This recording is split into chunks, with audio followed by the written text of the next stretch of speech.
And yes, we're streaming. Okay. It begins again. Another tournament. Oh man, I feel like a grandpa right now. I got my cardigan and my coffee. Oh, that's good coffee. That's good coffee. I drink Tim Hortons coffee. I prefer a dark roast personally, with some French vanilla creamer. That's nice, you know. So that is my coffee preference. There actually is a coffee themed. I think it's still on the challenges list. Yeah, I think it's still on there.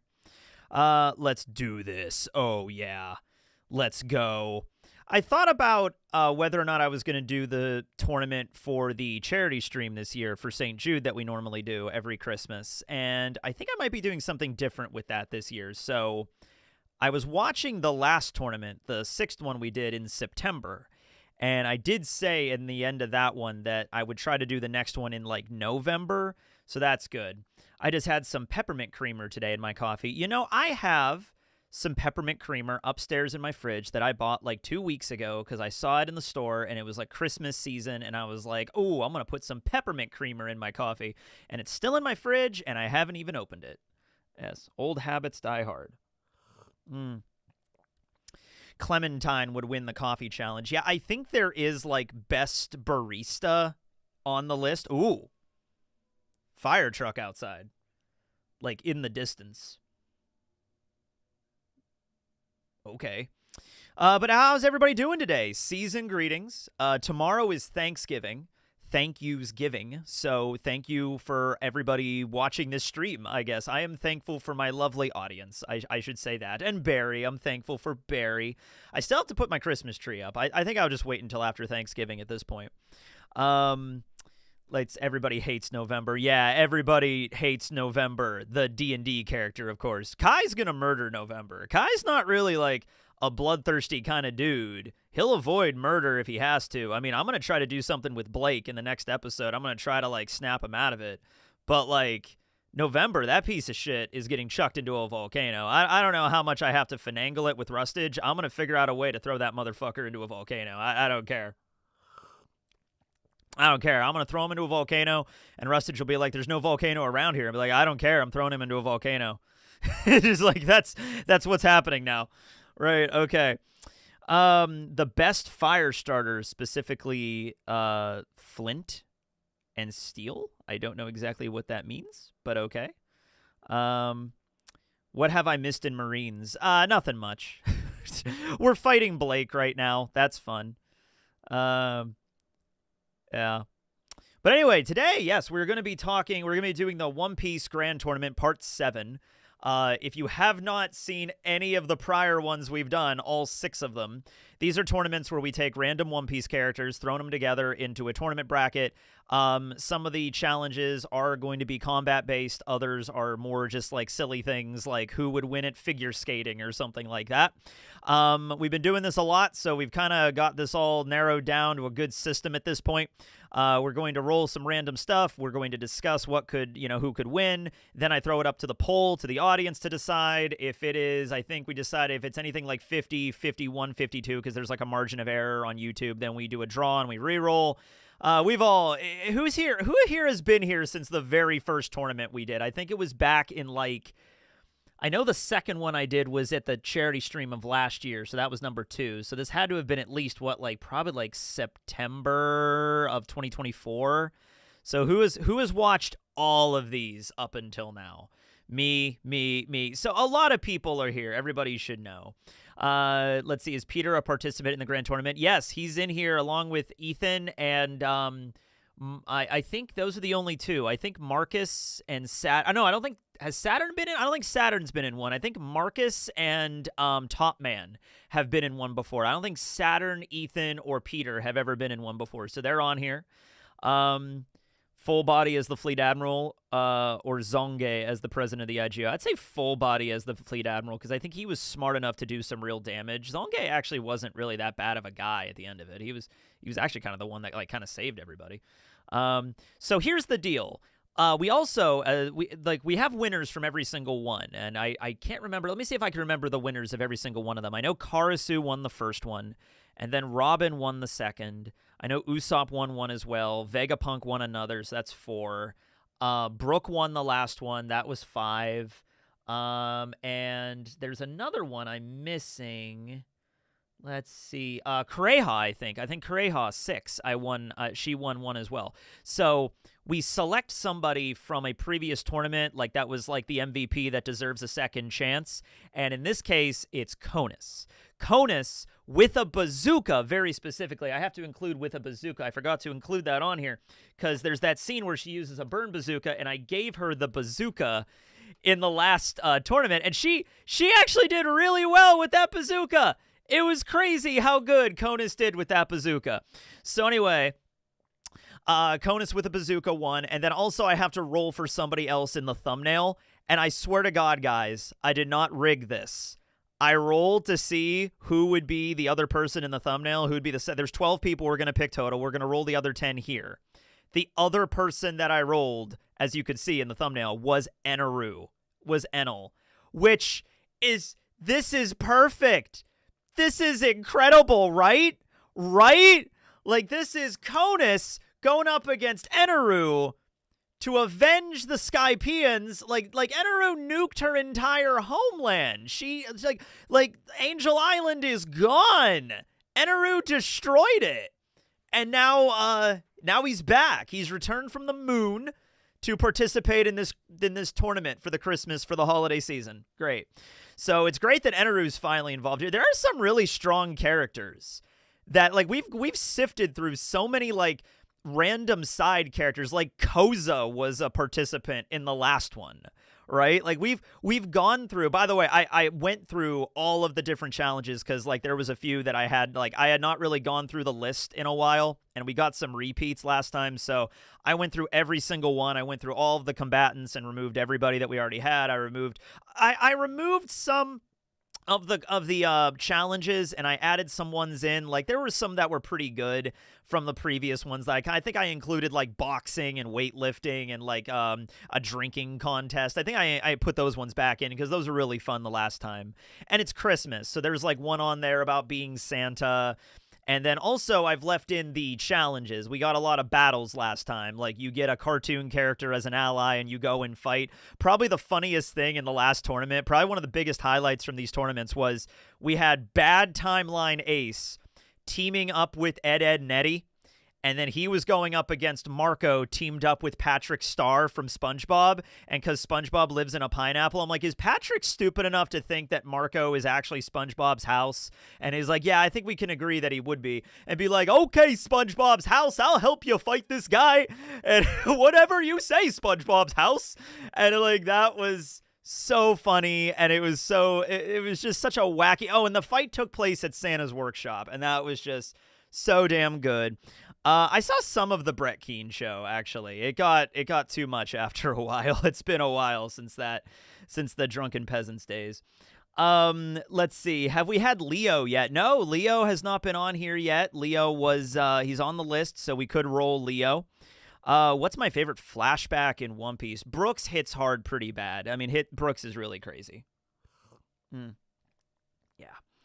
So, yeah, I think we're just going to... Oh, wait, no. One more thing that we got to throw in there. I like to add a little new things in every one, and this one has the potential for being the most unfair tournament yet. I got to be honest with you, because there's people a lot of times that'll be like, these are completely unfair. Yeah, that's the whole point of these tournaments. They're very unfair. Like, Rule 1 of the One Piece Grand Tournament is it's unfair. Rule 2 is you do not talk about the One Piece tournaments. But anyway, I've added in a buff and a handicap feature for this one. So every single participant, and actually we could start with Conus because she was the first one. She was the legacy from the last tournament. So we're going to roll first to determine if they get a buff or a handicap, or neither, because it could be neither. Then we're going to roll to see what that is. And then they're going to have that buff or that handicap for the rest of the entire tournament, the whole way through. And I'm not going to tell you what the buffs and handicaps could be, because there's not that many of them, and there might not be. Not everybody's going to get one because there's also a nothing or a neither rule. So we're going to do that. And is it about who's the strongest? It depends what the challenge is. Sometimes it's a straight-up fight. Sometimes it's not. Sometimes it's a fight where they cannot use devil fruits or hockey. Sometimes it's just who's going to be the best at baking a pie, you know? It's those things. Conus has a bazooka, but we don't know. The bazooka might not come in handy every single time, you know? So this is going to be fun. Oh, this is where, yeah, boo! It's rigged! No, okay, this is going to be great. All right. So we're going to start off with Conus first, and then Eneru, and then we're going to roll for everybody else. And as I roll the new participants, I'll roll to see if they get a buff or a handicap. Okay. I don't think Gaimon's been in either. No, Gaimon's never been in one of these. And by the way, before we get started, I'm going to do the next tournament like normal, and then I think after that we're going to do the finale. I think we're going to do 8 tournaments, and then we'll take the 8 finalists to throw them in one big final grand tournament, the grandest tournament. And that'll be it. I think we'll be done with this little side adventure because it was crazy. Although I'm not against doing this again with like Bleach or something, maybe in the future. But yeah, this was definitely the year of the tournament arc. Teching, happy Thanksgiving Eve. How would you feel about a God Valley movie? Yeah, I think people have thrown that out there, like a God Valley movie. I think would fit really well. I think it would be fine if they wanted to do a God Valley movie, if they wanted to make the movies like more canon or just redo canon arcs. I think that'd be 100% fine. It worked great with Chainsaw Man, so I'm not gonna say no to that. Or Mugen Castle with Demon Slayer. A Hunter x Hunter Grand Tournament would be crazy. Oh, we need to do that. I think that might be the next one I do after we're done with the One Piece ones. Okay, so Conus is already in, so we're going to roll for Conus. And now I have so many random tables I need to select from. I think this is the one that's the yes. Okay, so we're going to roll for her now. Now, she's either going to get a buff, a handicap, or neither. So let's see what Conus gets. She's going to need something good for this one.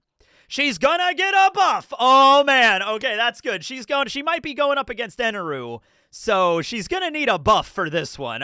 Okay, if she has to straight up fight Eneru, and some of these buffs are insane. Another bazooka. She gets a second bazooka. Ah! She's just unloading the burn bazookas.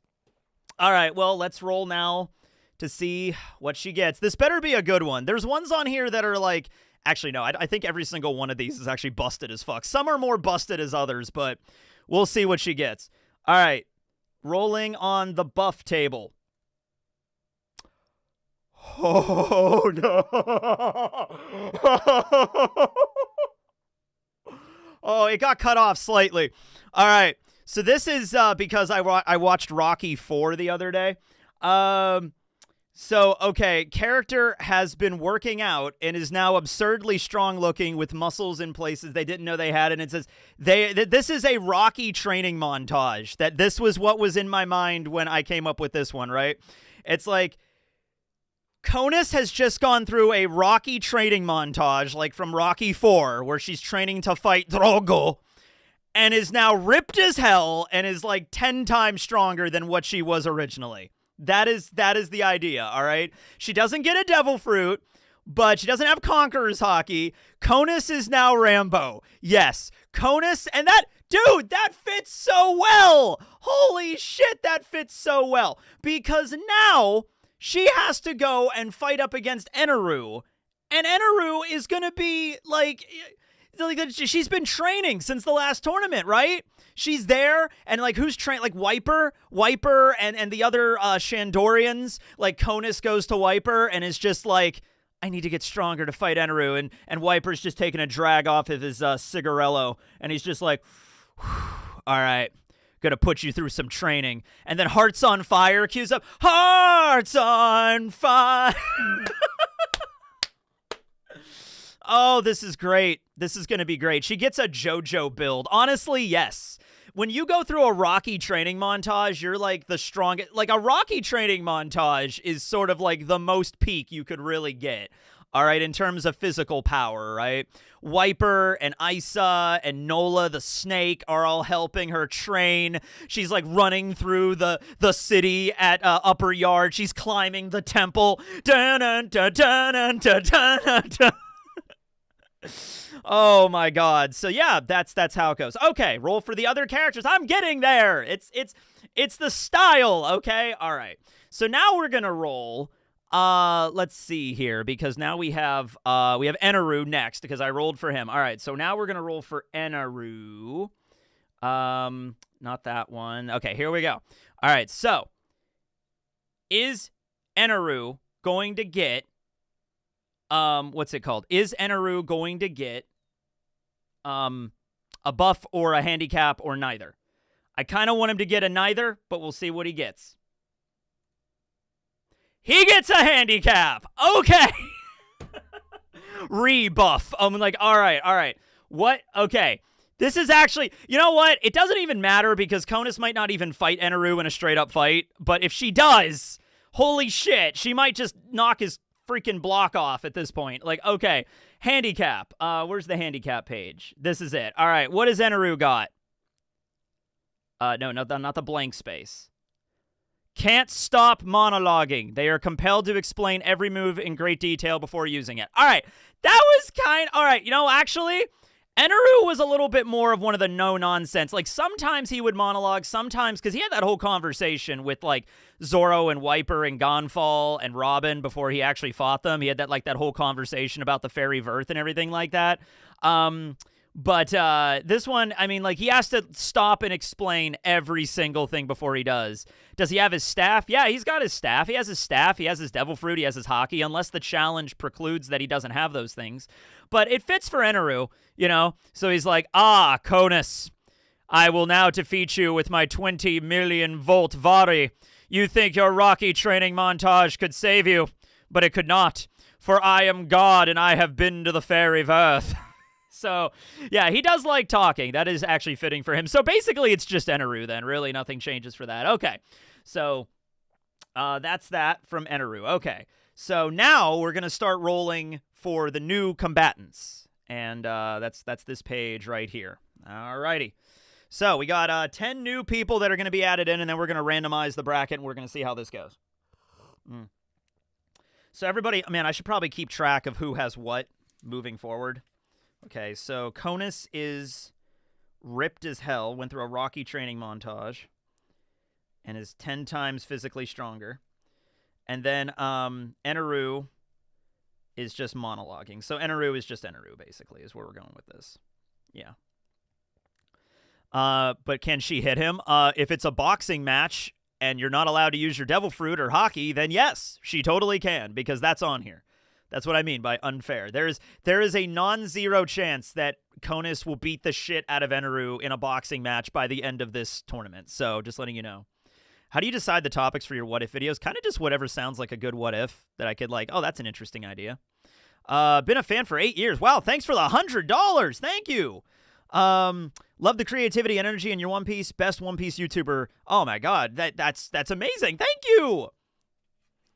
Aren't boxing gloves made of rubber? It's a magic tournament where they just can't use their Devil Fruit abilities. So that's it. I am the lord of the tournament, and I decide. I'm like, yeah, Eneru, you can't use your Logia bullshit in this tournament. There you go. In this one particular challenge.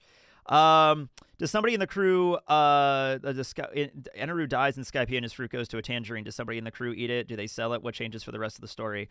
Otis actually talked about before that he thinks Nami would get the Goro Goro no Mi, and it would be really powerful. I don't use ChatGPT for the videos. I will be using ChatGPT for this whenever I'm, like, coming up with the challenges, depending on... I'll come up with some challenges, and then, like, you know, they'll be, like, generated in a Word doc, basically, just to throw into a thing for this. And then when we get to the challenges, sometimes it's like I need to use ChatGPT for, like, if it's a poetry slam. One time we did a poetry slam with Mihawk and Shanks. I'll use ChatGPT to, like, what's the topic of the poetry slam? You know, kind of shit like that. But no, I don't use ChatGPT for my thumbnails or anything like that. Do you have all the contestants for this tournament yet? We're going to do that right now. So let's get to it. All right. First, a third combatant for the Grand Tournament Part 7. Who do we get? Hina. All right, cool. Hina. Add it in. Iron Cage Hina. She's a rear admiral right now in the Marines. She was a captain. Now she's a rear admiral. She has the power of the, I think it's the Ori no Mi, or the Cage fruit. I can't remember the exact name of it in Japanese. I know it starts with the letter O. But yeah, she basically can make cages around things and trap people that way. She fights against the Straw Hats briefly at the end of Alabasta, and then she shows up also and fights Luffy very briefly in Marineford, but Luffy just kind of jumps over her and runs away. Yeah, I'm surprised Hina's not a Vice Admiral either. Smoker is a Vice Admiral, so he climbed the ranks a little bit faster than her. Let's see. Yeah, but Hina's pretty cool. And now we got to decide whether or not she gets a buff or a handicap. No, that's the cartoon list. Oh, no, it's this one. It's this one. Okay. She gets nothing. Sorry, Hina. She gets nothing. All right, Hina. I mean, you have your Devil Fruit ability, but that's what you get. So, yeah, you don't go through a Rocky training montage like Conus. Sorry. So, okay, there we go. That's Hina. All right. Participant number 4. Who's next? Paulie! Oh, man, I missed Paulie, dude. I miss Paulie from Water 7. He's I think he's the foreman of Dock 1 right now, and he has the rope action. He actually, I feel like Oda wanted to give him the rope fruit, but he didn't. And he just gave him the ability just to control ropes. Like, he could basically control ropes like a Devil Fruit, but he doesn't have a Devil Fruit, but he kind of does. You know what I mean? So Paulie's really sweet. Paulie's really cool. Yeah, Paulie is the GOAT. Yeah, he's just like, I'm going to kick ass and take names. Yeah. Come on, Sarfunkel, get in there. Yeah, Sarfunkel is the wife of Gaimon. She is unfortunately not on the list. The Galila guy, yeah. Paulie. We all love Paulie. Now, is Paulie going to get... He could actually get a Devil Fruit. There is a non-zero chance he could get a Devil Fruit. He gets a buff! He gets a buff. All right, Paulie, what do you get? Oh, he gets cool armor. Armor of the Sea King. Character is wearing armor made from Sea King scales with... I don't know what a +10 intimidation factor means. That's more of just ChatGPT adding some flair there. He's more intimidating. Just picture Paulie, but more intimidating now. He has really badass armor. He has, like, armor that looks like a Sea King, and he has his ropes, and he looks really scary. All right, there you go. So he's more intimidating whoever he fights against, okay? Which, to be fair, Paulie is a very sensitive soul, you know, when you get to know him. But on the surface, he could look kind of brash and really sort of, like, rough around the edges. Like, he looks like a guy that might kick your ass, but he's really not. He's really a nice guy. But now he just looks really scary. He's just got really cool fantasy armor is what he's got. Okay, so there you go, Paulie. That's your boof. Your boof. Your buff. All right, I'll put Paulie's buff on there. Paulie has cool armor, you know, and it's also going to protect him as well. It is Sea King armor, you know what I mean? Can he put the armor on the rope? I mean, I could probably incorporate the armor with the rope, I would assume, yeah. All right. Participant number 5. Number 5, who do we got? Oh, Suru. Holy shit. Suru. Vice Admiral of the Marines, the great tactician, a 76-year-old woman with an extraordinarily powerful Devil Fruit, though. She has the Wash Fruit. She can literally wash the evil out of pirates. So that is a very scary power, and she joined along the same time as Sengoku and Garp, and she was essentially like the right arm of Sengoku when he was the Fleet Admiral. She is the great tactician. So if there's anything involving tactics here, she is gonna win because she can like see. She is like what Kinemon wishes he could be. Where Kinemon, everyone thought he was so brilliant and came up with like 5D chess for that plan. Suru really would have come up with that plan. Like she is that brilliant in order to really do that. She was like the enemy of Doflamingo too. Like Doflamingo viewed her as like his ultimate rival. So Suru definitely is terrifying. Yeah. So glad to be back. Cheers, Teching. Well, thank you, Cemetery Hill. That's one of my favorite levels from Medieval. Kinemon is what Suru wishes she could be. Yeah. Kinemon's plan really was the most expert display of tactical genius that we've ever seen in fiction. But does she get a buff? You know, having one for her might work because... Oh, damn it. She gets a handicap. Although I don't think there's any handicap that can make her stupid. So that's fine. I didn't put anything on there like you're just instantly dumb. So I think the handicaps, even the handicaps aren't that bad. Okay, she's got a pair of wet socks. Their socks are soaked. They are angry and uncomfortable and mildly slower than normal. I mean, whatever. Suru's walking around with... Okay, that is a... I put that on there because having wet socks is, like, personally the thing that I can't stand it. The idea of walking around in wet socks, especially on wet shoes, that feeling is awful. That feeling is crippling. Okay? So, like, that's really bad for me. I don't think that's a big deal for her. This is one that's kind of more of a joke. There are ones on here that are really shitty, but this one is just like, whatever. Whatever. She's got a pair of wet socks. Doesn't she have the laundry fruit anyway? Yeah, that's it. Hey, there's competitions where she might be out in the snow, though, and that's not good to have wet socks out in the winter. So that might actually come more into play. I'm going to write that one down. Wet socks. And they're perpetually wet. And they don't ever get dry. They are wet for the entire tournament. Yeah. Or she just washed them. Just putting on freshly washed socks. That's like, Don't count her out, though. It's like, oh, no, don't count her out. She's a 76-year-old woman with wet socks, but she'll kick your ass. All right. Squish, squish, squish. Teching sensory sensitivity has been identified. Yeah, I mean, it is pretty... It's pretty, I just can't handle it, man. It's not fun. It's not fun. Okay, next one. This will be number 6. Participant number 6. Wapple! Now it's a party. Ha, ha, ha, ha. The king is in town. Can we just call it here? Wapple wins. Wapple just beats it. I'm putting him in all caps. Wapple! Wapple! Oh, dude, the undryable socks of doom. Nope, she can't dry them. They're infinitely wet. Okay. Wapple. Okay, he has the Baku Baku no Mi, but is he going to get something else? Wapple gets a buff. Now, I should also say that you can't reuse a buff. So if we re-roll something we've already done, we'll redo it again. 1 buff per participant kind of thing. I don't want like a bunch of people walking around jacked, you know, like you can't only have 1 Rocky training montage. So buff. He doesn't get Robson. He's not with Robson. It didn't say Wapple with Robson. I've done that before, but I didn't put Wapple with Robson, so he doesn't have him. All right, what does he get? Oh, peak mental clarity. They are calm, alert, and absolutely focused on the rest of the tournament. Oh, man. Wapple has actually discovered Zen meditation. Wapple has discovered his hubris, and that actually is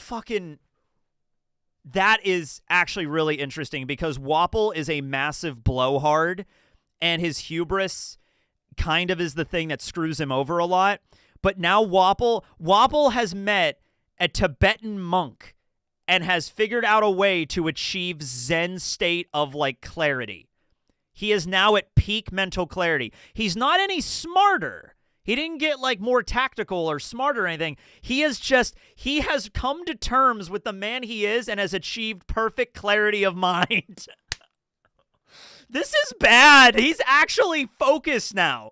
He's still maybe a little bit of an asshole. I didn't change that about him, but his eyes are on the prize now. He's not going to get distracted by like money or like, I'm the king of everything. You'll listen to me now. Like all of that is out of the table. He's now like, I need to win this tournament. I need to focus on this. Holy, that's actually really interesting for Wapple. My God. Okay. So he's unstoppable is what you're saying. Wapple on Xanax. Yeah, he's better reaction time. He's more focused. He's not going to get distracted by petty things. Think about all the things that happened to him. Like he's like, I am Wapple, and you're not going to beat me because I am the king, and I am the king, and that means I am the king, you know? And it's just like, that shit is out the window now. He is fucking focused, all right? More like Wapple on Adderall. Yeah, probably more on Adderall on that one. The skinny form will return. He can go into that form whenever he wants. If the battle fits, like he needs to be tiny to fit through something like an obstacle course, he could totally make himself skinny again. He could do that. And with this mental clarity, he would come up to that. He would realize that right away.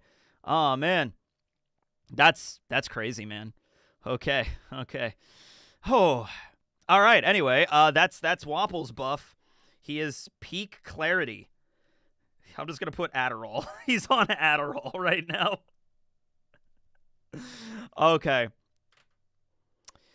We wouldn't have gotten past Drum Island with a focused Wapple. God, no. If he had his eyes on the prize the entire time, if he actually worked for it, and didn't get distracted, oh, man.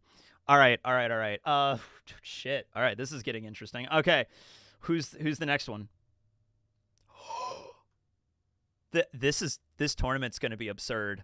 This is going to be the most freaking... This is going to be a clusterfuck of a tournament. Goldie Roger has entered the chat.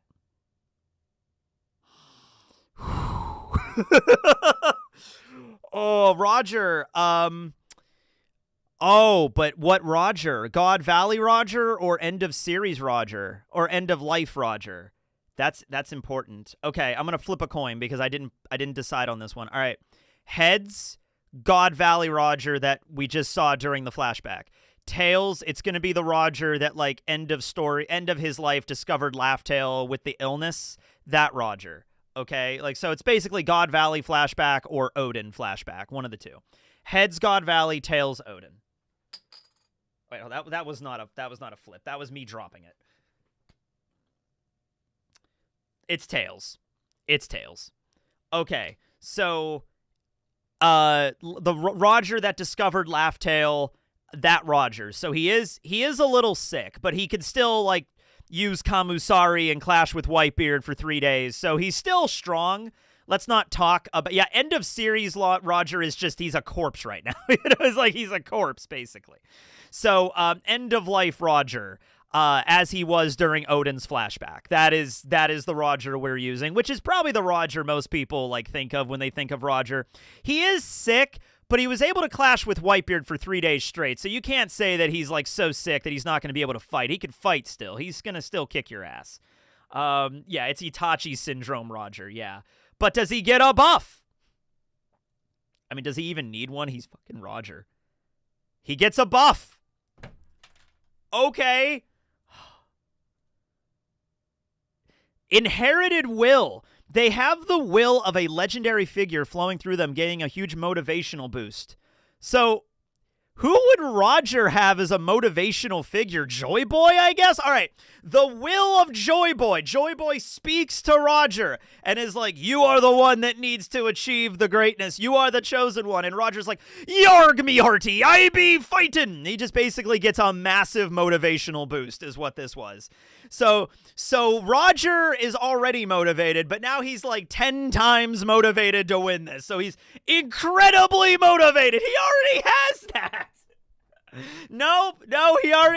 We already did this. We did the monologue with Eneru. Eneru kind of already had that. So Eneru doesn't change very much. Roger doesn't change very much. Roger's already the peak of excellence. How much higher can you get? Yeah, he's extremely motivated. Maybe we could say the extreme motivation curbs the effects of the disease a little bit. Maybe we could say that. You know, all right, fine. Roger is very motivated. He looks incredibly determined. Oh, man. Roger has discovered religion and is very motivated now over the religion of Joy Boy. Or it could be Davy Jones. Hey, it could have been Joy Boy. It could have been Davy Jones. I think for Rox... Oh, by the way, Rox could be on here, too. Rox is on the list, too. Oh, my God. All right. Fuck, man. All right. We're not even through all of the... This is the Tournament of Legends. I think it's because we went through... A lot of these other tournaments, we went through a lot of, like really, like, background characters in the story. We've kind of sifted through all of them. Now we're getting to all the strong ones. Like, Rayleigh has never been in a tournament. I think Big Mom has yet to be in a tournament. Like, there's still some really strong characters. We could bring a Straw Hat back. That's on here. There's one for you guys to decide. Rox could be on here. Like, Emu could be on here, which I kind of hope Emu doesn't get rolled because I have no idea how the fuck we're going to understand Emu. But, hey, we'll figure it out if we go. The Gorosei are on here. Like, this is insanity. This is a fucking crazy-ass tournament. Okay, combatant number 8. We're not even into the tournament yet. Number 8. Kid. All right. Eustace Kid. Just Kid.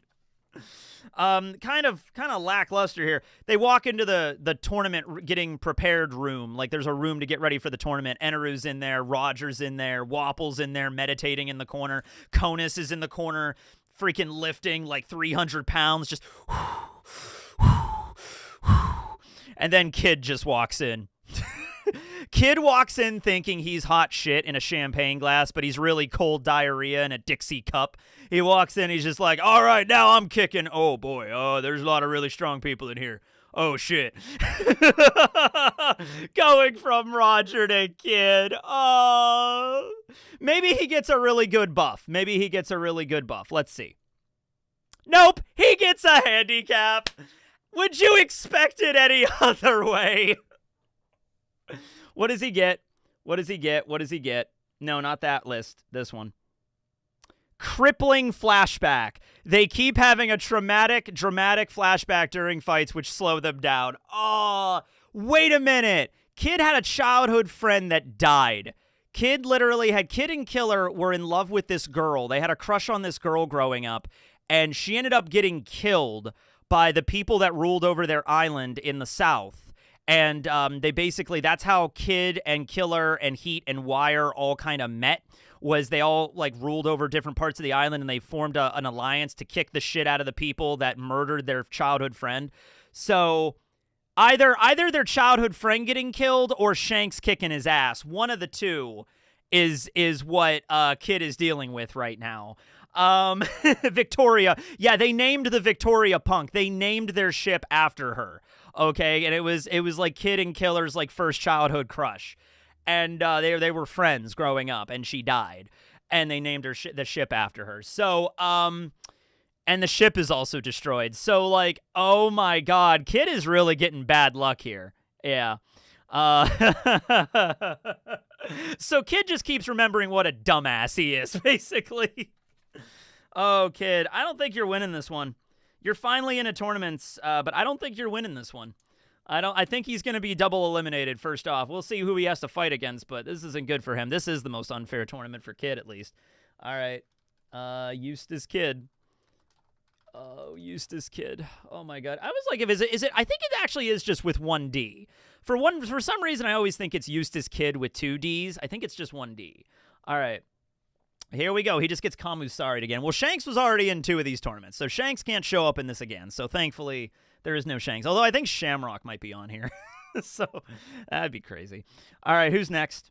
Kuma! Kuma, human. I had to specify human. Now, when I specify human, I'm thinking Kuma during his flashback where he's like traveling the world trying to save Bonnie. So maybe he has some cybernetic enhancements, but he's still human. He's still himself. He's still Kuma. He's not the PX0 yet. He's not the unthinking robot yet. All right, Kuma! Yay! He gets to be in capital letters too. Kuma and Kid are not going to fight in the first round. This is all just put in. We're going to randomize this to determine who fights who. Bonnie, I think, is on the list too, so maybe Bonnie might have to fight her dad. Hopefully not, but we'll see. Yeah. Okay, Kuma. If Bonnie actually does get rolled and she has to fight her dad, I'm just gonna have a thing where maybe Kuma just gives up, because that's messed up. You know, Kuma doesn't. Yeah. All right. What does Kuma get? I hope Kuma just does get. Honestly, Kuma just doesn't get anything. You know what? He's fine. He didn't get a buff. He didn't get a handicap. I think Kuma would be like, this is fine. This is okay. I'm okay. It's okay. I don't need a buff, guys. I don't need a handicap. It's fine. I'm good. I'm just all right being myself. You know what I mean? He does have a devil fruit, and he also has partly cybernetic enhancements. So I think that's honestly his buff. And he's a buccaneer, and he's wicked tough, and he's very durable. So I think he's fine. All right. Kuma has entered the battlefield. All right. And he has nothing. So he's fine. He's good. All right. Number 10. We got 3 combatants left, and we can finally get this started. We're almost like an hour into this. We haven't even started yet. This is going to be a long one, I feel. Okay. I feel like that's fine with Kuma, honestly. Oh, shit. Okay. Bad timeline version of a Straw Hat at age 40, because Oda draws the Straw Hats in the good timelines and the bad timelines. So we're going to roll a D10 now. Do I have my D10? I have a D10, I think. Hold on. Fuck, did I put my dice? Oh, there they are. Always have dice. That's a D4. That's a... Damn it, I need a flashlight for this thing. Hold on.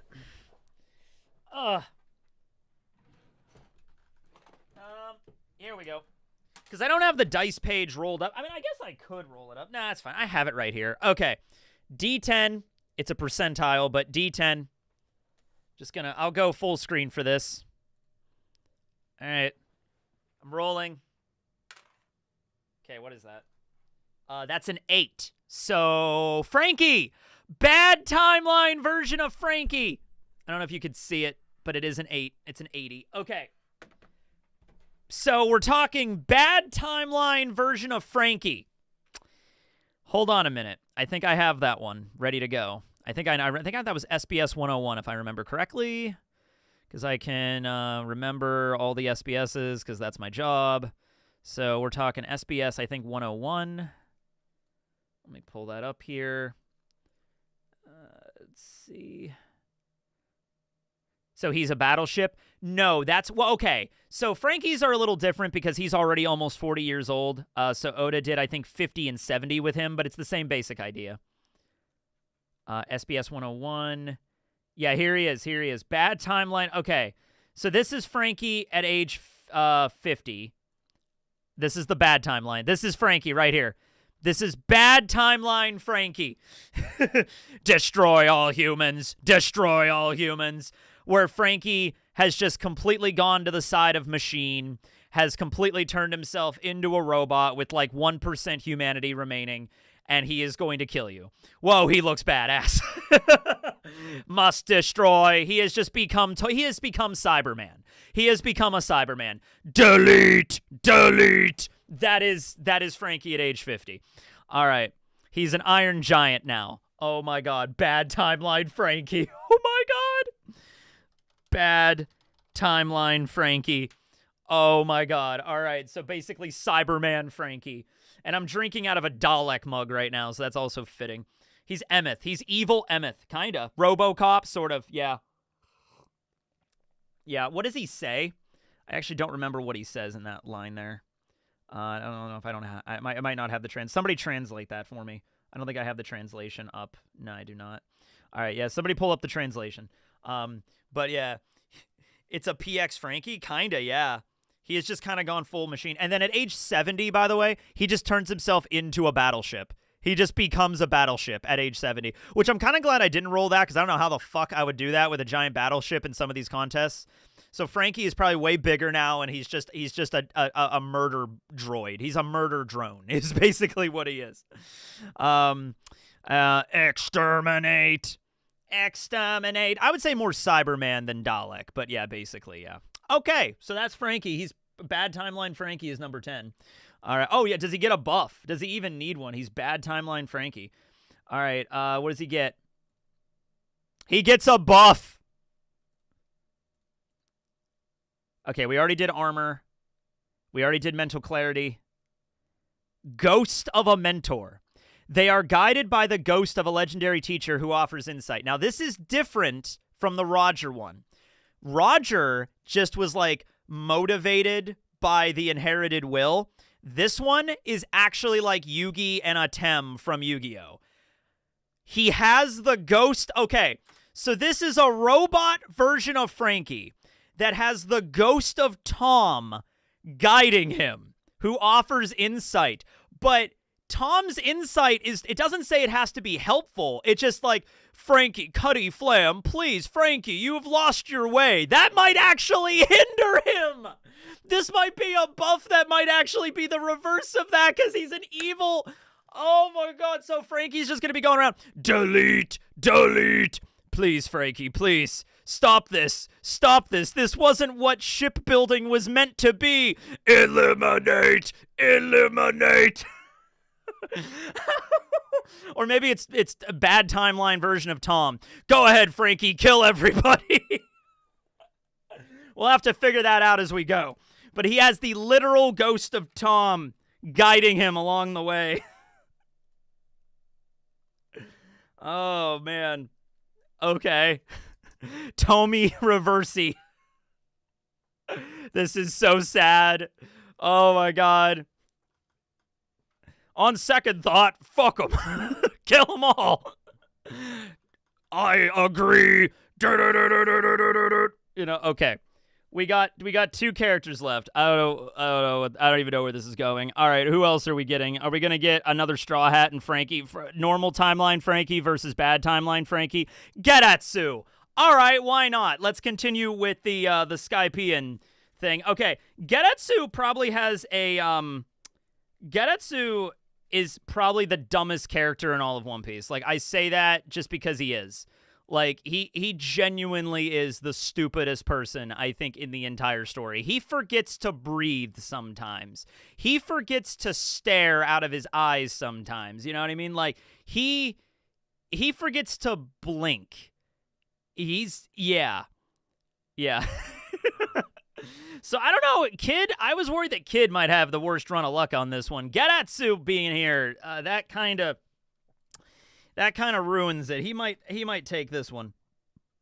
All right. So we're going to roll for this. He gets nothing. Gedatsu doesn't get anything. He gets his dials. He has the dials how he fights, but he just has 2 jet dials strapped to his feet. But he is really dirt stupid. So, yeah, I don't know. This one, Kid might still be able to beat Gedatsu. Even doesn't matter how depressed Kid is. He might still be able to beat Gedatsu. Yeah, he's kind of already nerfed. Yeah. All right, and with that, we only have one more participant left. So who's it going to be? At least Kid has his best friend by his side. We get Killer. Killer is the last participant in the tournament. At least Killer. Can Killer get a buff? Can Killer get a buff? Oh, man. Killer might have to fight his best friend, though. That's going to be sad. What does Killer get? He gets a buff. Killer gets a buff. Oh, man. Hockey awakens. They suddenly manifest either armament or observation and have control over it. All right. I think Killer already had armament and observation, so fuck it. Let's give him Conquerors. Killer with Conquerors hockey now. Yeah, let's go. Spaghetti. All right, cool. If he already has armament observation, he gets Conqueror's hockey, then there's only one other direction to go with that. All right. So Killer with the Conqueror's hockey, he gets that. Is it stronger or weaker than Conqueror's hockey that Kid has? I mean, I think we all know the answer to that one. I think Killer has more of an ability to be the captain here. Kid is just now the captain of the Kid Pirates. They are now the Killer Pirates, which actually sound way better. Oh my god, he's surpassing Kid already. All right, well, let's get rid of... Hold on, let's get rid of this because we don't need the buffs anymore. We already did all of that. Let's get rid of that. Like, kind of thin out this page. We also don't... I'm going to keep the combatants because we might still use those. There's certain things that you could team up on. All right. So we have our list. We have Conus with a bazooka, super jacked. We have Eneru, who can't stop monologuing. Hina, Polly, who has really cool Sea King armor. Suru, who has a pair of wet socks. Wapple, who has achieved Zen and perfect clarity of mind. Goldie Roger, who is inspired by the spirit of Joy Boy, metaphorically. Kid, who... Oh, man, what was Kid's handicap? Oh, yeah, he's reliving the most traumatic experiences of his life. Kuma, who's just Kuma. Bad Timeline Frankie, who is a Cyberman guided by the spirit of Tom. Gedatsu, who's just an idiot. And Killer, who has now achieved Conqueror's hockey. So that is the tournament this time. This is going to be a mess. I'm going to roll this D20 here, and however many times, whatever number it comes up, I'm going to refresh the bracket, and then we're going to go through it and see how many times... we see the final roster and who's going to fight who. All right, here we go. 5. Landed on 5. So I'm just going to refresh this 5 times, and that's what we get. Nice and simple. All right, here we go. 1, 2, 3, 4, 5. Round 1. Bad Timeline Frankie is going to fight Killer. Okay, what do we got? We got Suru versus Gold Roger. Polly against Kid. Conus is still the seed. That's good. She's prepping. She's going to take that extra time to just, like, lift and get better. All right. Then we have, let's see, Wapple and Kuma are both seeded. Hina versus Gedatsu. And they by the way, the double elimination. So we have to do each combatant twice. Yeah. Oh, boy. Kid versus Killer. Killer has to lose, though. I don't know, man. Where is Killer at? Killer, oh, he's in round 1. Okay. So, we just get going, I guess. I have a thing next to me to keep track of the time codes for each tournament, so we'll start at, we're 50 minutes in. We haven't even started the tournament yet. Oh, my God. All right, we'll start at 51. 51 minutes. So when we get there, that's when tournament will begin. Gonna be delish. Yeah, we're gonna do this and see what they're gonna do, and then I will roll. Oh, I should probably start the tournament. That's probably a thing.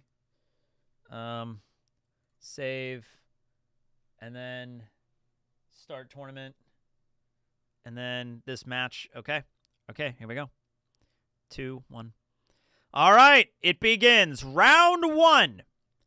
Bad timeline Frankie versus Killer. With Conqueror's Hockey, and Frankie has the ghost of Tom guiding him. All right, here we go. What are they going to be doing?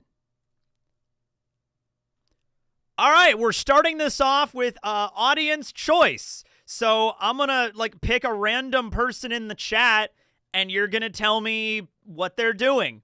All right, so here's what I'm going to do. I'm going to shut my eyes, and I'm going to open them in like 5 seconds. And just whoever, like, just start posting a suggestion here, and then we'll go ahead with whatever it is.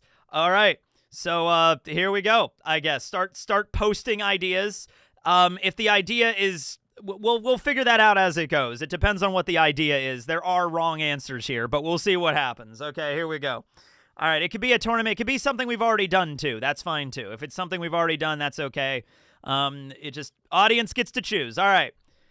I'm going to open my eyes in 5, 4, 3, 2, 1. Minecraft. That was the first thing I saw. Thank you, Vic. All right. So I don't know how to play. I have not played Minecraft, but Bad Timeline Frankie and Killer are going to play Minecraft together. All right. So how the hell does this work? Like, you can't win Minecraft. Like, I'm going to say, like, you have to build something in a particular... Like, who's better at playing Minecraft, I guess, I suppose? Killer or... Oh, my God, Killer has a damn helmet. Killer, I mean, I guess he could take off the helmet, but he doesn't really like to. But Frankie is also an evil robot, so he could probably interface with the computer better. Beating the Ender Dragon? I have no idea what these are. I have not played Minecraft. You've never played Minecraft? No!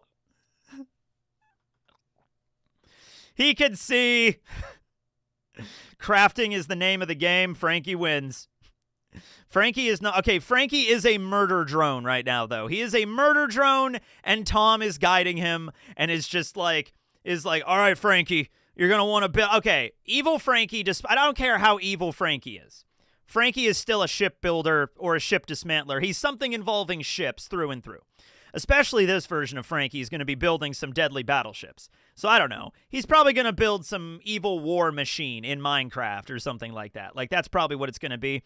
I got to be honest with you. I'm kind of going with Frankie on this one just because he's a robot and he's turned himself into a robot. So his reflexes are just going to probably be way better playing the game. Any game, it doesn't matter what it is. He could probably interface directly with the damn computer. And just so that's probably what we're going to do. Yeah. Just let them do a speed run. Okay, we'll do a speed run if you could do that in Minecraft, and in which case I think Frankie wins. I don't think Conqueror's Hockey for Killer really works here. Yeah. The full summaries for 1167 are out. Thank you. I will check those out later. Does observation help you in video games? I don't really think it does, because it's not like you're sensing life or anything like that. I think Frankie just wins this. Yeah. Boom, boom, boom, boom, boom. Delete, build, craft. Slay dragon. I don't know. Frankie uploads himself into the computer like Jeopard. Yeah, kinda. Maybe he could do that. Frankie hacks the game and wins. He seems like, you know, he would he would be able to do that. He has lost all of his morals and ethics being an evil robot. Yeah. So I'm going to say just Frankie. All right, we'll do a poll now. We'll do a poll. That's an interesting. I put that one on there just because, and we could roll that one again. Who wins? Gonna copy that there. Evil Frankie. I'll just put evil Frankie or killer. There we go. See how that goes. But I feel like Frankie's kind of got this in the bag. He could cheat. It didn't say Minecraft, your competition. You're just kind of playing Minecraft and who's better. I think Frankie's just kind of got it. Yeah. Yeah. Yeah, Frankie, he might be like, I don't want to build. I want to only destroy. But he could build to destroy. That's kind of what he did. He built himself into an evil robot to destroy other things. So my favorite, I don't know, my favorite Gorosei is probably Ethan because of the Bokotsu, the evil skeleton horse. That thing is pretty damn cool. Wow, this is one-sided. Yeah, some of these are one-sided. Some of them are more closer than that. It depends on what you roll. It depends on who the person is, man. That's how these tournaments go. Yep. Some are like 5 seconds to decide, and others are, we're here for 35 minutes trying to figure it out. So, you know what I mean? All right, Evil Frankie's got it. Evil Frankie takes round one. That one was a quick one. That was an easy one because, like, Frankie is evil and also a robot and more in tune with playing any kind of video game. I think Frankie would instantly get that. Let me zoom in a little bit here. That's just the way the news goes. Sorry, Killer. Down into the losers bracket. All righty. So, let's see here. I need to actually pull up the time code here. Okay, well, I guess we'll do 57 for round two here in a moment. The winner is Garling. Yeah, Garling somehow wins all of these. Well, wait till the final round, and then Garling comes in and wins. Yeah. I'm just waiting for the time codes to line up so it makes it easier to edit this. All right. Round two. Vice Admiral Suru versus Goldie Roger at the end of his life, which, by the way, Suru has probably dealt with Roger before. And if there's honestly any Marine that might give Roger a run for his money in terms of, like, outmaneuvering him, Suru is probably that Marine. In fact, I can't really think of anyone else. Garp, in terms of physical strength, was a match for Roger. Sengoku would have been as well. Roger said as much. But in terms of, like, outmaneuvering, if it's anything tactical, that was definitely Suru. All right? So, let's see what they are doing. Ghost stories. Deliver a chilling story with 1 hour to prepare. Judges will rate it on fear, style, and delivery. Okay, so Roger and Suru, this is what I mean. This doesn't mean shit that Roger is super strong, right? Roger and Suru have to come up with a scary story. They have an hour to prepare and then sit down and then tell their scary story to a panel of judges and see who prepares. All right. Yeah, easy for Roger. Just bring up God Valley. Yarg, matey. So there I was, in God Valley. Okay, to be fair, Roger probably has a lot of those old sea shanty tales. Like, have you ever seen the beginning of the movie The Fog? It's a John Carpenter movie from the 80s. Jamie Lee Curtis is in it. Have you ever seen it? It's the beginning of that movie starts with an old sailor on a beach telling a bunch of kids a scary story about, like, not pirates, but, like, kind of like that. And it's really fucking scary and creepy and shit. And Roger probably has a bunch of those stories. Roger is probably just, no, not the Mist, The Fog. Different movie. But it's good. I would recommend it. So, Roger's there like, there I was, matey, in the fogs of the Florian Triangle, when I encountered the giant monsters. Like, Roger probably has a shit ton of stories like that. Is it anything like The Mist? In that there are things in the fog that kill you, yes, but not the same thing as The Mist. No, it's not this. It's not based off the same story. No, it is not. Yeah, Suru's wet socks are going to be squelching the entire time she's telling the story. Now, Suru is also like an old lady, so she's like the old witch in town. All right, you dearies, let me tell you a story. So, this is tough, because she's also been a sailor for years. She could tell you the same kind of shit, and also she could dress up like a witch. She has 1 hour to prepare. Roger might just show up dressed like a scary pirate. Suru shows up dressed like a witch and sells every single second of that. All right? Oh, this is close. This is hard. Yeah, because she's going to be like, it was a dark and stormy night. The pirates attacked an island, and they killed every single one of the inhabitants, but they cursed the pirates to turn into zombies. You know what I mean? Like that kind of shit. And it doesn't have to be true. It could just be a story they tell. A 1 hour planning witch costume solos Roger. I honestly think Suru might have a solid chance of winning this. This is Zombie Island right there, yeah. And it's terror time again. It doesn't seem like her personality. What? I mean, telling a ghost story? I mean, we don't know that much about Suru's personality, but if that's the challenge, she's like, yeah, I could tell a ghost story. I could do that. Yeah, I could throw together a costume in an hour and tell a scary story. Like, there's no reason why she wouldn't do that. Yeah. Has Suru seen the true monsters of the world? I mean, she had to deal with fucking Doflamingo, who was a celestial dragon and was very evil. Like, Doflamingo is an awful human being, and she had to deal with him.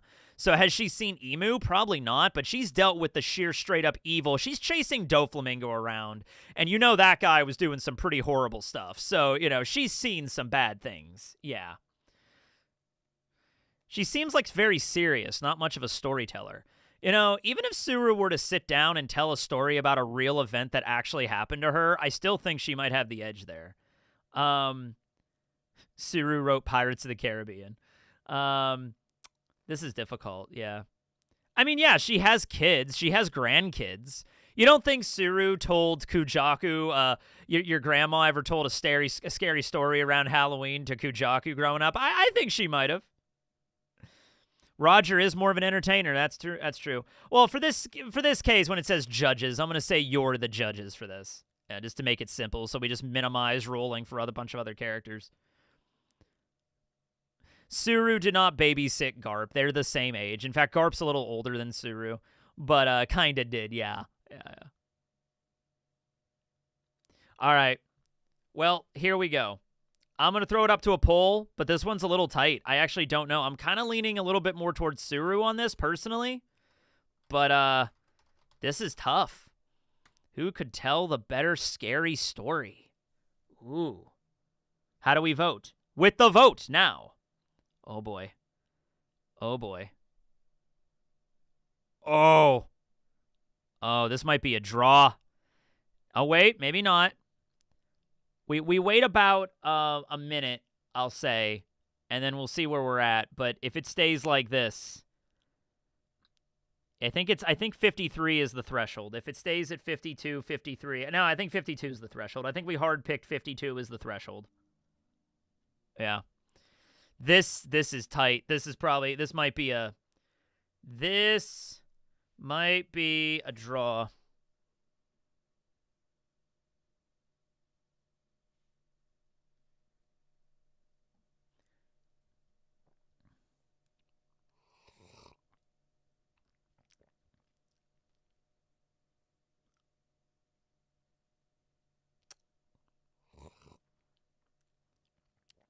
Oh, boy.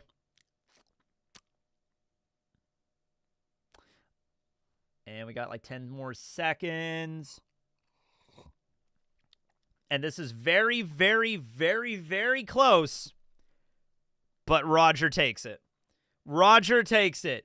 And you know what? I think the wet socks definitely affected Suru here. They might have very well have. She might have been trying to tell the story, but kind of mildly, not very distracted, but mildly distracted by the wet socks. You know, she's telling the story, she's trying to tell the story, but every once in a while she pauses and just kind of shuffles her feet like, my socks are still all wet. You know what I mean? So that's going to be rough. But yeah, Roger, I think this is going to be really tight for both of them. They're going to do really well and tell a scary story.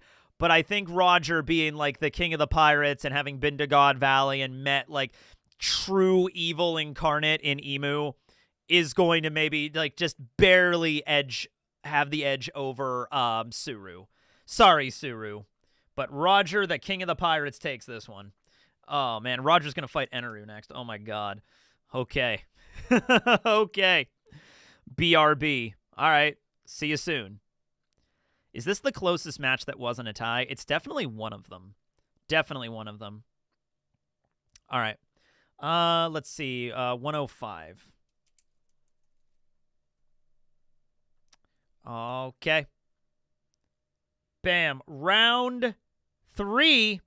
Eustace, Captain Kidd, versus Paulie. Paulie has some badass Sea King armor. He looks very intimidating. Even Kidd's shaking in his boots a little bit at that. And Kidd is just really, really traumatized right now. Just remembering that time that his best friend died. The first girl he ever had a crush on was killed. Probably in front of his eyes, to be honest with you. You know, he's reliving that moment. And meanwhile, Paulie is just kind of hanging out, smoking a cigar. He's chill. He's got a cool set of armor. He's kind of living on cloud 9 right now. All right, well, let's see what they got to do. They might just have to fight each other. Treasure hunt! Who is better at following directions and deciphering clues on a treasure map that leads to a prize? All right, so this is just treasure hunting. This is who's better at reading a map and following clues and going to areas and digging up treasure, like an old-fashioned pirate treasure hunt. Now, I would say Kidd, because he's an actual pirate. Paulie is not a pirate. But wait a minute. Kidd is a magnet. Oh, wait a minute. Kidd might be able to pull this off. Kidd is a fucking magnet. Oh. All right. Yes, he can still use his fruit. All right. So this is going to come down. Okay. This is going to come down more to who is better at reading a map. All right. Because I will say this. Once Kidd gets in close proximity to the treasure, he doesn't have to worry about digging for it or looking around for it. He could just use his fucking powers like John did, and he could just gather the treasure to him, right? But they're going to have to follow the treasure map. They're going to have to sail and try to find it. They're going to start on one island and look for it with another. It's a pirate treasure map, all right? It isn't just like walk 2 paces to your left and dig here, you know? So it's really going to come down more to who can read the treasure map better. But then once Kidd gets close enough, he could just take it, all right? So can Paulie even sail? Well, here's the question. Can Kidd? I mean, Kidd is the captain. Luffy's the captain of the fucking Straw Hats. Luffy can't fucking sail for shit. All right? Like, he can't. He's not a navigator. He can't read. Kidd is not the navigator of his pirate crew. I don't think Killer is either, for that matter. I don't think we know who the navigator is, but I don't think it's Kidd. I don't think Kidd is the navigator. So I would say Kidd is probably a better navigator than Luffy, but I have nothing to base that on. That's more of just vibes. Paulie is a shipwright. He's a mechanic. He's a foreman. That doesn't instantly preclude that he knows how to read a map. He's an engineer. He knows how to build things, but he doesn't know necessarily how to read a map.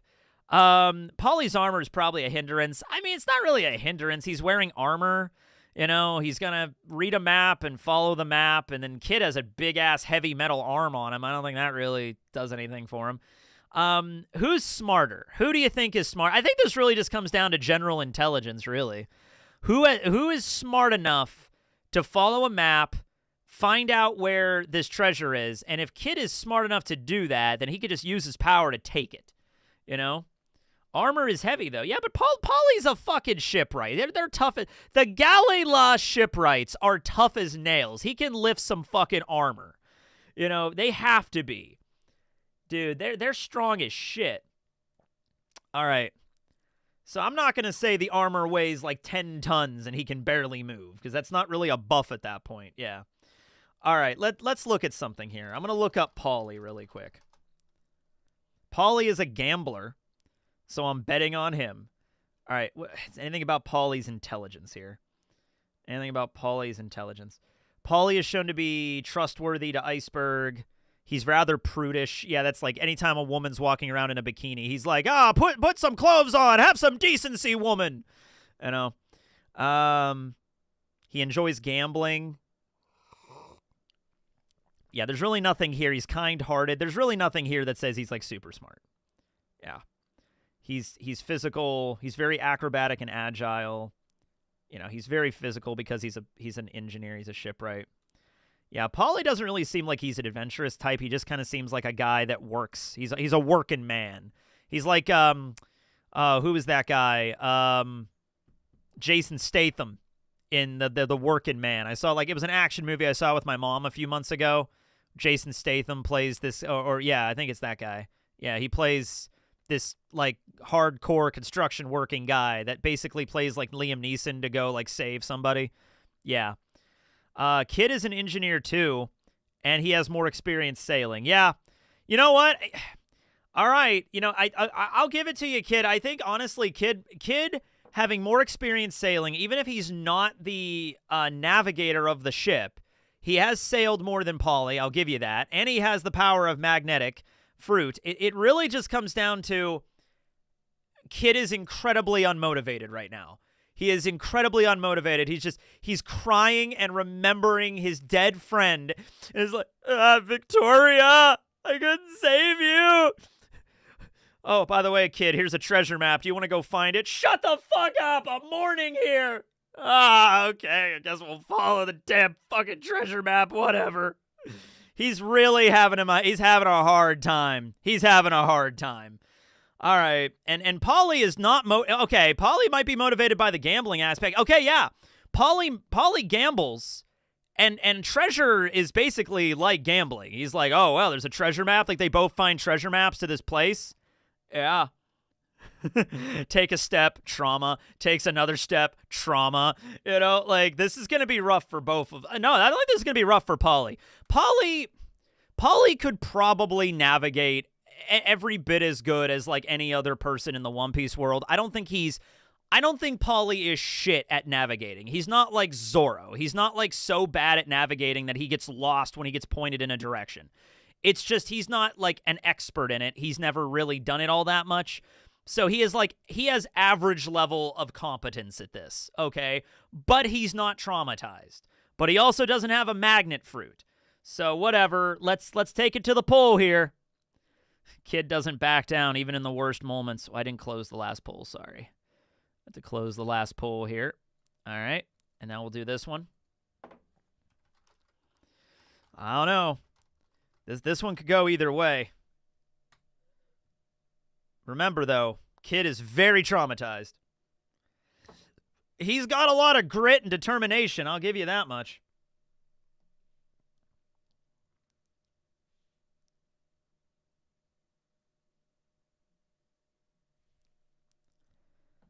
Flashbacks wouldn't always incapacitate you. No, they don't incapacitate him. He's not like in the fetal position, crying his eyes out in the corner of the ship, unable to move. He's not that level, but it's rough for him. It's rough for him. Oh my god, I think he might actually pull through though. Oh, this is so tight. 54 will do it though. Give it a little while longer though. Give it like 30 more seconds. Yeah, all the grit and determination in the world didn't block a Kamusari right to your fucking face. So, you know what I mean?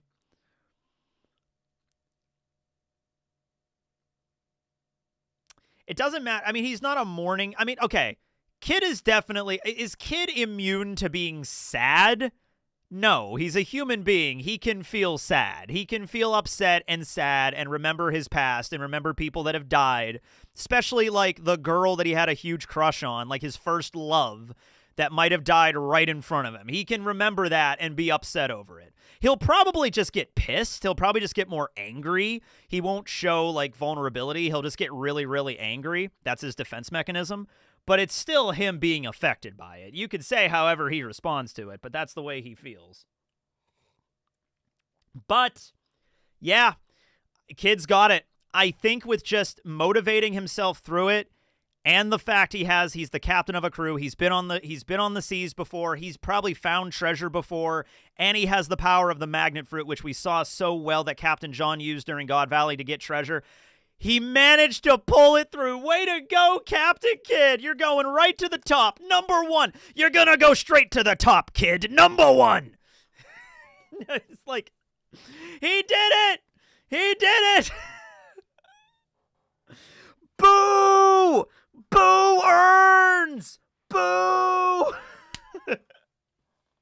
He did it! I think, dude, if he wasn't horribly depressed, that would have probably been way more one-sided. I think the fact it was even just that close was because of how the crippling flashbacks were affecting him there. But no, I agree with you. Paulie, we've never seen Paulie to be like the adventurous, I know how to navigate a ship, I'm going to go out to sea. He's built ships. That doesn't mean he knows how to navigate. Frankie is a shipwright too. He's one of the best in the world. That doesn't know he knows how to navigate a place. That's what they have Nami for, you know? Boo earns! Are they? I was saying boo earns. All right. Kid's got it. Kid's got it. All right. Oh, Kid's going to have to fight against Zen Wapple. Oh, that's, yeah. All right. Okay. When's the next match here? Let's see. I'll do 1 hour and 16 for round 4. So we've got about 20 seconds to chat until we get there.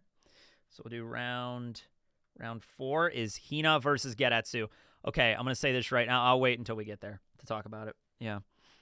Does Kid even need a log pose? So he can control magnets, but he still needs, like, that's a very specific navigational tool. It's like saying he doesn't need a compass. It's a different kind of compass. 1 hour and 16. Oh, I just said the time code for some reason. Round 4! 1 hour and 16 minutes in. Here we go. All right. Hina versus Geratsu. Unless they roll something extraordinarily specific or unlucky, Hina has this. Hina has this. She is very brilliant, and Geratsu is an idiot. All right?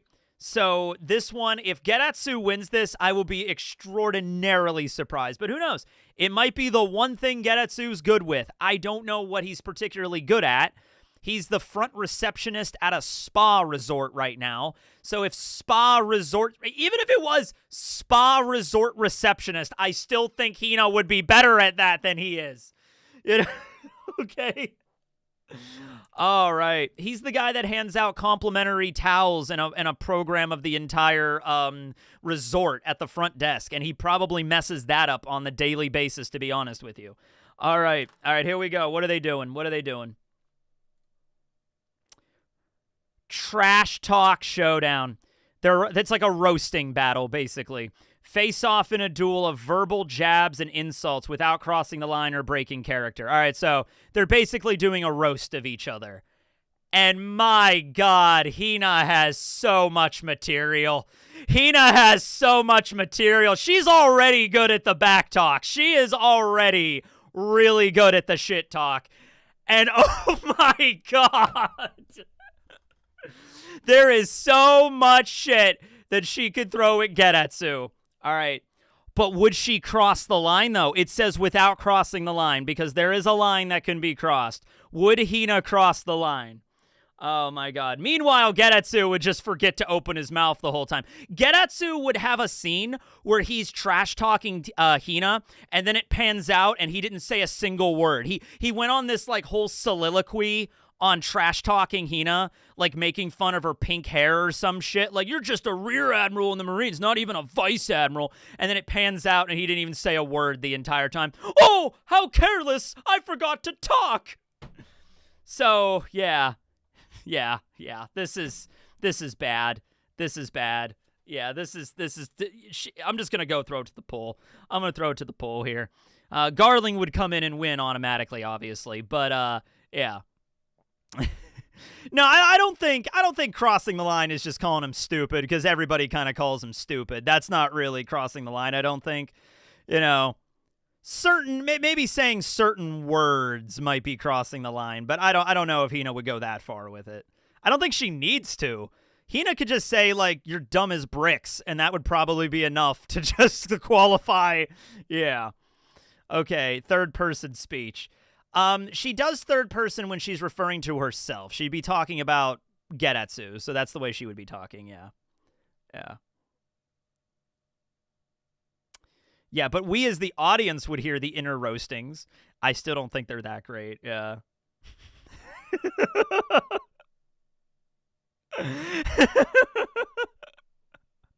Yeah. And she drops something that might be a little bit, you know, too. It's like, whoa, Hina, calm the fuck down now. All right, let's go to the poll. Oh boy. All right, let's see what happens. Let's see what happens. Oh yeah, but this is a trash talk. This is a roasting competition. He just kind of got this one in the fucking bag. Oh man. I would be afraid of facing Hina. We should all be afraid of facing Hina. She's good at that shit.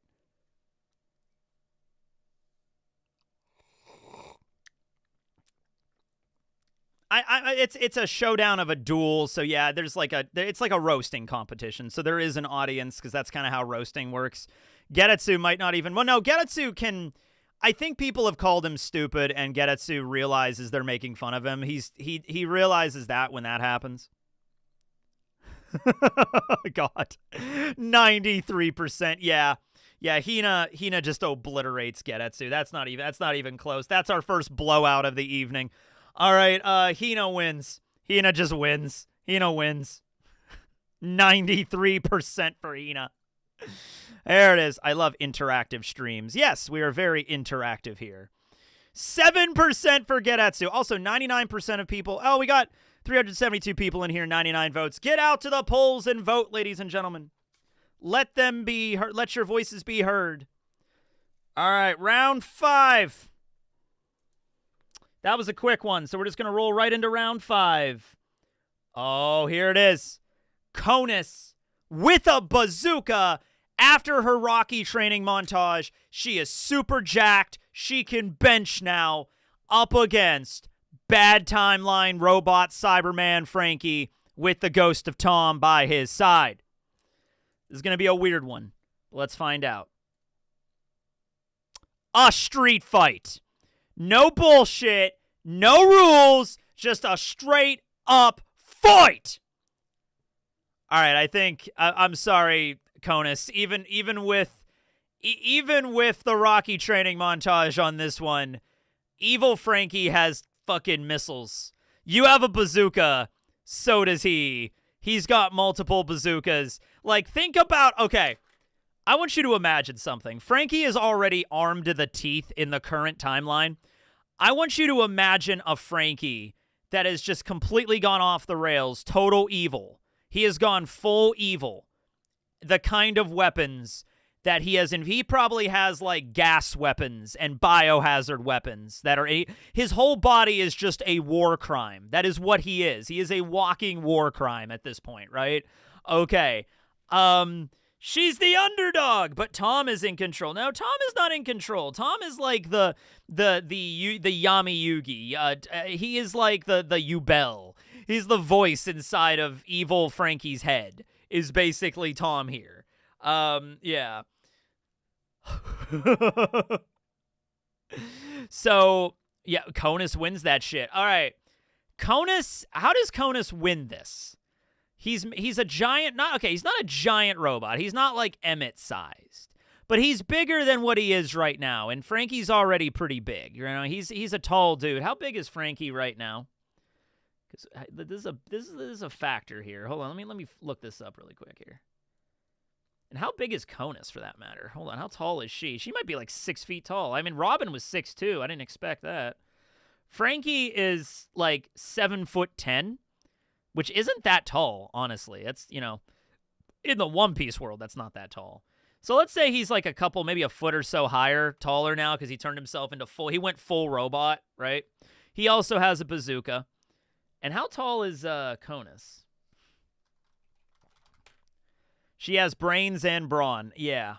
But could her muscles, hold on a minute. Okay, she's 5'9". So she's taller than I am. She's way taller than I am. She's 5'9", and she's super jacked now. Maybe she gained, we could say maybe she's 6 feet. Maybe she gained some height because she worked out because, hey, it's One Piece. That's how that works.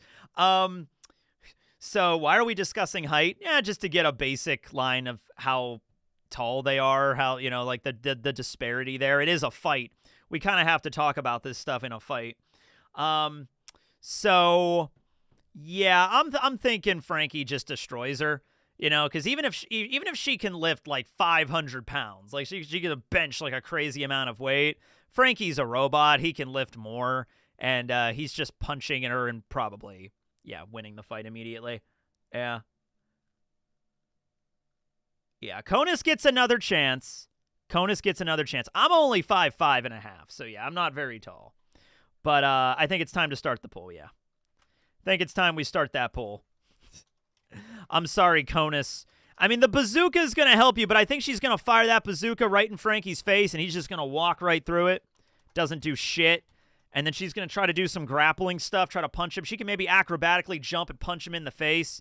That's not going to do shit either. Wipers in the background like, come on, you got this. Come on. I don't think it's going to work, though.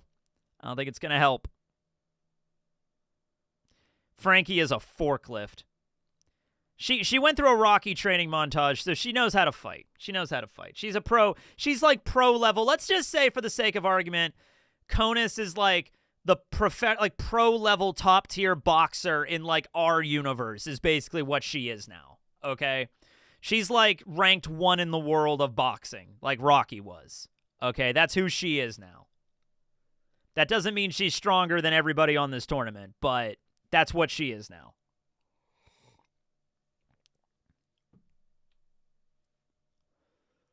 She had I don't even know if the dials would have helped her here, man. I mean, Frankie is just like, the problem is how does she even break through the armor is the problem. Frankie is pure armor here, okay? He just walks through like anything. Like a flame dial, a breath dial, a burn dial. He's walking through all of that shit. An axe dial, that shit's not going to do anything to him. A reject dial, maybe. But Conus doesn't have one, so it's a moot point.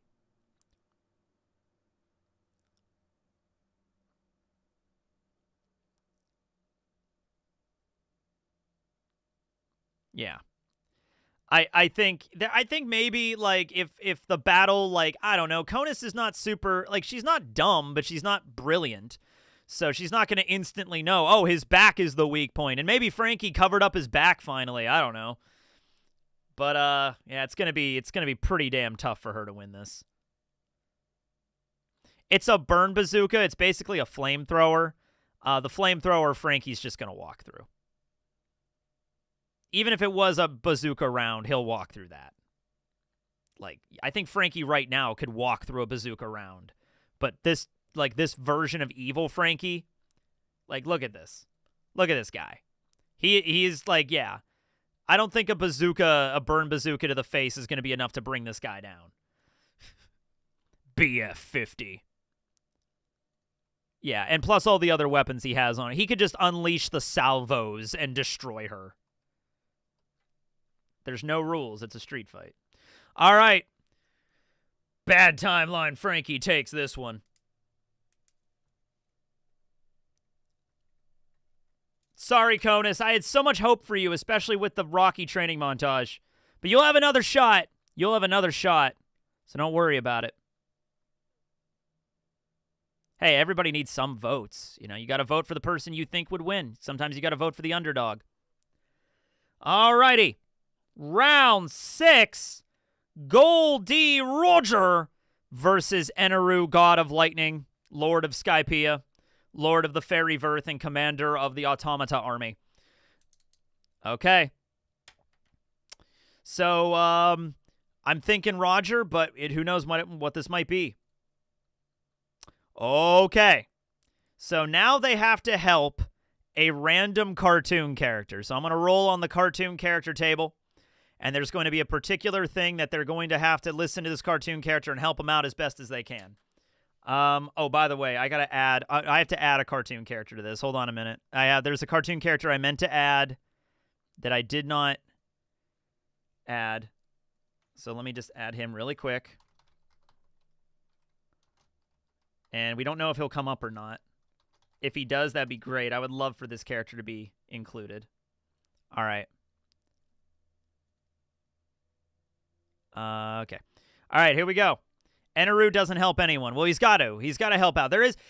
You might not have been here for the other tournaments. We really don't do the whole thing. We're like, well, Suru wouldn't have said a scary story, so Roger instantly wins. Now, there's nothing like that. We still see they try their best. They might be hampered by their personality, but Eneru has to try. He has to try to help. All right? Here we go. Kim Possible. What's the sitch? All right.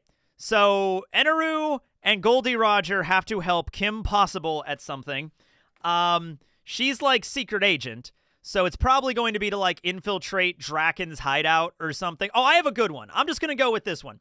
Kim is infiltrating Draken's hideout, and so Shigo's going to be there. And so basically Kim is just going to be like, distract Shigo while I go deal with Draken. All right, so she's going to go do that. And then so maybe Ron is there too. We can have Ron and Rufus there as well, and they're stumbling and bumbling over themselves. You know, Ron is there like, okay, KP, I'll help that out. so it's Ron Stoppable, Goldie Roger, and fucking Eneru there. Yeah. Okay. She would be unfazed. Oh, yeah, that's right. She also is, you know what? Yeah, wait a minute. What would be funnier here? Like, what would be funnier here? Eneru and Roger helping her out fight against, like, Draken or something like, I have a date for prom. I need to select a new, like dress or something. You know what? I'm just going to have AI do this for me. Hold on a minute. Give me a second here. Yeah, let's see if this is something here. All right. Because every time we do this, we usually do the chat GPT just picks out something. Okay. All right. Eneru and Roger.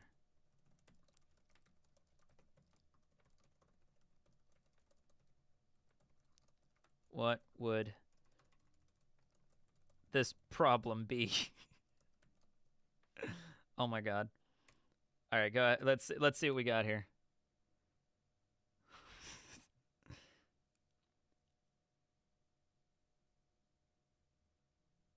Oh, hold on a minute. Let me hold on. I have to text back somebody really quick here. We're doing a Friendsgiving on Friday. Yeah, 7:30 works. We're planning a thing. I'm making lasagna. We're not having turkey because turkey's overrated. Yeah, okay, so this just basically has them doing, like, it's like a stealth operation, you know? We have learned about a satellite that's trying to brainwash the planet, and it's just like, okay, they gotta help, let's see here, the objective, locate and shut down the rogue satellite grid before it triggers a worldwide EMP blast. So this is basically like high-stakes stealth, you know, James Bond type shit that they're doing. Sneak into a facility. And it's just like, who is better at being like a secret agent? Let's just do it with that. That's what Kim's doing. Who is better at being a secret agent? Okay, who is good at stealth? Who is good at being quiet and maneuvering through a particular area? That's what we get. I don't like turkey. I seriously don't like turkey as a meal. I find it very, very mid. You know. All right. By the way, Eneru could just use his electrical powers to probably, like, do whatever she needs. It's like, I need you to destroy this satellite. Eneru's like, all right, bet. Zoop, done. I think Eneru's kind of got this. Eneru, you know, like, if the objective is to stop a worldwide EMP, like, and Kim is there, and, like, Draken is like, ha, ha, ha, ha, you know, or Senior, whoever is doing it or whatever, I think Eneru can literally just turn into energy and stop it. So I think Eneru's kind of got this. Goldie Roger, meanwhile, is like, yarg me hearty, this be out of my area of expertise. I know not of these electrical grids and EMP blasts of which you speak. This is very much out of his, lasagna is mid. Not the kind of lasagna I'm making. Yeah, Eneru might just take over the EMP after, but we'll deal with that after. He'll disable it and then maybe take it over for himself. But for right now, he disables it. Yeah. That's right, he has to monologue all the time, though. Wait a minute. He has to monologue. So the entire time this is going on, he'd be like, I don't want to do this. My powers are so great. I am stronger than you. Goldie Roger would at least try to help. You know, I don't know how. He'd just probably start breaking things. He's like, my abilities be I hit things with a sword. You know, like, that's what he could do. He could, like, if you need help destroy, Roger would not understand any of the particulars here. But if the objective was destroy a satellite, Roger could do that. You know what I mean? Roger could try to do that, like break a bunch of shit. If you're asking Roger just to smash shit, he could do it. Oh, man. This is a weird cartoon character to help them with this, because Kim Possible's world is very, like, high-stakes, crazy supervillains, you know, like it's not as simple as just, hey, help me out with this one task. Although it could be. It could have been help me out with, like, picking out a dress for the prom, you know, and even in that case, I would still say Roger might have an edge there, actually. Oh, man. Okay. How does this fit in? Oh, yeah, they're helping Kim Possible with a thing, JL. That's what they're doing right now. That's what they rolled. All right, Eneru versus Roger. Who's helping Kim Possible save the world? I don't... There we go. This is what we got. Sometimes they get weird. Yeah, Roger could just blast an energy wave at something and probably save the day. I don't fucking know.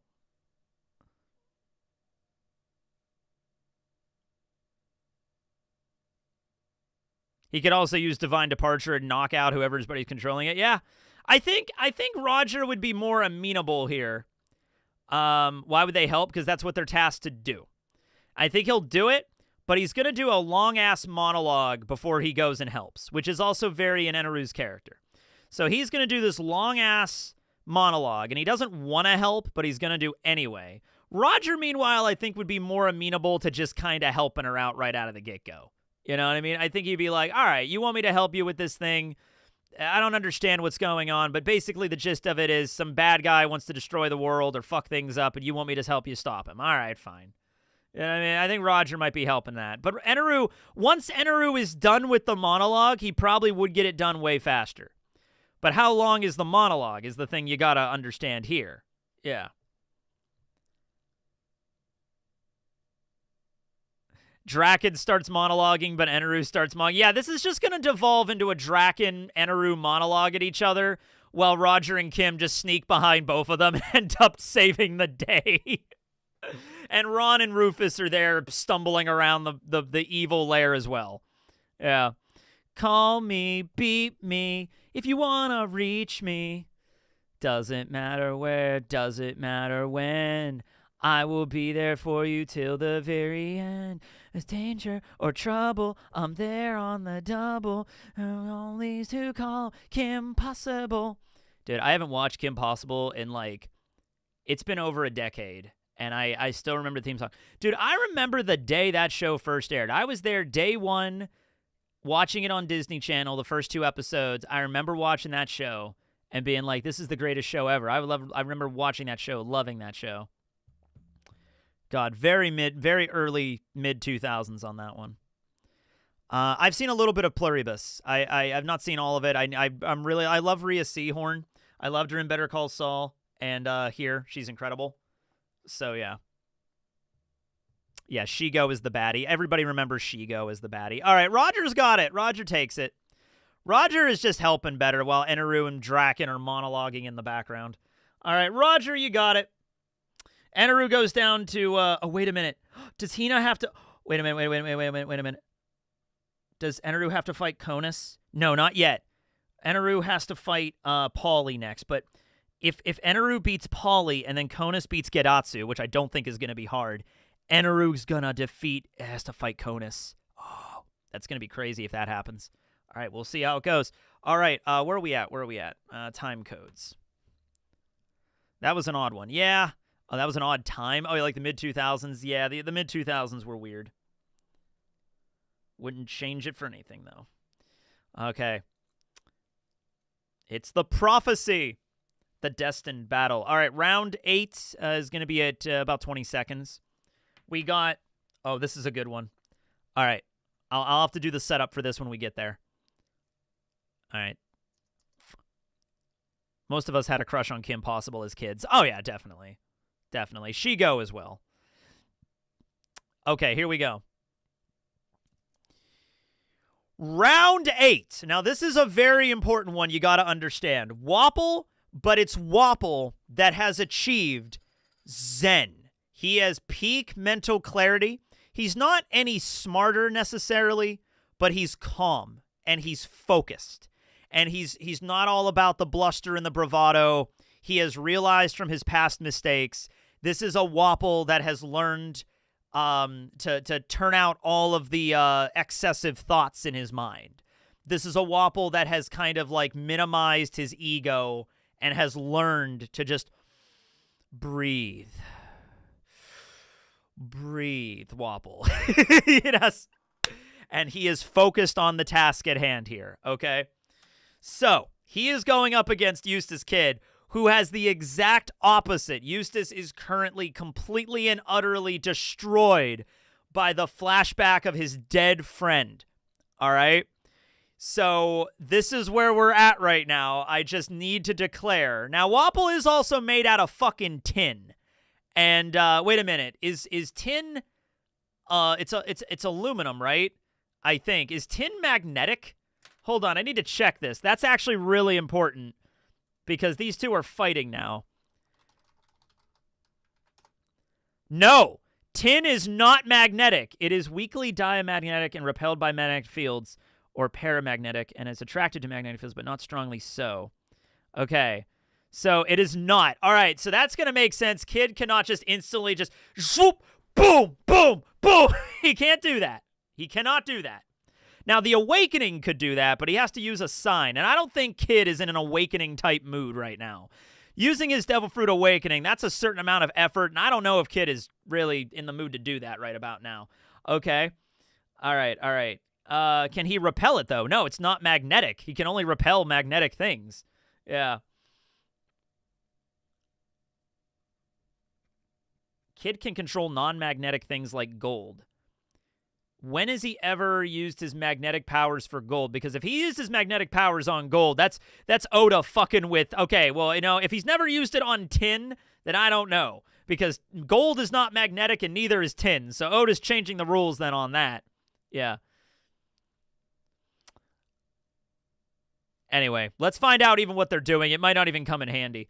John attracted treasures. He attracted the metal... In the, every single one of those treasure chests had metal on them, though, so you don't really know if he was attracting, because there was, like, gems. No, he did not. He did not. John attracted all the treasure chests there. He was not attracting, like, diamonds. He wasn't pulling diamonds out. The diamonds were in the treasure chests that he was attracting with his power. He attracted the treasure chests. Yeah, because if Oda's going to do some bullshit, like diamonds are now magnetic in One Piece, like, no, they are fucking not, you know? Anyway.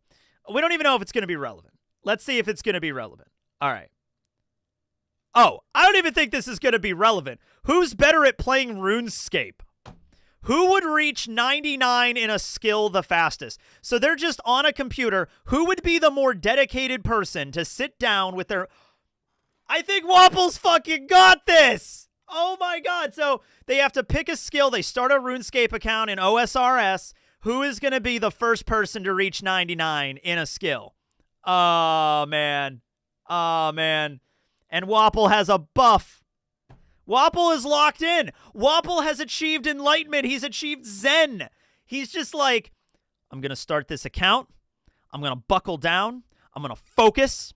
We're going to pick 99 in a skill. He's probably reading the wiki. Like, all right, what's the easiest skill to get a thing in? Probably either construction or cooking. Construction is very expensive, but Wapol is rich, so Wapol could just use all of his money to do the bond thing and then just end up getting in construction skills, and he just has to sit there and build like 1,000,000 mahogany tables, and boom, he reaches 99 in construction, probably. You know, cooking is also really easy to get there because there's a lot of stuff in cooking that can get. He might even do it in rune crafting. Fuck it. He might just be so damn focused. He might be able to get... No, Wapol is not lazy anymore. He is peak mental clarity. He has eyes on the prize. Like, this is the task. I am focused on the task. All right? And Kid is not a gamer, and he's horribly depressed right now. Oh, dude. Wapol is on Adderall. Also, Kid is using magnetic powers. He's going to get pissed, and the computer will get broken, and he has to get another computer. Oh, man. This is going to be... Yeah. Treasure Hunter is finally being removed. I saw that the other day. Is there any reason why they're doing that? I didn't really look into it too much. Also, one hand is missing. I mean, he has a prosthetic, but it is a giant prosthetic. I'm sure he could make a smaller prosthetic. Wapol has achieved Zen, and he's going to focus, and he's going to do his research, and he's just like, you don't have to be a super genius in RuneScape. There's literally walkthroughs that walk you through how to get 99s. It's just, it takes time. It takes time and determination, and that's literally the buff that Wapple got here. The buff is Wapple now has peak clarity of mind. Yeah. Players just hated it, and they voted to remove it. Okay, well, there you go. Democracy. Yeah, I'm going to go with OSRS because that's what I'm playing right now. 92 is half of 99. Exactly. It's like you need really good determination to get a 99. I couldn't. I don't have that. Wapple does right now, though. Wapple normally doesn't, but now he does. All right, here we go. Who wins this RuneScape battle? Wapple or Kid? Who reaches 99 first? Wapple. Kid is just so depressed right now. He's not going to be able to focus too much.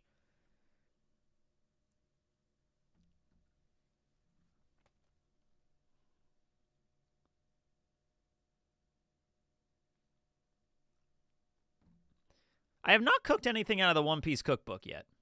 I need to. I mean, honestly, I think Wapple might do the hardcore Iron Man, but he probably, maybe Wapple does the 99 first in the normal account, and then afterwards he loves playing RuneScape so much, he's just so focused, he does the hardcore Iron Man after. Yeah. I know you don't want Wapple to win, but hey, he's got the buff. He's achieved peak clarity of mind. He can sit at a computer and focus on just every day, 12 hours a day, just focused as hell. Just focus. Build the mahogany table. Send the butler out to get more supplies. Build the mahogany table. Okay, level up. All right, build the rejuvenation pool. All right, level up. Okay, get more wood. Okay, go there.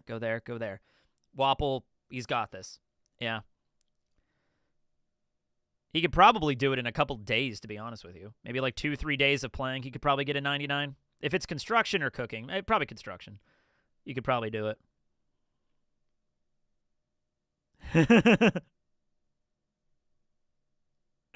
Yeah. Enlightened Wapple. I love it. Yeah, he's the first person to reach 99 in sailing. I think there's already like 5 people that have already done that. Yeah, probably like more than 20 now. Yeah. Okay. Well, 76% for Wapple. He's got it. Wapple takes the win. Sorry, Kid. And Kid, you're not done yet, though. You are down in the losers bracket. You did beat Pauly, so you're not 2 and out. Yeah, and also, yeah, because Wapple has money, and you could transfer real world money into bonds in RuneScape. He could just buy a shit ton of bonds with his money, and then just boom, make a bunch of money, and then he could basically do any of the more expensive skills like that. Yeah. All right. Could you even reach 99 in a 24-hour period if you just spent 24 hours grinding? I don't know, man. Probably you could, but damn, that's just hell. I couldn't do that. Just pay to win, basically. I mean, you still have to dedicate the time to it. It's not just like spend money and you just get 99, but it's going to take time out of your day to do it. But yeah, it makes it way easier. All right, where are we at? We're at I'll do 149. I missed it by a minute. We'll circle back, talk here for a bit. All right, who's the next fight? 8. We got Kuma and Hina. Okay. This is going to be a good battle. I think this is the first battle that's like, if it's just a straight up fight, this might be close, depending. Hina has a good devil fruit. Kuma has a good devil fruit. Yeah. This isn't Christmas. There are Christmas-themed challenges. They just haven't come up yet. I hope at least one Christmas-themed challenge pops up here. Tell you what, if I don't roll a Christmas-themed challenge by the end of it, the last round will be a Christmas-themed challenge. We got to do it that way. Yeah, because it is Christmas. Even though it's Thanksgiving. Even though it's November. All right, here we go. Okay, round 8. We have Hina. Iron Cage Hina versus Kuma, who is just the best dad ever. What are they going to be doing? Who would be the best henchman for the Monarch? Minions! Attack! You can handle chaos and poor leadership. All right, so the Monarch is a villain from the Venture Brothers. If you've never seen the Venture Brothers, then just don't worry about this. But for those of you motherfuckers that have seen the Venture Brothers, you know exactly who I'm talking about right now. Who would be good at being a henchman for the Monarch here? And this is going to be tough, but Kuma... So you might say Kuma is like this jolly, nice fellow, but also remember that 21 is also a Monarch henchman, and he's kind of like 21 and 24 are kind of incompetent, and they're also the henchmen. So competency is not necessarily a thing here. It's more about just being that like super. It's basically being a henchman, you know. Venture Brothers is so good, yeah. I'm picturing Hina and Kuma wearing the henchman outfits right now, and it's very hilarious to picture Kuma wearing the outfit. This giant, like, the little yellow, like, leotard, and then the skin suit, and then the wings, and the little goggles. Kuma wearing the goggles is so fucking funny. Oh, man. All right, Kuma doesn't have anything as a buff, and neither does Hina. They actually don't have... These are two characters that rolled nothing, so they don't have buffs or handicaps or anything. Hina, though, has a devil fruit that allows her to turn into a cage and trap people, so that's, like, really good. Yeah. 2-ton 21 is hella competent. He's very competent now. He didn't start out as competent. I feel like the Monarch would be annoyed Kuma's wings are bigger than his. Yeah, I feel like that too. It also might be awkward because I don't think there's any women that are henchmen on his crew. Not his crew, as a henchman for the Monarch. I think the only woman is Dr. Girlfriend or Dr. Mrs. the Monarch later. I don't think there's ever been shown to be a woman henchman for the Monarch. So it might be a little bit awkward for her. But who would be the better henchman? I don't know. I think Kuma would be better at, like, going with the flow with this. Hina might be, like, really irritated by everything, the way the Monarch runs shit. Because the Monarch is like, ready the acid magnet! Da-da! And then Hina's like, this is so fucking stupid. Kuma would be like, all right, that's what we're doing. I guess we're readying the acid magnet. I think Kuma would just kind of jollily go along with it because he's Kuma. He's just like, all right, you know, this is when we want to build the acid magnet to capture Dr. Venture. Okay, we could do that. Let's see. No, Kuma would have hilariously tiny wings flapping really fast. Yes. Kuma could fit. Yeah, they're in a giant floating cocoon. They'd probably, it could fit Kuma. It could fit Kuma. Yeah, it might be a little difficult, but he'd be like a really big guy. Kuma would be against his plans though. The thing is about the Monarch. Okay, this is what you need to understand about the Venture Brothers universe. Okay, the Monarch is a supervillain, and he does want to kill, quotes, Dr. Venture. But the way that organized villainy works in the Venture Brothers universe is it's more about the cat and mouse chase. It's like Tom and Jerry always chase after. Like, Tom always chases after Jerry. Tom never, like, actually kills Jerry. They're actually kind of friends. It's sort of like that in the Venture Brothers universe. It's more about, like, between the hours of 4 and 7, I'm going to menace Dr. Venture. And then he shows up, and he menaces Dr. Venture, and he makes his big speech. Now, Dr. Venture, I have you! And then it's 7 o'clock, and he's like, all right, we're going to meet up. I got you in my schedule for next Tuesday. Does that work for you? No, Dean is doing this, like, recital thing. I kind of got to be there for that. All right, I got you. How about Wednesday at 2 o'clock? Yeah, that's good. All right, cool. I'll put it into the guild to figure out the scheduling. Minions! Back to the cocoon! Like, that's kind of how it is in the Venture Brothers universe. So there's not really an issue of, like, yeah, like the Monarch has the Dr. Venture dead to rights multiple times, and he doesn't actually do it. So it's like, yeah. Unless we're talking about, Red Death is a straight-up murder machine. Yeah, Red Death will straight up kill you. But he's not Red Death. The Monarch is not Red Death. Yeah.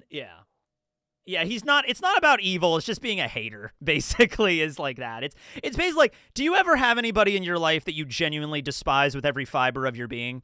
You should join the Guild of Calamitous Intent, and you get to be like a supervillain that torments them for a living. Like, you get paid for it, kind of. Like, is basically what it is. They become your nemesis, and then you will, legally be allowed to, like, I don't know, throw laughing gas at their house. Like, ah, ha, ha, ha! You know, like, that's kind of how it works. And there's different levels in the guild and all that shit. That's kind of how it works. Okay, they do it for the love of the game. So I think Kuma would be okay with that. It's not actually about murder. It's, especially the way the Monarch does it, it's not about murder. So I think Kuma would just go with it. All right. Yeah, yes, he's actually my best friend. Oh, man. See, that's how it works. That's kind of how it works. All right. So Hina versus... but Hina, I think, would think the whole process, the whole system of this, because Hina is a fucking Marine. She actually goes out and fights pirates. I think she would find the whole cat and mouse game of the guild to be really stupid and redundant. Like, why don't we just go fucking kill him then if that's the problem? You know what I mean? And I just don't think she would get it. I just don't think she gets the vibe of this. Okay, because she's serious. She would just go kill Dr. Venture. And the Monarch would be like, whoa. You just don't go in guns a-blazing. That's not how it does. There are rules in this business. You know what I mean? Like, that's how it would go. Yeah. Now he just gets paid. Yeah, Malcolm doesn't kill Dr. Venture because he knows he would have nothing to do after. His life would be meaningless after. Dude, I wish... The fact that show got canceled really, that pissed me off and made me genuinely upset. Like, I really hope it comes back someday. I just rewatched the movie like a few days ago. I hadn't seen it in a while. And I rewatched Radiant is the Blood of the Baboon's Heart, and it's so good. And it really shows, like, they did a pretty good job of compressing what Season 8 was going to be. But I really hope they bring it back. I really do. Yeah, he does kill people, but it's like his own minions. He'll, like, shoot with darts and shit. Yeah. But they're expendable. Yeah, Hina, I think, is just way too rigid for this type of job. Hina would not get the idea. They got to set it up elaborate trap for Dr. Venture first and create some bullshit excuse for him to escape. Yeah, really, yeah, that is kind of how it works, yeah. Like, if you've seen some of the crazy shit that the Monarch has come up with over the years to torment Dr. Venture, he literally came up with, like, little robot hands that come out of the cocoon and string Dr. Venture up like a marionette puppet and, like, arrange him like a puppet over the sky. Dance! Dance, little man! Like, what the fuck was that even supposed to accomplish? Just nothing. Just kind of just because the the Monarch is insane, and that's how you do it, you know? Yeah. I miss that show so much. I do too. All right. Kuma's got it. Kuma would be a great henchman, I think. Way to go, Kuma. That was a fun one. I like that one. All right. The next one's going to be 158. All right. The movie was kind of a letdown to me. It was basically a long Sheila episode. Really? I mean, like, they keep in mind they're compressing probably like 8 episodes into a movie. The Sheila stuff was probably the weakest part for me. Mantilla, and we find out who Hank and Dean's mom is, and I think that was revealed in a way that made the most sense. I don't want to reveal it because of, you know, reasons, but we figure out who is biologically the mother of Dr. Venture's kids. We do see that. Yeah.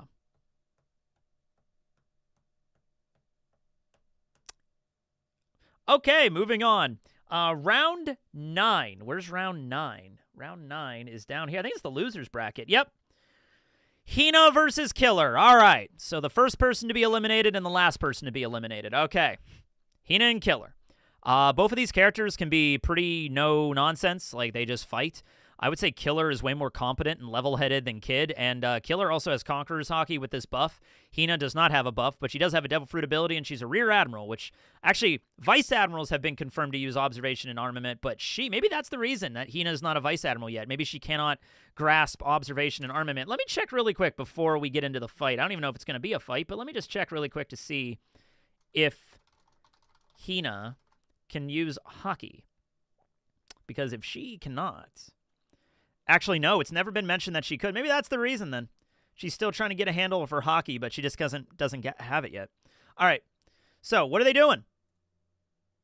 Snowball battle! Yes, just like that SpongeBob episode. Yeah, so it's that episode. That's a Christmas one. That's a Christmas-themed one. It's the episode of SpongeBob where they build forts and they have snowball battle. but it's like an extreme snowball battle because it's Hina versus Killer. All right, so they're on opposite ends of the battlefield. It's covered in snow. They have to build a snow fort. They have to make snow weapons, and they have to throw it. All right, so Killer, his whole thing is he uses death blades. So maybe he can like attach a thing to his blades to like throw snowballs like da-da-da-da-da-da-da-da, like maybe he could do that. This is like a cartoon. I want you guys to understand. This is like so you have to think about this one through SpongeBob cartoon logic. So like Killer attaching snowballs to his death blades and like throwing them like a Gatling gun that way. That totally makes sense. Hina, I don't know, making a giant sphere of like a cage and then covering it in snow and throwing that at Killer. That makes sense too, right? Like this is the deadliest snowball battle of all times because both Killer and Hina are going in to kill. Yes. Oh, sorry, I keep saying kid. It's Killer. It's Killer. All right, it is Killer. All right. Killer throws armament hockey coated snowballs. Yes, absolutely. Armament hockey's up the snowballs and just starts throwing them at Hina. Yeah. Attaches scoop to his blades. Yeah, perfect. He attaches little ice cream scoops to his blades and just sets it down in the snow and just there you go. There you go. Killer is the type of guy that throws snow in glass bottles or broken glass in the snowballs. Like, yeah, like all that shit. It's a mini snow gun. It is all going for 100% here. So who's winning? Who's winning?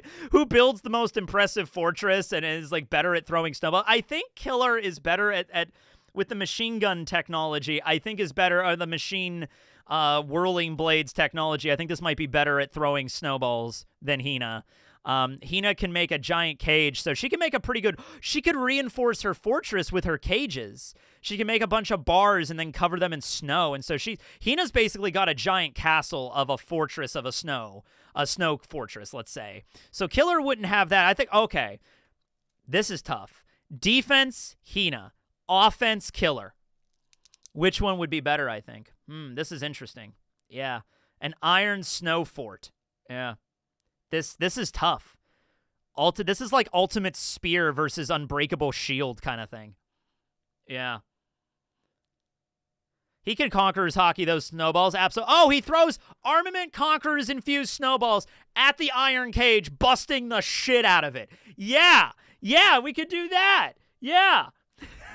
Killer snow spoons. Yes. Yes. That's dumb enough to work in the context of this battle. Yes. All right. Hina makes snow cubes and yells beware as she throws them. He cannot use advanced Conquerors. He has Conqueror's hockey now. That was his buff. He has Conqueror's hockey now. Yep. Stoppable force versus movable object. Hockey, armament, hockey infused with Conquerors, fucking snowballs. That's great. That's fantastic. All right. Killer has Conqueror's hockey in the tournament. We rolled for buffs, and that's what his buff was. He got Conqueror's hockey. He has it now. All right? That's the buff. It's unfair, but he has it. So now I think that actually is going to matter because now I think he wouldn't be able to break through the bars on the fortress, but now I think he would be able to do that. Yeah. I think he'd be able to do that with the snowballs now. All right. Here we go. Who wins? Hina versus Killer. Oh, man, I think Hina might be out of this. I think Hina's going to make, like, a very impressive giant fortress of iron and snow. But holy shit. What would Killer even do with Conqueror's hockey? I don't know. It'd probably look really cool. There'd be, like big giant bolts of lightning and shit. Yeah, it would be just black snowballs that he's throwing at Hina.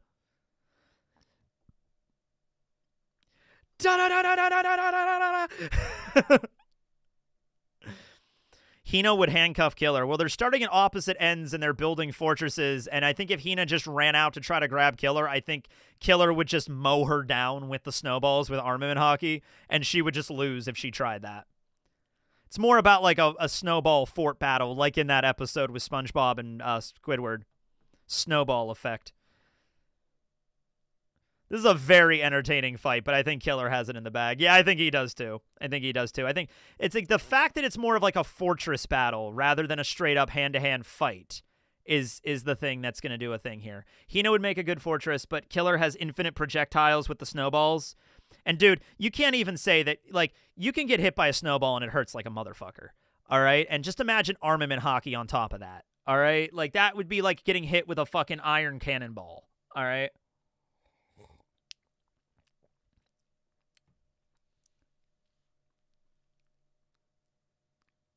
Yeah, there you go. Killer's got it.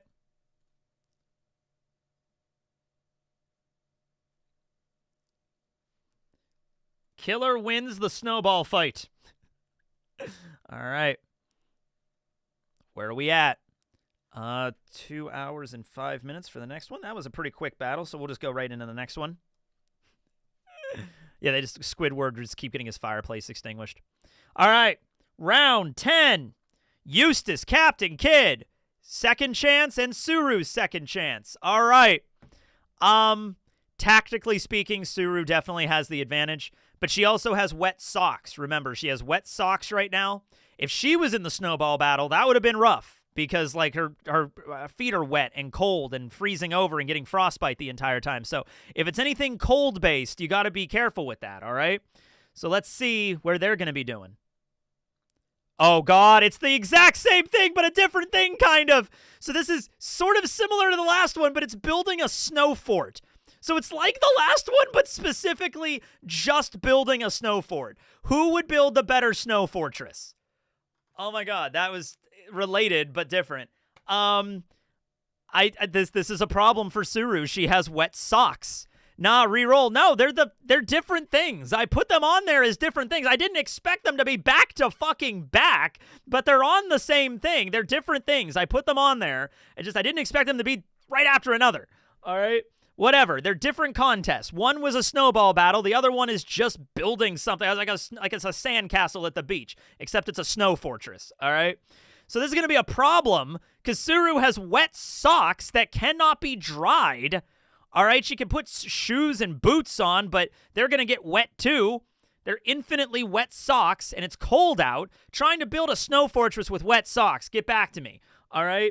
Kid, meanwhile, is sad as fuck, but he also has the ability to grab metal that he can reinforce with the snow, and he could use that as like a support structure. So, like, damn it, this is going to be a problem here. It's going to be a metal snow fortress, but, like, he can do that. This is like a Bleach Beach episode. Yeah, except it's with snow. I don't know, man. I don't know. Even with Kid being depressed, Kid is not that stupid. He's not dumb. Well, he's rash and brash. He's definitely that. I wouldn't say Kid is an idiot. He just jumps into things without thinking a lot. The fort was optional in the snowball fight. Now it's the focus. Yeah. Suru has years with building fortresses. Yes, Suru is a tactician. She would know practically exactly how to build a fortress, how to fortify it, how to make sure that it is the most structurally sound. I'll give it to you. She would know how to do that. But she has wet socks on. The entire time this is happening, she is freezing her butt off. And she is 76 years old. She is an old woman in the snow, freezing in wet socks. This is not good for her. She is probably going to get frostbite from this. This is not good. Yeah, and she is old, too. I don't know if you've ever been around a lot of old people, but my grandparents had their house at like 85 degrees all year round, even in the middle of the summer, okay? They get cold really easy. And Kid is an engineer, too. Yeah, that's true. He knows how to build shit.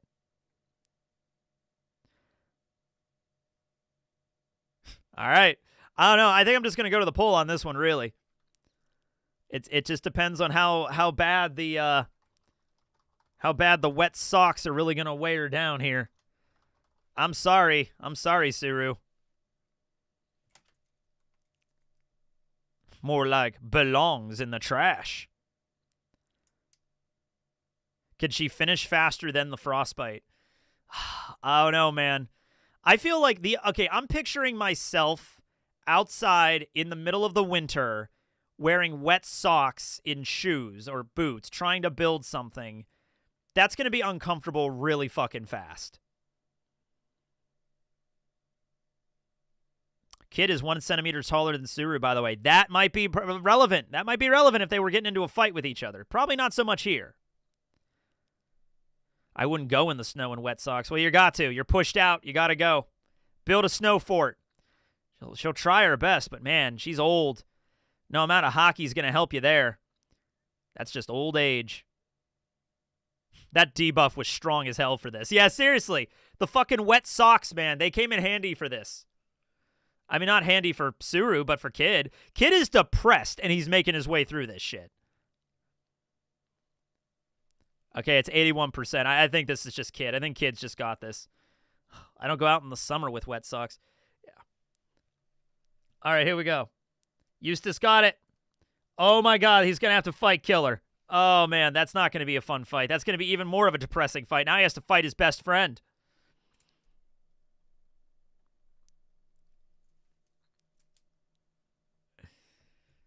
All right, yeah.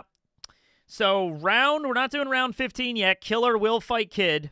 But for the next fight, round 11, oh yeah, still going in the loser bracket, we got Eneru versus Paulie. Eneru versus Paulie.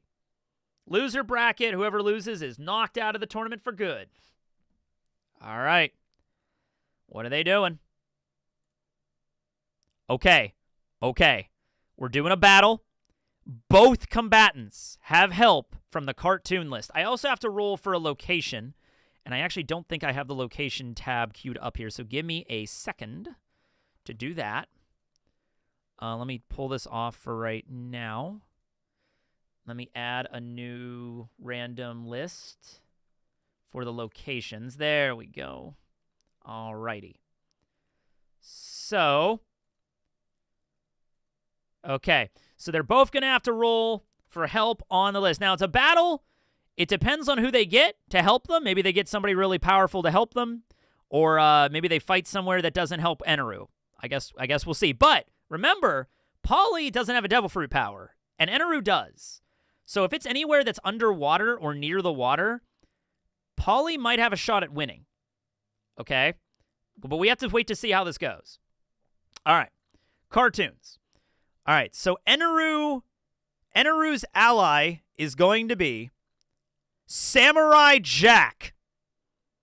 All right, Eneru has Samurai Jack. He's back from the past to help him fight Paulie. That's a good one, because Jack is tough. Jack is really strong. You know, he is here allying with Eneru for some reason, fighting against Paulie. And Paulie is going to get Doofenshmirtz from Phineas and Ferb. All right, now hold on to your butts for this one. Holy shit. I got to roll for a location. Stop. He's already dead. Wait, hold on. We still have to roll for a location. You know? Oh, my Jack. Oh, Samurai Jack. Paulie is so done. Paulie, wait a minute. Doofenshmirtz has come up with some crazy shit over the years to trap Perry the Platypus. Okay? All right.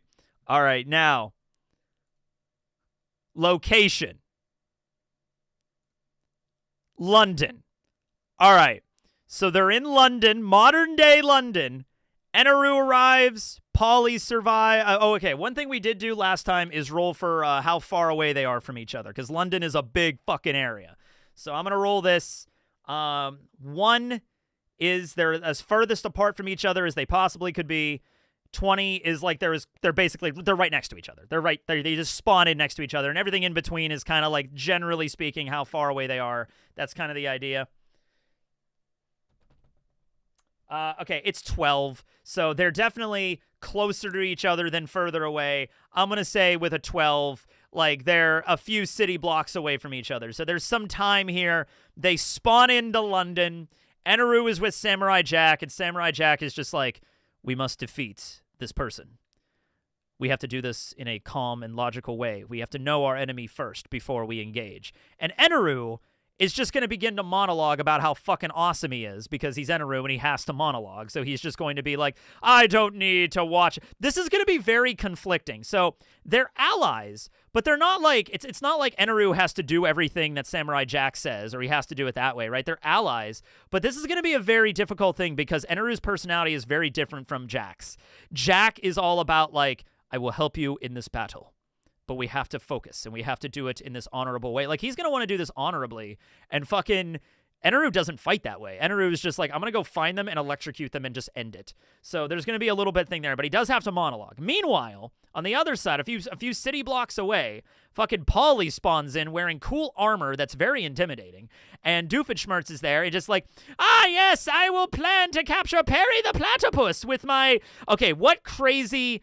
Doofenshmirtz-esque invention, like the capture lightninginator, you know, like the depower lightninginator. Like, he's gonna come up with something like that. That's literally what Doofenshmirtz fucking does. All right, that is literally his character. Is he comes up with these very absurd inventions that do one very specific thing to try to capture Perry the Platypus. So Doofenshmirtz could very easily create an invention that literally a Faraday cage-esque device that captures electricity. He could do that. That is what he fucking does. All right? The deionizer-nator. Yeah, the rubber rope. Oh, he might invent something rubber to like help with... Could Doofenshmirtz create something rubber to help Polly defeat Eneru? I think that's fair. That's what Doofenshmirtz fucking does. All right? Yeah.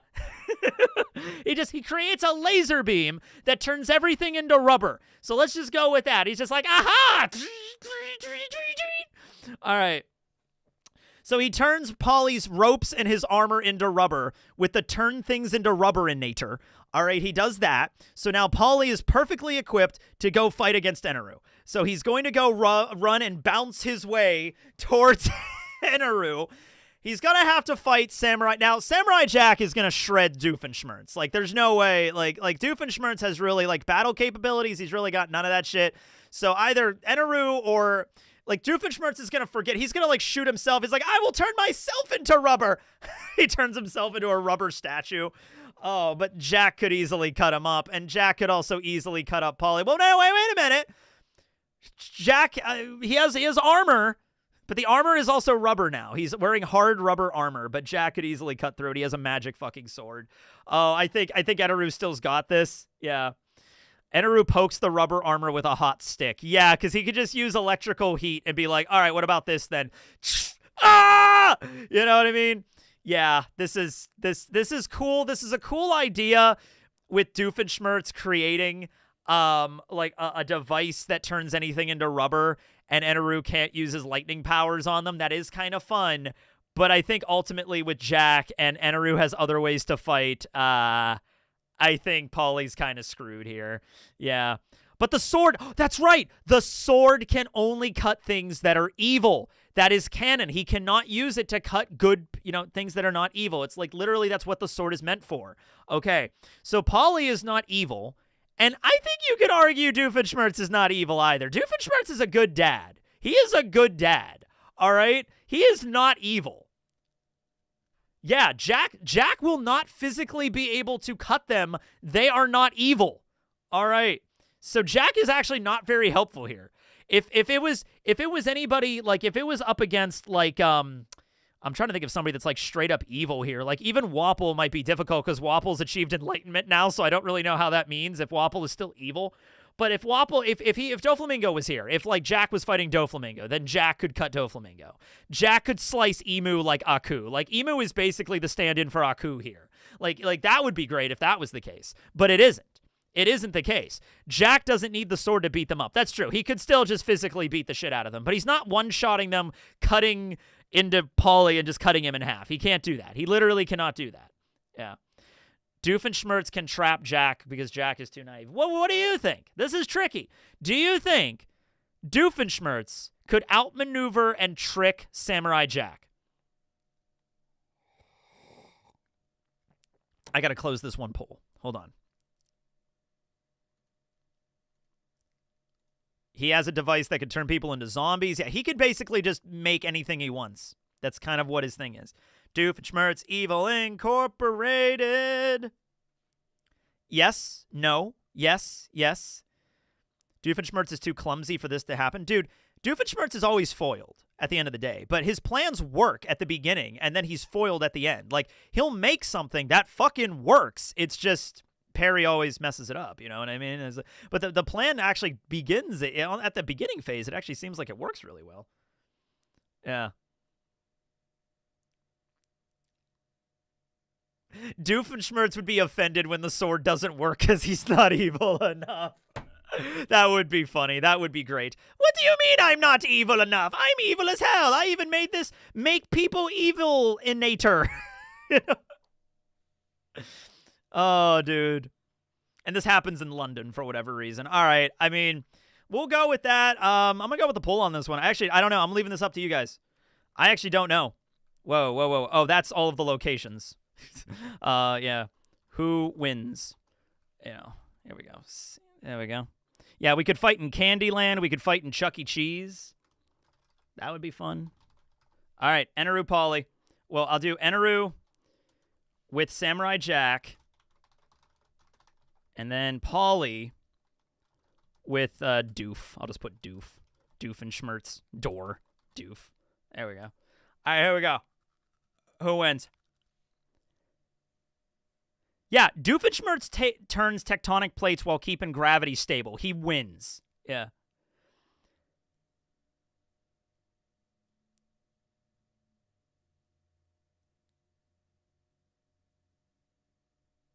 That is true. I will be honest with you. I have seen a little bit of Phineas and Ferb. I did like that show. It came on the air a little bit later. I wasn't really watching cartoons at that point, right? Like, Phineas and Ferb came out when I was in high school. I've seen a couple of episodes. I remember the Backyard Beach episode. I remember the robot episode where he makes the robot that does the dance. You know, I remember that. And then the robot had a girlfriend. I remember that episode. I remember a few, but it wasn't a show that I grew up with. I will say that. So I don't have a great memory of that show. I've only really seen a few episodes. But I always thought it was pretty funny. But Jack can jump good. He can. He can. I remember Phil of the Future. Wait, wasn't Phil of the Future from the year, like... No, it wasn't 2025. It was like 25 or some shit like that. What year was it? I think it was 100 years in the future, wasn't it? Phil of the Future. Yeah, it was 2021, I think. 21. Yeah. I think.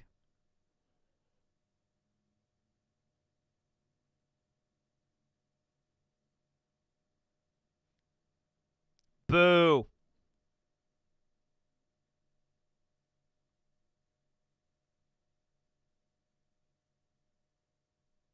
That was such a crazy...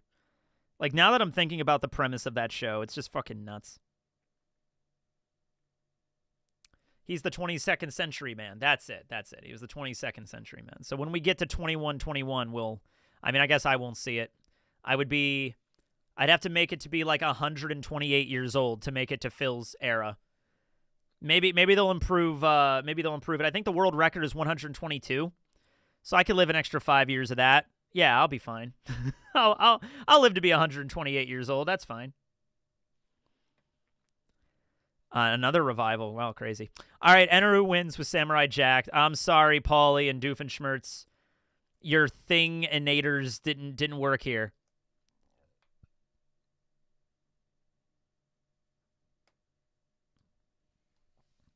He has really sad backstories, though, yeah. Eneru wins.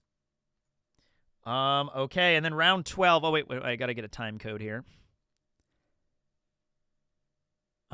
This one is, I'll do... Will Barry be around then? Yeah, that's actually a good fucking question. What will happen to Barry in the far future? Huh. Damn, I never thought of it like that. Because Barry will outlive me. What the fuck? Who the fuck just commented that? Auto Ops? You just gave me an existential crisis. Holy shit. What the fuck am I gonna... I guess I would put him in a time capsule or some shit. Like, I'll put him in a time capsule. I'm like 80 years old. I put him in a time capsule, and I'm just like, with a note, just being like, hey, I did a YouTube show in the 21st century, and this was my mascot. Take good care of him. You know, it's like, there you go. That's... Wow. Okay. All right.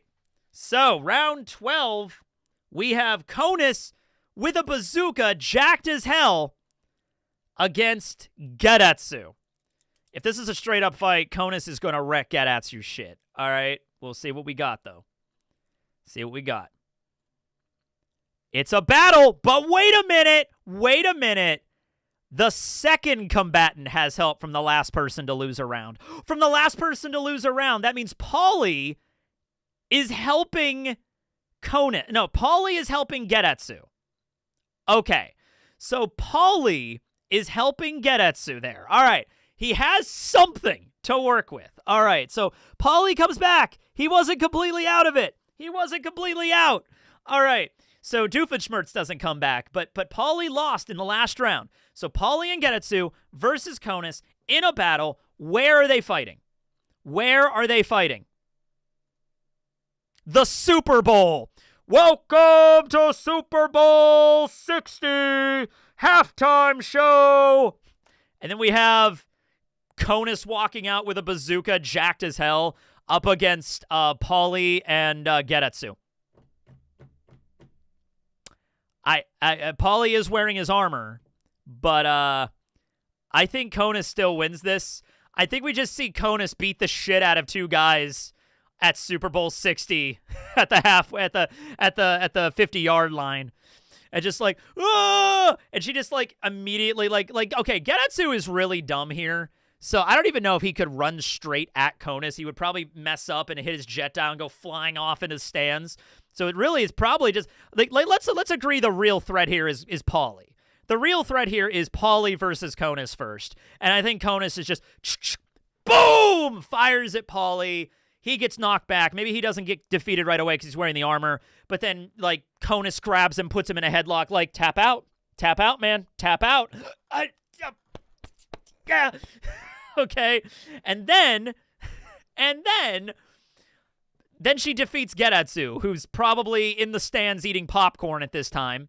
He gets flung into the freaking arena, lands in the stands, orders a popcorn, sits there like, oh, I'm trying to eat the popcorn with his eyes, you know? I think Konus kind of has this. Gedatsu can fight okay, though. I mean, he fights, he's strong. He's physically strong, but so is Konus in this version. And also, he gets really, like, he'll make some stupid decision, like using his jet dial and sink in his own swamp or fly off in some random direction and hit a wall. Like, that's a very high chance he's going to do that shit. All right?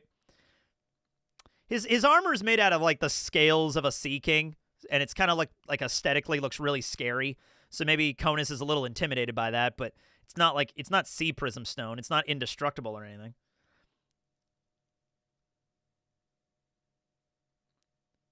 Yeah.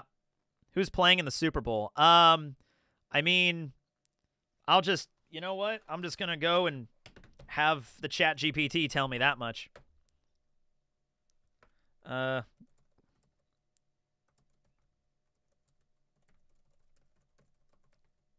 I'm just going to say, just generate 2 teams to play in the Super Bowl. What do we got?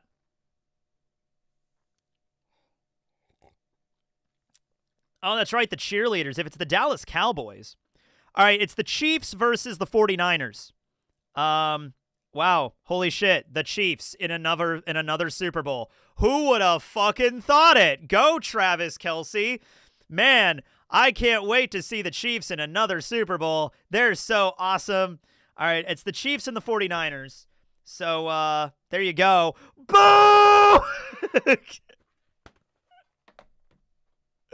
All right, so it's the Chiefs versus the 49ers. It's the halftime show. And then there you go. Heck yeah, home team. And for the halftime show, Konus comes out and beats the shit out of Paulie and Gedatsu. Yeah, or maybe they beat. I think Konus has got this. She has a weapon. Paulie does too. Paulie has his ropes, but Konus has a fucking burn bazooka. Damn, that's gonna be I'm not super well versed in sports, but I watch the Super Bowl every year. Bring back the Eagles. Yeah. Who wins? That would be Konus with bazooka, or Paulie. No, or Gedatsu with Paulie. All right, and also, like, Paulie's he's not a normal human. He is tough. He is stronger than the average human, but so is Konus here. Konus is, like, super ripped. She's got muscles for days. Paulie is distracted by Taylor Swift. Yeah, if the Chiefs are playing, Travis Kelce's going to be there. And if Travis Kelce is there, then Taylor Swift is definitely going to be there. Maybe Paulie is a Taylor Swift fan. I don't know. Well, Paulie only gets distracted when women are, like, super scandally clad. I don't think Taylor Swift's going to show up to the Super Bowl scandally clad. But then again, what does Paulie consider scantily clad? You know? Why can Paulie just manifest ropes? Because he's Paulie. A Steeler versus Eagles. Yeah, that would be a matchup for sure.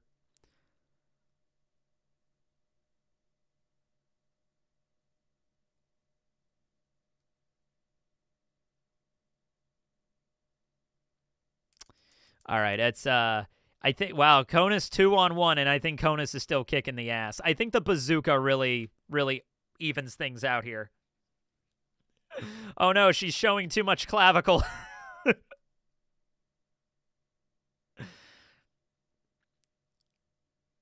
He's not just strong, he's cracked. Well, by that logic, Conus went through training, and she went like Kobe training. She's super buff now, too. You don't know Paulie. I know Paulie.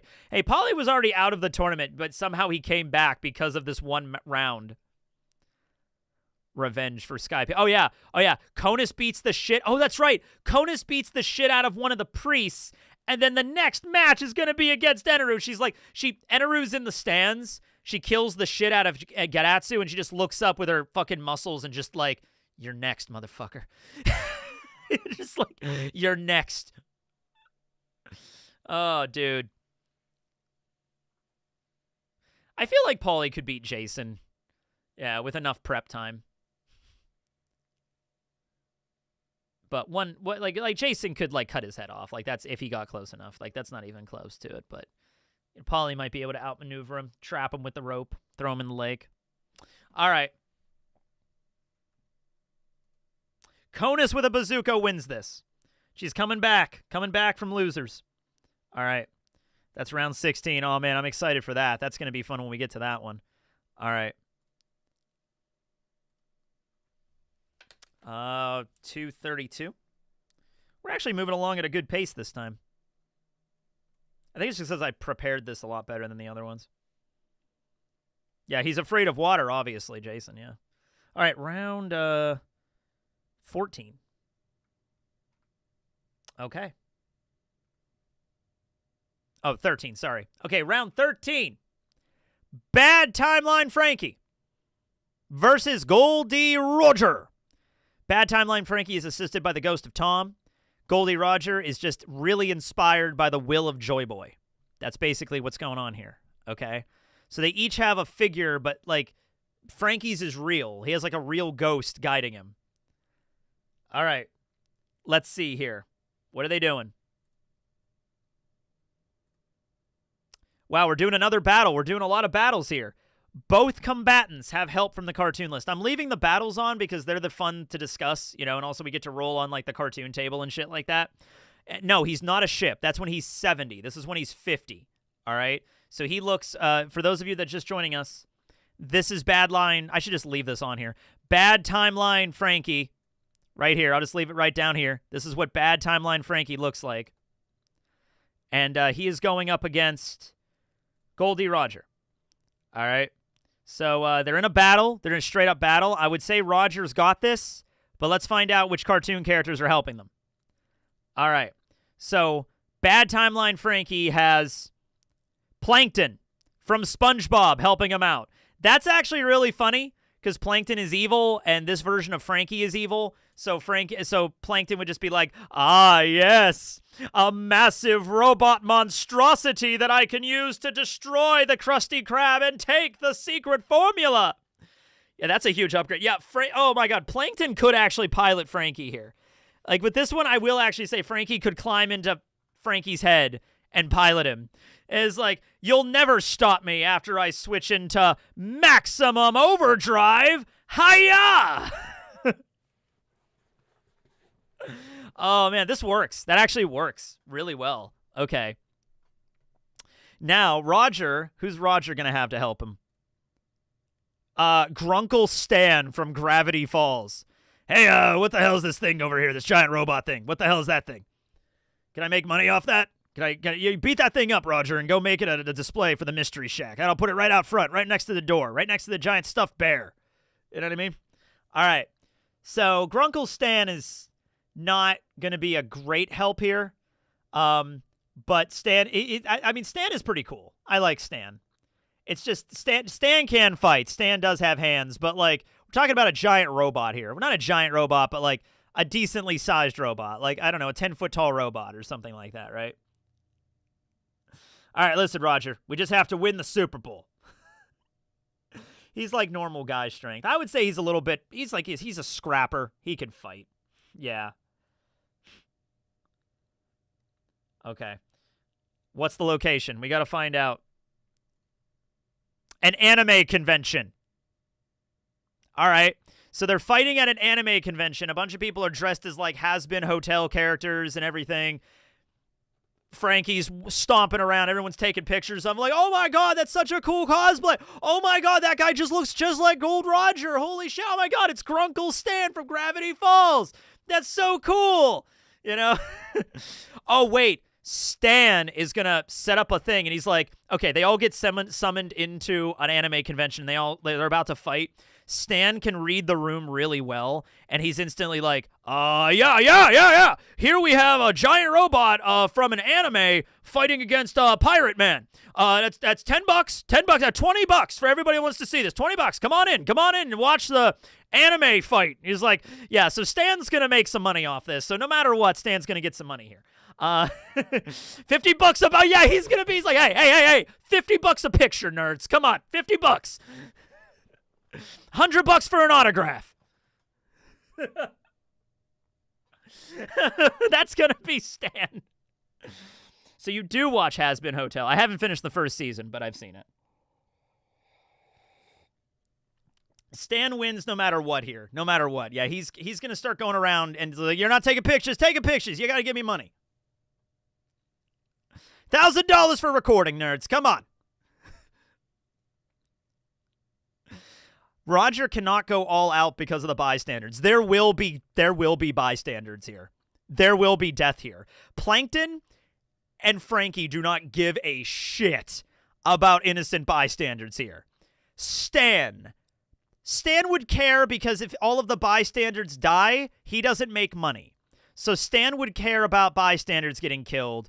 Roger, I don't think Roger wants to go around and just murder innocent people. He's a pirate. He's definitely killed people. Roger's not like a good guy. Let's be honest here. You know what I mean? He wasn't going around God Valley trying to save all the slaves. You know what I mean? He wasn't like, we got to make sure to save the slaves, matey. That's our #1 priority. He was there to save Shocky, and that was kick-ass, and that was kind of it, you know? But Frankie and Plankton would be fine with it, right? Plankton's screwed out of water. No, we did this last time. I'm not just going to have them die because they just don't have water. It's Plankton's fine. He's in a water container inside of Frankie. Whatever you got to do. They're not going to instantly die. All right. Stan would be $1,000 per second of recording, nerds. Yeah, he would make a lot of money from this. He would make a lot of money. All right. So, yeah, I think the fight starts. But the thing is, Roger... One hit from Roger is destroying Frankie. Roger is going to cut through Frankie's body like butter with Ace. With a Kamusari or a sliced attack. Even if Roger is trying to like minimize the overall damage, trying not to kill anybody around him, he could just like hockey up his sword and just slice through Frankie like butter, and his whole body just falls down. Like that's how that goes. And Frankie's going to be knocked out of the fight because one slash is enough to beat him. Just use Conquerors to knock him out. Or he can knock out... I don't know if he's knocking out Frankie. Frankie might be more machine than person at this point, but he definitely can knock out Plankton. He's knocking out Plankton, and then one sword swing can knock out Evil Frankie. I don't think there's any version where Evil Frankie's... Even accounting for Roger maybe restraining himself a little bit, he's still slicing up that robot like butter. Because this Frankie doesn't have armament hockey. He can't reinforce himself that way. Yeah. Roger could just, like, one at a time, just slice off an arm, slice off a leg, slice off another arm, right?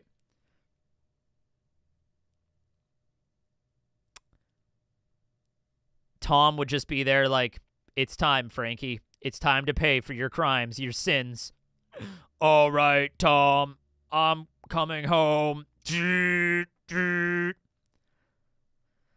So it's actually not confirmed whether or not Frankie has armament hockey from that one scene. We don't know yet. The way it was worded, it could go either way, but I don't think it was ever really. It's not 100% confirmed that he has armament. So I can't make that claim yet. So in that scene, Luffy got struck by a bunch of different people, and Frankie was included in that. And after the fact, he mentions that they were all using hockey, or he says, I was hit with hockey.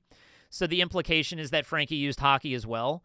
But it's really weird because Frankie's never been shown to use hockey up to that point, and it's not like his attack looked like he was like infused with hockey. We haven't seen the scene yet in the anime, so I'm kind of waiting to see if hockey is a part of the attack in the anime, if Frankie's arm is like vulcanized. We'll have to wait for that. But it's not a thing that's like, oh, he's like, oh, 100% Frankie has Conqueror's hockey now. It's not. It's kind of in a gray area right now. Yeah, Sanji and Bonnie 100% had hockey, and that's what hurt Luffy. And Frankie used a technique called strong. What was it called? Like strong impact right or something like that. Yeah. But anyway, I'll leave it up to the poll.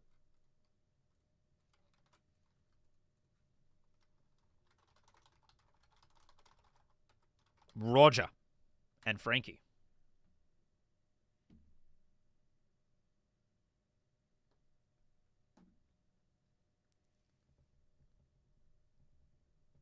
But also remember, he's like a robot at this point.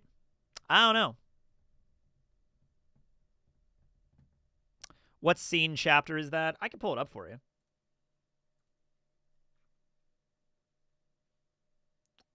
Give me a sec here.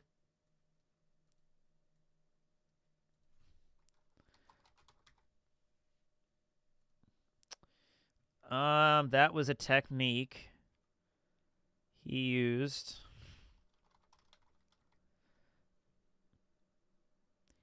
Strong Impact Right, manga volume 1119. An enhanced version of Frankie's Strong Right, Frankie throws an even more powerful punch. This was seen be used against Luffy on Marcus Mars. So it doesn't specify hockey. It doesn't look like a hockey attack in the manga, but it's kind of hard to see in the manga, to be honest with you. It's really weird. In the anime, when this happens, we'll see, and it should be coming up soon-ish in the anime. Yeah, but I think it's okay. Roger's got it. Roger has it. All right, Frankie goes down to the loser bracket.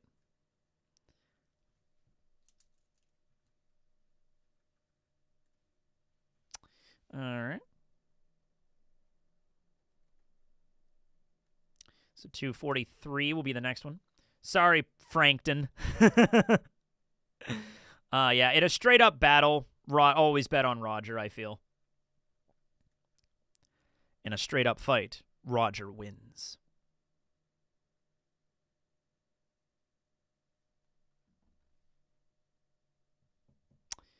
About 10 more seconds here. Shaki could have been chosen. She wasn't, though. But she could have been. All right. Round 15. Wait, no, sorry. Round 14. I'm always one ahead. Wapol versus Kuma. Both capital letters. Kuma, the image of calm, and unless you piss him off, and a good dad. And then Wapol, who has achieved enlightenment, peak mental clarity. Om, I am focused, Wapol. He is very focused. He knows his place in the universe. What are they going to be doing? Another battle. Well, we keep focusing. Well, that's the same thing, but hey, whatever. We're just back and forth with this. Yeah, I mean, I left these on here for the same. It's the same. We literally did the same thing back to back, but whatever. Fuck it. Let's do it.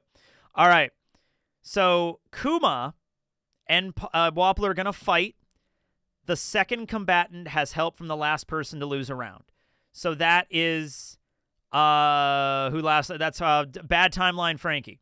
Can we reroll? I'm already doing it, so let's go ahead with it. If it comes up again for the third time, we'll still do it again. We'll reroll. But for right now, Kuma has help from Bad Timeline Frankie, which is going to be awkward for them. And then Wapple's just by himself, but he has achieved Zen. All right, where's the fight going to take place? I can't believe I rolled those things. They came up like twice in a row. It's very weird. The field! They fight in the field. All right. So Kuma has hockey and a busted devil fruit. Wapple has nothing. Well, he has a devil fruit. He has enlightenment, and he has a devil fruit. All right? So he could eat Kuma. Like, it could happen. But they're in the field, and the field is not very big. The field is just two baseball fields, basically, together in one thing. So even if they're on opposite ends of the field going after each other, it's not a very... not a lot of space here in the field. I mean, there's enough for a fight. There's enough for a fight. It's not cramped by any means, but it is the field. I think Kuma, though, especially assisted by Bad Timeline Frankie now, Wapple against Bad Timeline Frankie, I think with the focus might be able to beat him. But Kuma, dude, he's really strong. He's a Buccaneer. He's got his powers to, like, just, he could send, like, Frankie, not Frankie, he could send, Wapple away. Wapple has, he has his Baku Baku no Mi. Kuma has the Paw Paw. So it's basically just Kuma versus Wapple, if just Wapple is a little bit more focused.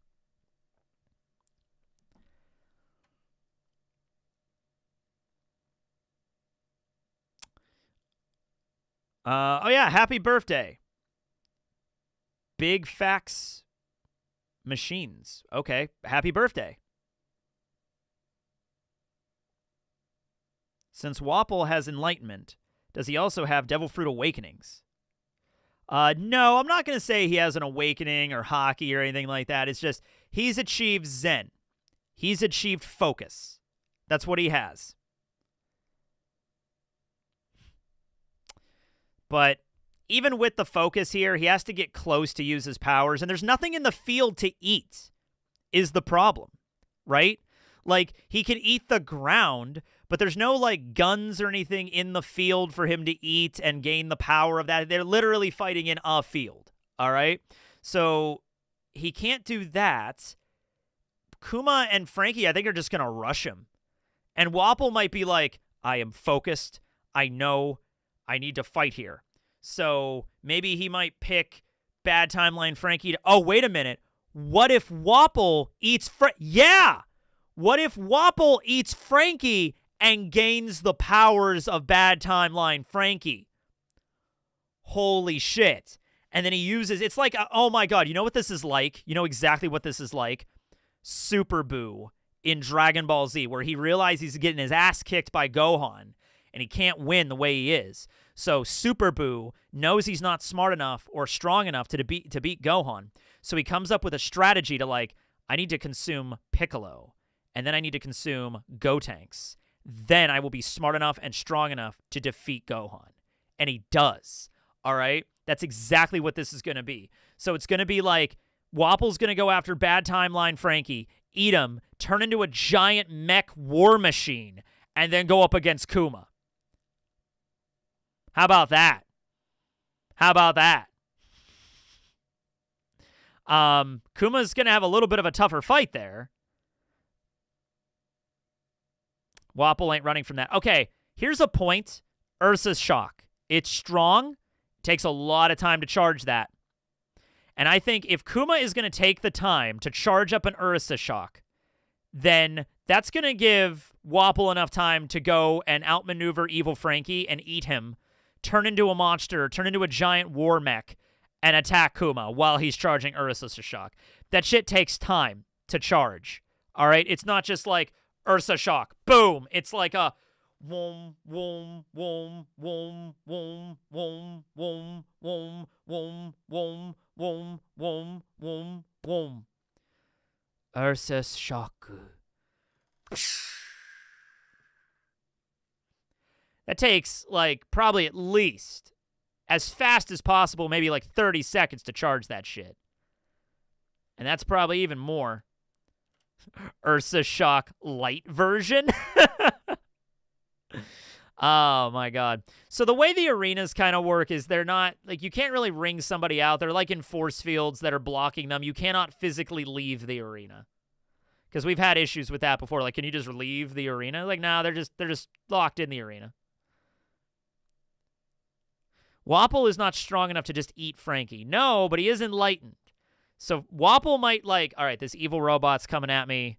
He's like, just destroy, destroy. Like, bad timeline Frankie is not that, like, thinking outside the box here. He's like Cyberman, like, delete, delete. And then Wapple might be like, all right, I might be able to figure out a way to, like, what if Wapple digs his way into the ground using his ability and then jumps out like a mole and then eats bad timeline Frankie? He might be able to do that. And he's, like, focused enough to maybe come up with that.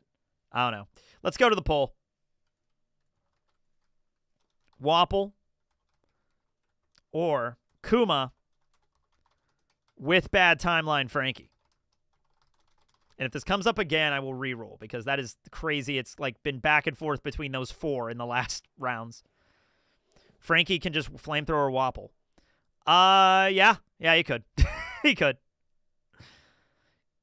Wapple could probably eat the fire though. I don't think there's any reason that says he can't. He has the ability to eat anything.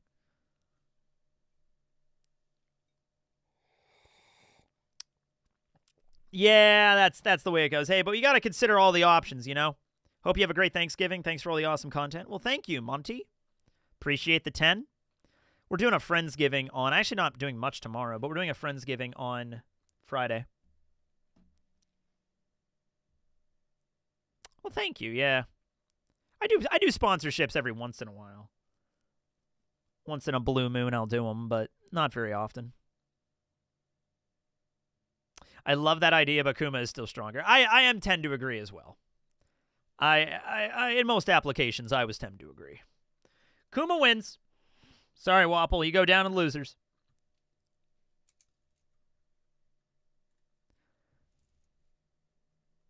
$250, gonna be $252 for round 15 next. Okay.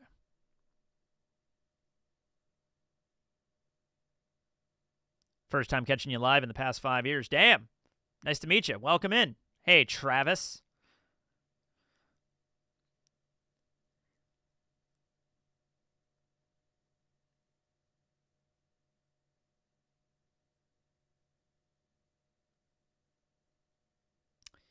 All right, 10 more seconds.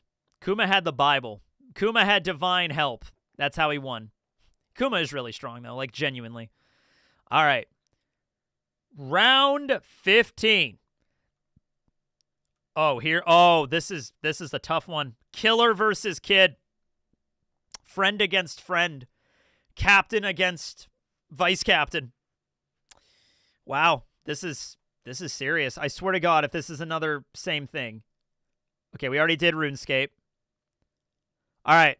Who would you trust the most to handle your taxes? Choose a character who seems the most detail-oriented and trustworthy. All right, so I'm picking Killer. I'm picking Killer. I'm sorry. I feel like he's the more responsible one here. Killer. I don't want either of them to do my taxes, to be honest with me, but I would trust Killer to do my taxes more. I'm sorry, Kid, and you're really depressed right now. And you know, in order to do taxes, you got to use computers, and you have a magnet fruit. I wouldn't want you to do my taxes, then get pissed off, and all the data gets erased. I don't want to get audited. All right, I'm sorry. You could get pissed off. I'm picking Killer. This is a weird one. Yeah, I know. Some of them are really weird like this. We had ones that, like, which one would be better at planning a wedding? That was really fun, too. Yeah. Kid would punch me and murder the IR. Oh, my God. But I'm trusting Killer here. Killer seems to be... It's always funny to me the guy named Killer is the more rational human being than the guy named Eustace Kid that's the captain. Yeah. Killer probably handles most of the taxes on board the pirate crew, yeah. You know, most pirate crews had, like, a quartermaster who had to take care of, like, finances and things like that, and it usually wasn't the captain, but it was, like, a really prominent person on the crew. It's not really a position that exists in One Piece, the quartermaster. You could basically say Nami is the quartermaster in One Piece. But you know what's weird? You know what's weird?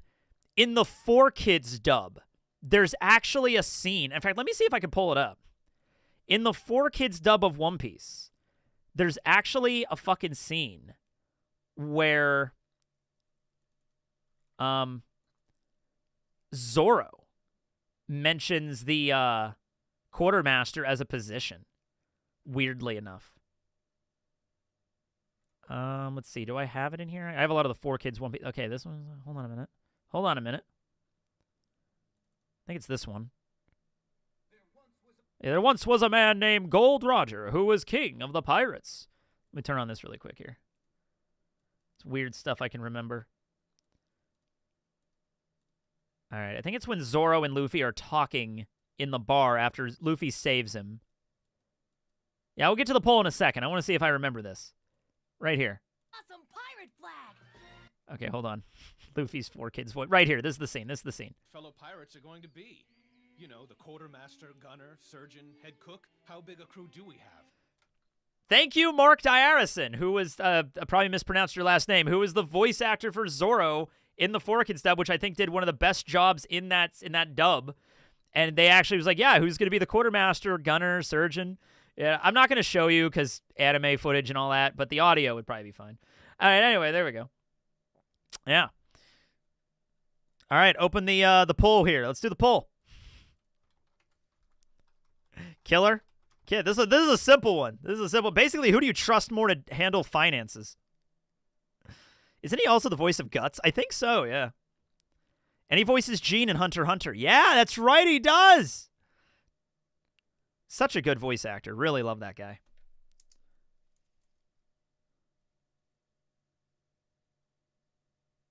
But yeah, I think that's the only time Quartermaster, to my knowledge, is mentioned in the story as a position. But that would probably be Killer. It's Nami on the main crew. It's either Killer or Heat or Wire. Somebody. I would say Killer. Yeah, Killer wins. Killer's got it. Wow. All right. Trust Killer to do your taxes. I mean, I wouldn't, but if I was choosing between the two,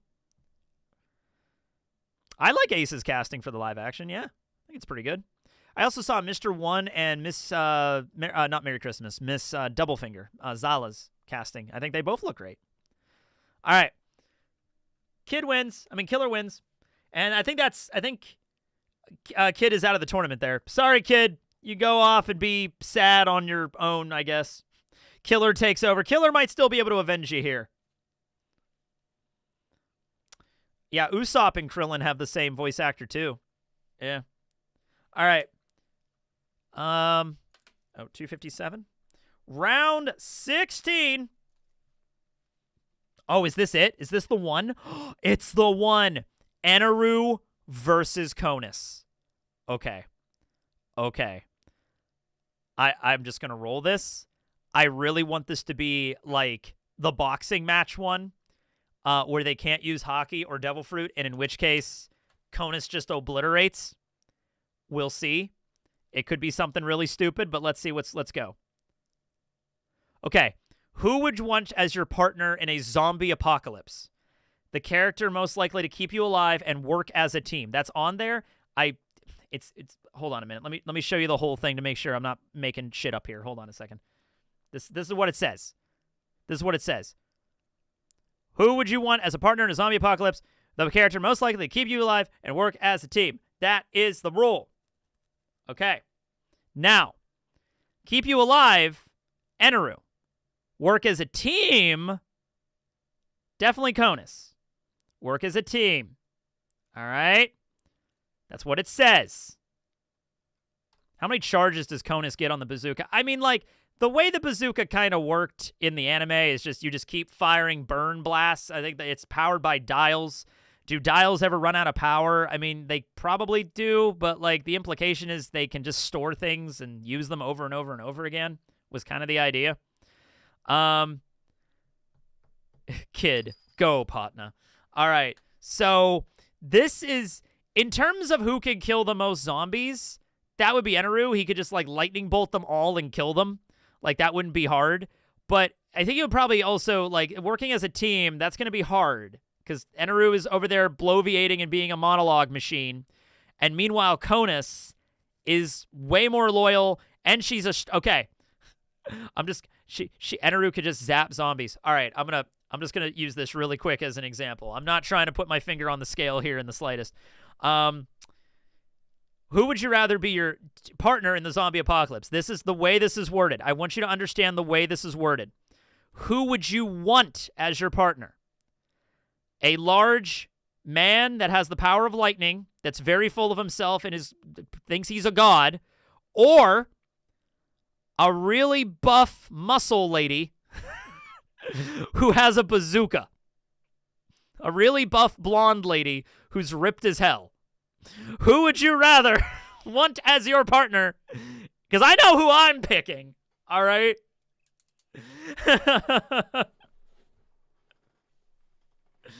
Conus has muscles and a bazooka. That's good enough for me. I mean, since when is Conus ripped? In this tournament, we rolled for buffs, and hers was she ended up getting a Rocky training montage, so she's ripped as hell. All right, that's she was training for the last year with Wiper or whatever, and she's super buff. That's the way it goes now. Yep. Yeah, she's got bazookas. She's got 3 bazookas. She's got the one she carries and then the 2 bazookas. Yeah, she's got the twin pythons. Yeah. What kind of zombies? We talking Walking Dead? I thought Walking Dead when I came up with the question. I thought Walking Dead zombies. Well, when you put it like that, it does say, who would you want as your partner? All right, it doesn't say who would kill the most zombies or anything like that. It just says who would keep you alive and who would you be as a good teammate. Conus would keep you alive. All right, the goal is not to kill every zombie on the planet. The goal is just who keeps you alive and works as a team. That's what the fucking contest is. Now, with that being said, I'm not going to bedraggle this. I am going to go to the poll, but I'm just going to say, keep that in mind. Conus with bazooka. There we go. All right. Here we go.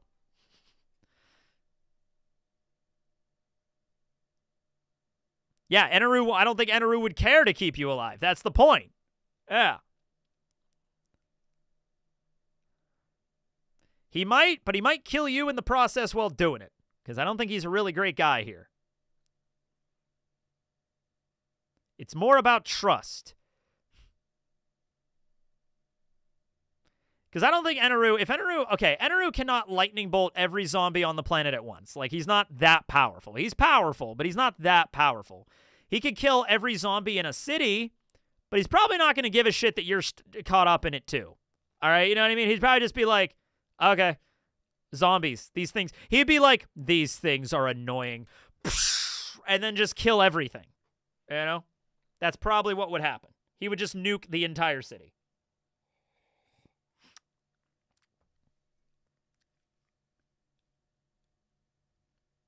Buff Conus is crazy work. I'm sure somebody will draw fan art. Tekking wants Conus to win so bad. I do. I want Conus to beat the shit out of Enaru. I was hoping it was going to be a fight. So I'm biased on this one, but hey, you can vote. Enaru will not see the difference between you and the zombies. That is true. That is true. Enaru will kill everything, including the survivors. He'll be annoyed by the zombies and just electrocute everything. Everything within a kilometer of him is just dead. Yeah, but he has to do the monologue before that. So he'll go on a whole monologue on why these lowly life forms are annoying to me. I will use my grand godly power to purge all of these lower life forms from my world. And, and then I will rebuild it as the god. And then he'll do that, and then, yeah. I don't think, no, and also, I genuinely don't think you would die with Conus. I think you have a pretty good shot of surviving with Conus. She's super tough, and she's got a bazooka. I think you'll be able to survive the zombie apocalypse with Conus.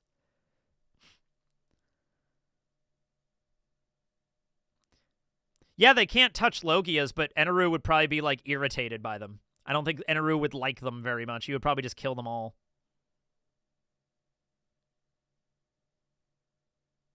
All right. Conus has got it! Thank you! Conus with a bazooka goes on to the next round. 304. All righty. Conus wins that. Next round. Round 17. Getting near the end here. Loser bracket. Bad Timeline Frankie versus Killer. All right. Could Killer slice through Bad Timeline Frankie's armor? He does have Conquerors, and he does have armament. I think he could maybe slice through it. Conus and her guns. They win the day. All right, here we go. What are they doing? A sailing race. Navigate a treacherous course, open waters using wind power and strategy. All right, who is the better person at sailing a ship? Evil robot Frankie, who is not a ship yet. He's not a ship. He becomes a ship later. But now, he is just a big robot. And then we have navigating a treacherous course across open waters. You know, Frankie would still be able to navigate, though. I mean, he did make ships to do the Battle Frankie stuff. Frankie would be too heavy for the ship. That is right. He is a big, heavy guy. It doesn't say build a ship. It just says navigate a treacherous course using wind power and strategy. You're literally, you have to make a sailing vessel. It's a sailing race. It's a sailing race. Frankie cannot go around and make a fucking boat with a goddamn jet propulsion engine on it. That's not how this works. There are rules, and the rule is you're sailing. All right? Wind sail, using that, nothing else. You're not using a fucking giant-ass laser beam to, like, propel your ship or something, okay? Killer was just the first mate. He was the vice captain, so he wasn't, like, the navigator or anything. I mean, you could make a sailboat that's big enough for him to fit on it. It would be a really big sailboat. Frankie uses AI to navigate. I don't know about this one. This one's a little bit more tricky.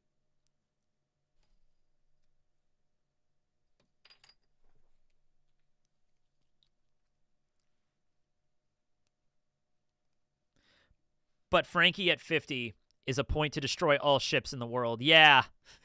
Yeah, so that's a problem. Tom can help him, though. Frankie, don't destroy the ship, Frankie. Don't destroy another ship, please. This is your chance. Boom, boom, boom, boom, boom. I am evil Frankie.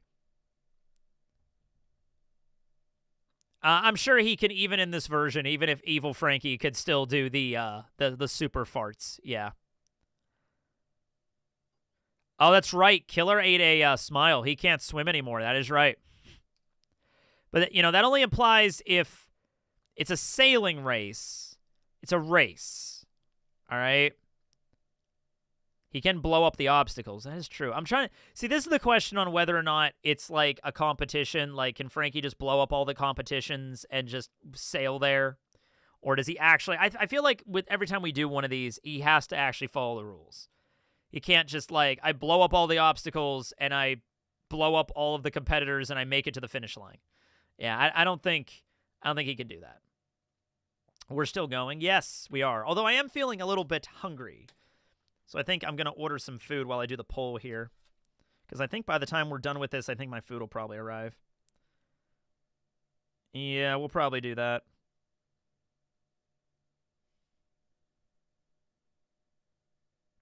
All right. Let's do the poll.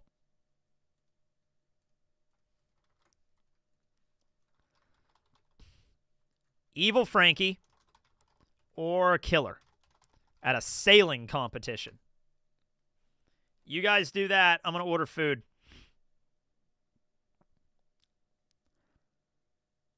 What am I in the mood for right now?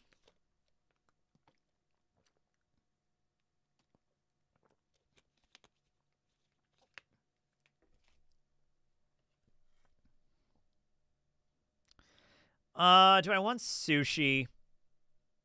I do, but the place that I like to order sushi, I don't think is open yet. I don't think it opens till 4. Yeah, they're not open. Oh, wait a minute. No, they open. Yeah, they open. I'm just going to get a burger. I'll just go order like Red Robin or some shit. Oh, that Red Robin gourmet burger looks really good right about now. Oh, damn. Yeah, I'm going to go with that.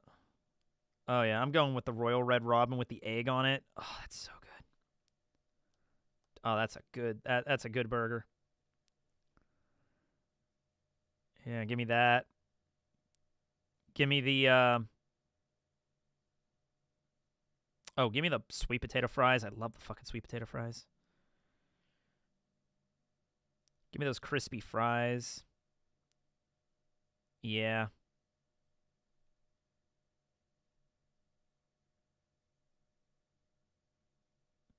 And then give me the, oh, what are the sauces? I like that, that there's an island heat sauce that's really good from there. And, Tekken got amazing taste. I mean, I don't know.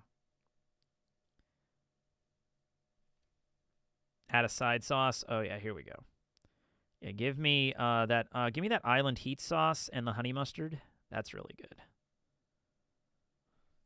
Okay, there we go. All right, I got a Royal Red Robin beef patty. I got some pink on that. Sweet potato fries, extra fries, honey mustard, poppy seed, island heat sauce. That looks good to me. That looks good to me. And that'll probably be at my door as soon as I'm done with this, probably. Do the tip. All right.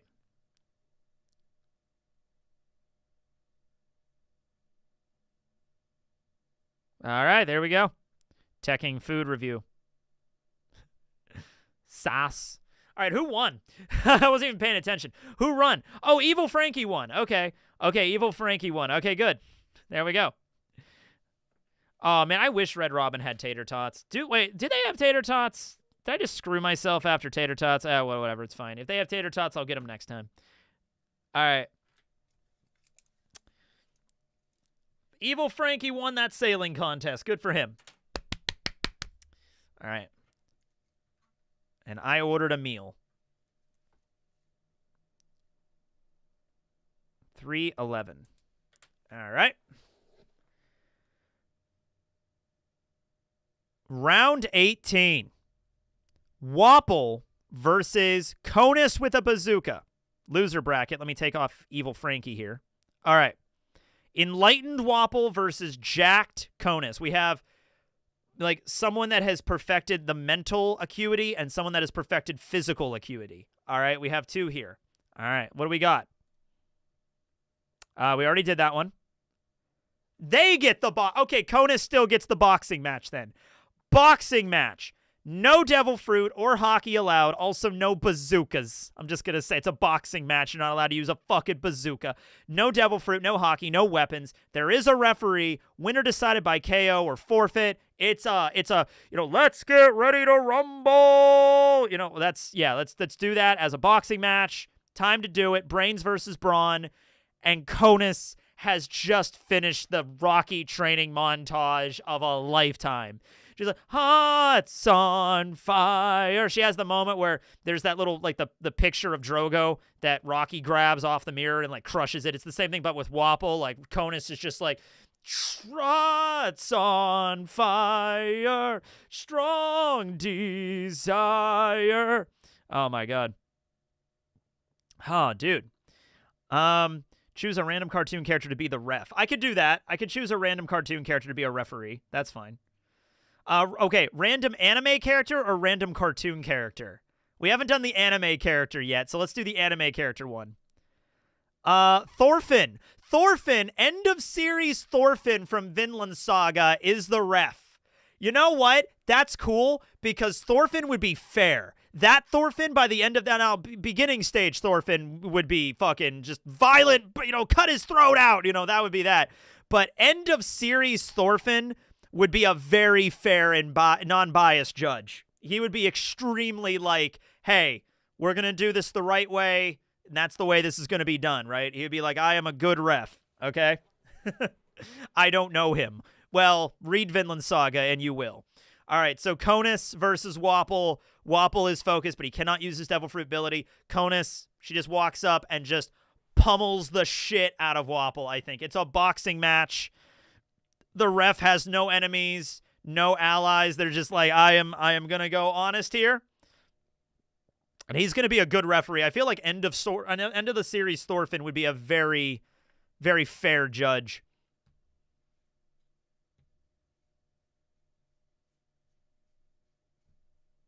Yeah. All right. No manga spoilers, please. I won't spoil anything. Just suffice the fact that Thorfinn, well, there's like a prologue that he is very violent, and then after that, pretty quickly, he's not as violent. Conus would win against Eneru. Imagine Wapple. Yeah, she just takes out all the frustrations and beats the shit out of Wapple. Mike Tyson versus Gandhi. Conus is going to ragdoll Wapple. She's going to beat the shit out of him. All right? So there you go. Wapple has achieved enlightenment, but he still did all the horrible things he did. So if it makes you feel any better, there you go. Conus beats the crap out of him. All right, do the poll. Do the poll. This is Thorfinn. He's like, we still got to do the poll. We still got to do that. It's not fair if we don't do the poll. Just Conus. She doesn't have the bazooka here. No weapons. This isn't wrestling. This isn't wrestling. He can't pull. And it's Conus with the burn bazooka from the top rope. Wrestling would be a different story. What would Conus's finishing move be? Oh, my God. Wapple just lose all of his teeth.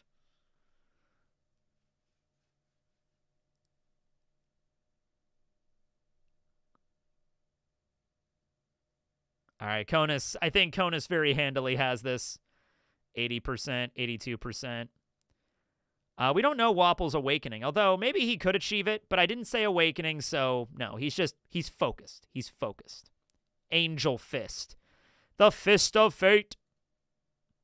All right, Conus has got it. Buff Conus takes the win. All right. It's a boxing match. She wins. I think wrestling is in here, yeah. Okay, we're going to go 316. John, 316. Here comes the flying fist. Bazooka punch. Yeah, she has a bazooka punch. Yeah, full spoilers are out. Don't get spoiled if you don't want to read it. All right, here we go. Round 20. No, round 19. Round 19. Oh, man, who's round 19? Back up to the winners, I guess. Oh, this is it. This will decide the winner of the winner's bracket. Goldie Roger. Oh, versus Kuma. Oh, I don't want either of these people to lose. I don't want Kuma to lose. These two people, I just want them to shake hands and go home as victors, but that's not how this works. So, Roger versus Kuma. Oh, this is going to be sad. All right. What are they doing? We just did boxing match. We did ghost stories. Okay. All right. I'm glad it's not a battle with these two. I actually am glad because like Roger would solo, but help a random anime character. Okay. So we just did Thorfinn for the other thing. Who's going to be the random anime character they're going to help? Now, this depends. If it's a more violent anime character, Roger. If it's a more pacifist-loving anime character that would maybe ask them to do something a little bit more chill, probably Kuma. Kuma is really good at helping. That is true. He's good at helping. All Might. All right. So they have to help All Might. All Might is a superhero. I think Kuma's got this. I think Kuma might have this. Because All Might is a superhero that's like lawful good, or at least like lawful neutral. Kuma, Roger is a pirate. You know, like he's a criminal. Roger is a criminal. Kuma could heal All Might's injury. He could. Hold on a minute. All right.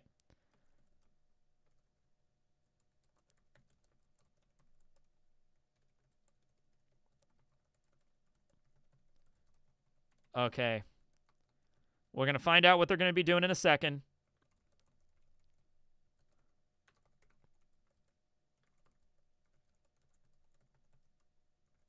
All right.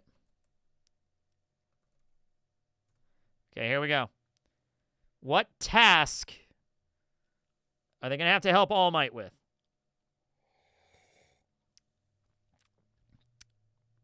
Okay, a massive villain attack has left UA Central Tower critically damaged and structurally unstable.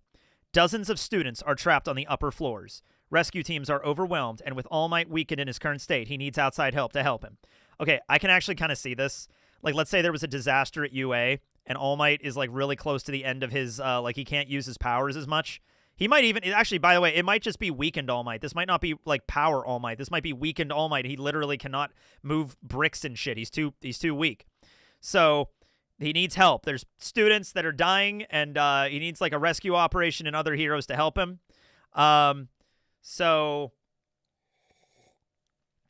this is a battle to save people. Kuma's abilities are literally tailor-made for that. His powers are literally designed to help people, to get people out of very scary situations. And also, Kuma has a kid. He's a father, so he would be even more dedicated to help here. Bonnie is one of the students. I don't know. Bonnie went to go to school to be a superhero. I don't know. Roger is strong. He can move a bunch of bricks and rocks and probably lift up a whole building, but rescuing civilians, Kuma's ability literally could just pop them and save them immediately. There could be a student trapped under a giant rock, like pinning their leg to the ground, and moving the rock could kill them. But then, you know, Kuma could just walk over and just pop and just send them off to safety. You know what I mean? He could literally do that. But Roger could just conquer his hockey, blast everyone to sleep. How does that help? How does that help them? How does that help them? All these trapped unconscious people, you knock them out even more. What does that mean? That doesn't help anybody. Yeah, yarg me hearty. Now everybody be asleep in the burning building. That's worse.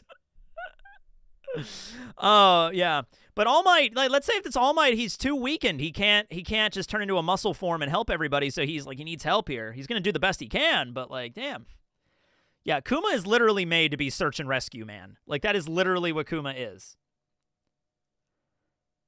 Oh, yeah, it's not about destroying the villain. It's about rescuing civilians. Rescue takes top priority.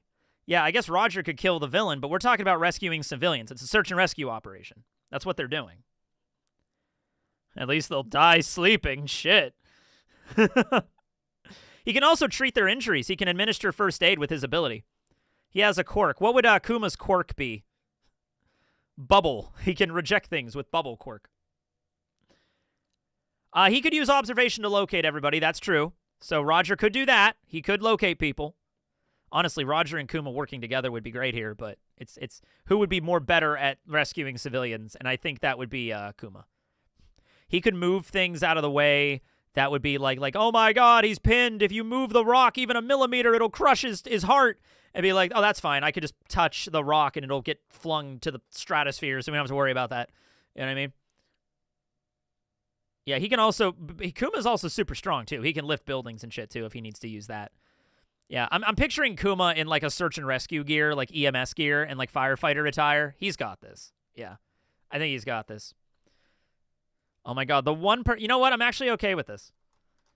The one person to defeat Roger. I think Roger, Roger... He's good at being a pirate. He's really strong. But, yeah. Roger can knock out everyone and carry them. Okay, them being conscious is not the problem here, all right? The problem is they're under a bunch of rubble in a burning building. And if you've ever, like, learned about, like, the experiences that people have in those situations, it's like you could be pinned under a rock, and it's like if you move that the wrong way, they're just fucking crushed, all right? You have to, like, it's not just about, like, go over and, like, just rip somebody out of, like, oh, you're unconscious, matey. Rip! It's like, oh, shit. Half of you didn't come out. And you got to be careful with that. Kuma's powers literally have the ability to just boop and just, like, disappear, make things disappear, make things float, make things disappear, send them flying off. Yep. Yeah, Kuma could just send the rubble away with his ability. That's what I mean.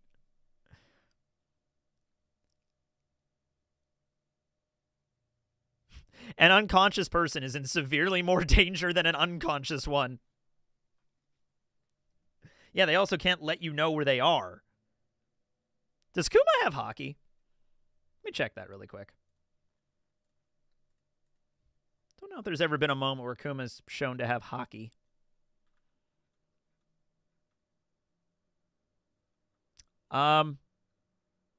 Yeah. Kuma has been seen to use observation hockey.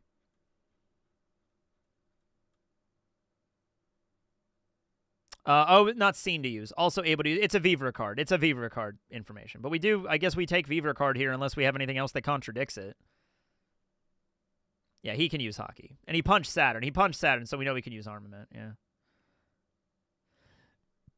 This would be more of an observation thing for sure, but he can use armament. Yeah, we know that. All right, Kuma wins. Yeah, Buggy was on this list too. Buggy's never been in one of these. I hope Buggy's on the next one. All right, Kuma takes the victory in the main poll, which, I mean, come on now. I mean, could you imagine anybody else? Kuma takes it. He is the winner of the winner's bracket, but we have to decide the loser's bracket now. So we're going to do Bad Timeline Frankie against Conus. I think that's a rematch, or that's the second time they've fought.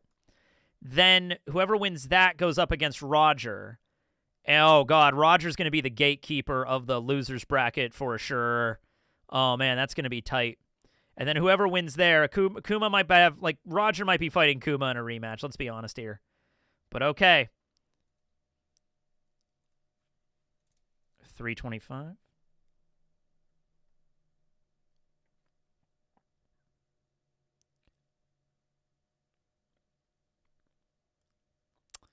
All right, and okay, round 20. Bad Timeline Frankie, I'll put him up, versus Conus with the bazooka. Jacked as hell. All right, it all depends on the roll. That's how this goes. What do they got? We already did Treasure Hunt. Oh, this is the Christmas one! Santa's interview process. Okay. Santa's giving up his title as Old St. Nicholas. He's starting to get a little bit old. He's beginning to retire. He's looking for a successor to become the next Santa Claus. He's going to do an interview process to see who is best suited to be Santa. I think this is a wash. You know, he's like, well, okay, what makes you think you would bring all the joy and Christmas presents to all the good little boys and girls in the world? And, you know, Frankie would just be like, I will delete all humanity. Okay, that doesn't sound very nice. Oh, okay, thank you. Well, don't call us. We'll call you. Thanks for coming out. Meanwhile, AI cannot replace Santa. Wait, no, fucking stop for a second. Squid, you're now a fucking moderator. All right, you're now a moderator. You're a standard moderator. Don't make me regret this decision. For that, you're a fucking moderator. If anybody spams shit, kick them out. Otherwise, I don't want you doing anything else. You're really just there for spammers and things like that. Squid, you're a fucking moderator. That's how you become a moderator in my chat. You gotta make me laugh well. That's the idea. AI will not replace Old St. Nicholas. You're goddamn right. Okay. Welcome to the club. All right. Yeah. Frankie is the evil Santa from Futurama, if we're being honest. Yeah, no. Conus is way nicer. And I don't know, maybe Santa would be impressed. He's like, well, you do got them gains. You take care of yourself. This is a physically... Dude, okay, Santa has to be jacked, right? Santa has to take off that cloak and also be jacked. I mean, come on now.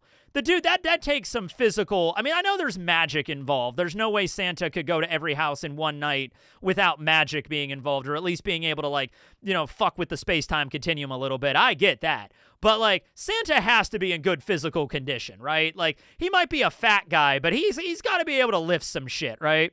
Santa is fat, but I've seen fat people that can lift shit, all right? Like, that's fine. Yeah. Santa has to carry some huge presents in that sack. He's got to be strong. All right, Santa, it's a physically demanding job. All right.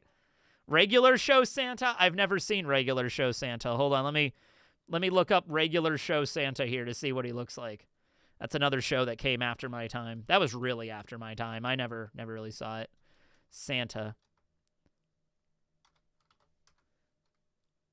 Oh, okay, I see him. All right, yeah, regular show Santa. I kind of get him. I get his vibe. All right. All right. Okay.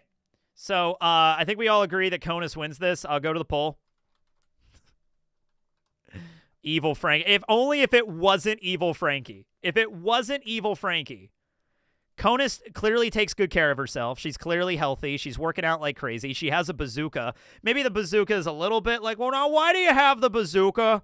But after Frankie's, like, who would most likely convince Santa to be Santa? I mean, Frankie's not winning this. Frankie's like, destroy, delete all humanity.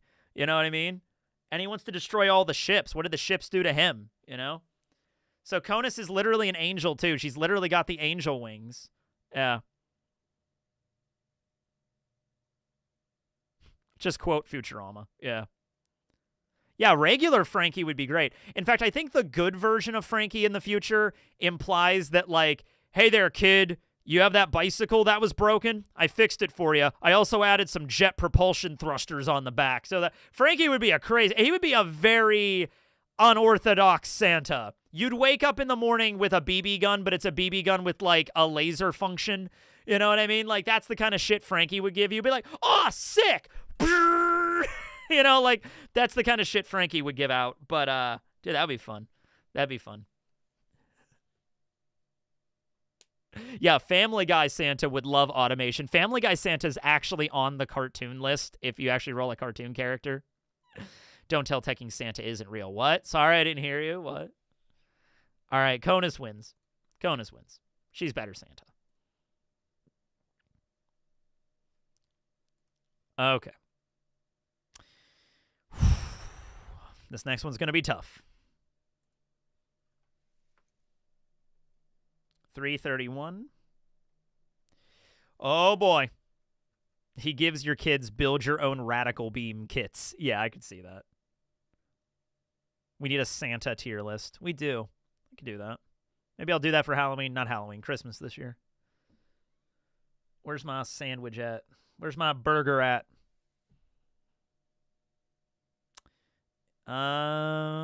They're waiting for my order. Dude, last time I was at Red Robin, it was busy as hell. It took forever to get my food. All right, here we go. All right, everybody. This is round 20, 22, round 21. The final match of the loser's bracket, who will go on to face Kuma in the winner's bracket to win it all. Goldie Roger versus Conus with a bazooka. Who would have thought Conus would have come this far? If it's anything battle-based, unless there's very specific help from a very powerful character, I don't think Conus is going to win this.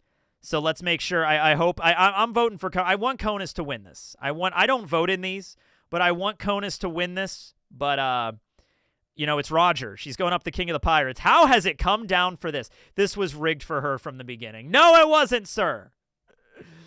Let's see what she's got. And I would be the first one to say, if it's a battle, like a straight up fight, Roger just fucking wins. Like there's not even an argument here. Roger just fucking wins. It doesn't matter. So here we go. Olympic bobsled race. All right. So they're doing an Olympic sport. They're doing a winter sport bobsled competition. Now, there are some things we need to take into consideration here with this. All right? So we'll see where I don't have to roll anything else. Okay, so I got to learn a little bit about bobsledding here because I know a little bit, but I don't know that much. Does height matter when you're an Olympic level bobsledder? Because Roger's like 9 feet fucking tall. So let's see what we got here. All right, explain bobsledding to me. And what makes a good bobsledder, I guess. I don't know. Olympic level. And, yeah.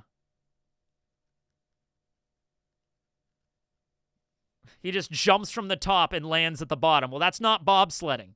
You have not bobsledded. She can use she can't use the bazooka. It's an Olympic sport, so she can't cheat using a bazooka. Yeah, Roger's 9 feet tall. I know, right? Garp is 9.5, but Roger's 9 feet. Conus is 5'9".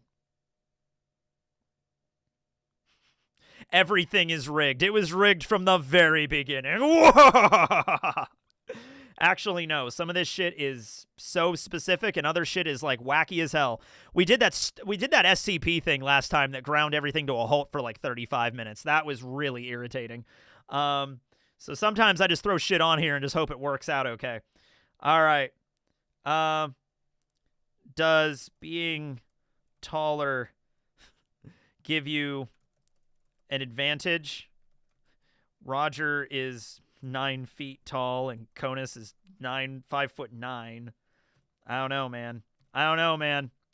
No, she can't use the weapon. It's an Olympic bobsled race. You are not allowed to use bazookas in the Olympics unless it's the bazooka competition, unless you're using that. All right. But hey, Conus is in peak physical condition, but well, Roger's really not, but he's still so much above regular human conditioning that he is stronger. It's just he is sick. All right. So bobsledding is a Winter Olympic sport where teams of 2 to 4 people race down a ice track in a streamlined sled at over 90 miles an hour. Shit. The most crucial moment is the push start. Athletes sprint and push the sled for the first 50 meters of jumping in. The driver steers the driver steers the sled down a winding ice track using ropes connected to the front for runners. The team with the fastest total time wins, often decided by hundredths of a second. Whoa, this could be really, really down to the wire. So you got to have good sprinting power. Bobsledders often come from sprinting and powerlifting backgrounds. Olympic-level athletes train in acceleration, not just speed. You want max power without being too heavy or too slow to the sled. There's a max combined weight for the sled, but they're 4-man teams, so distribution matters here. Precision and focus. Steering down the ice track at high speeds requires intense focus, spatial awareness, and practice. Wappa would have been good at that. The best drivers memorize every curve and optimize angles. Advantages of being tall. There are some advantages and disadvantages here. Longer legs equal longer strides, more powerful push to start. And you have a greater reach when pushing the sled. So it seems like Roger would have an advantage at the beginning of this. Bobsledding, though, disadvantages. Harder to fit into the aerodynamic sled. You can mess up with weight distribution and balance, especially on the tight turns. You can create drag if limbs stick out slightly from the sled. Jumping into the sled is riskier when you're oversized. Okay. So she is 5'9". Okay. Yeah. This is going to be tough. All right. It also looks like there's a team here. They need 1 to 3, need partners. It's a solo. It's called a skeleton. Okay, well, okay, can you do solo?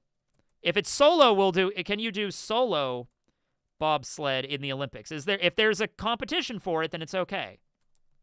Let me just check really quick.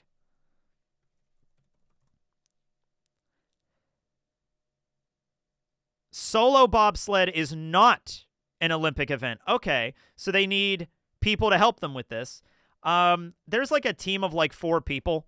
So, I don't know. Like, we could do like other One Piece characters. But I think I don't want to roll for like 8 people. So, can we just say that there's like other random dudes that are in the sled with them that are like just Olympic athletes that are helping them out? I guess. I don't know. Observation hockey for those corners is pretty smart. Yeah, that's a thing. The people they beat. Oh, the people they beat are their teammates? Fuck it. I like that. Let's use that idea. I like that idea. Okay. So, hold on a minute here. Roger's team is Frankie, Eneru, and Suru. That's Frankie's team. Frankie, Eneru, Suru. I mean, is Roger's team. All right. Then Conus's team. We already did Frankie. Wapple. Let's see. Wapple. He's heavy. That's going to be a problem. And we also did Eneru. See, this is the problem. They beat a lot of the same people. We could do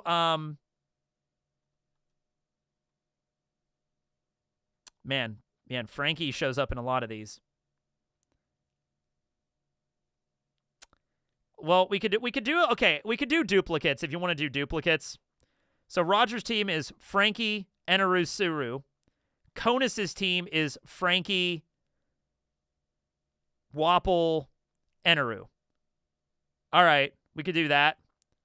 So they both have Eneru and Frankie, and I don't know how this works. Frankie is going to be way too heavy and too big for this. Oh, man, this is going to be weird. This might be a draw. We might have to do another one. Bobsledding, I forgot, was in teams. We could also do the solo bobsled. It's not an Olympic event, but it might make things easier. Yeah. The weeping grandparents at the end of Tech King's Christmas Eve video years ago.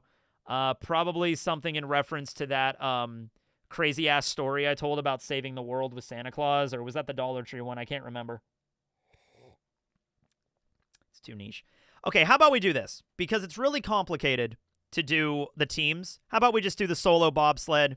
They're doing a skeleton, I guess. There is a way to do it. It is a thing that exists. It's not an Olympic sport, but we'll have to do it just because it makes it easier. So let's do solo bobsledding for Roger and Conus. And I don't know. We'll see how it goes. If it's a draw, we can just re-roll.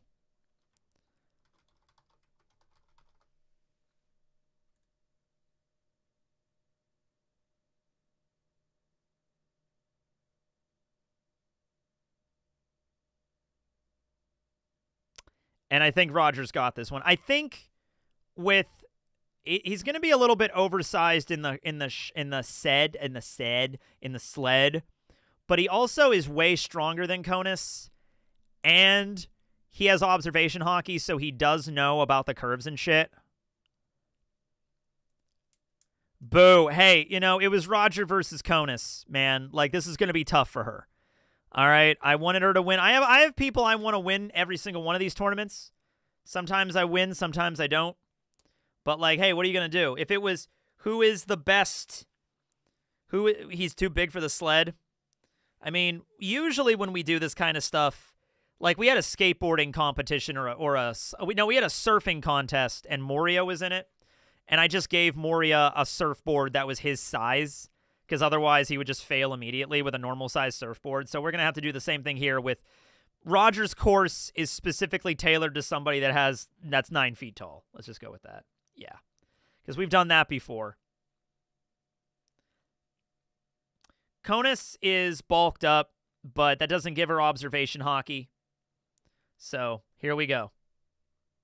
Oh, my DoorDasher is heading my way. Oh, no, I think he left it on the... Wow. Wait, is it already there? I think that's my front porch. All right, I'm going to go get my food. Hold on. I'll let this finish off.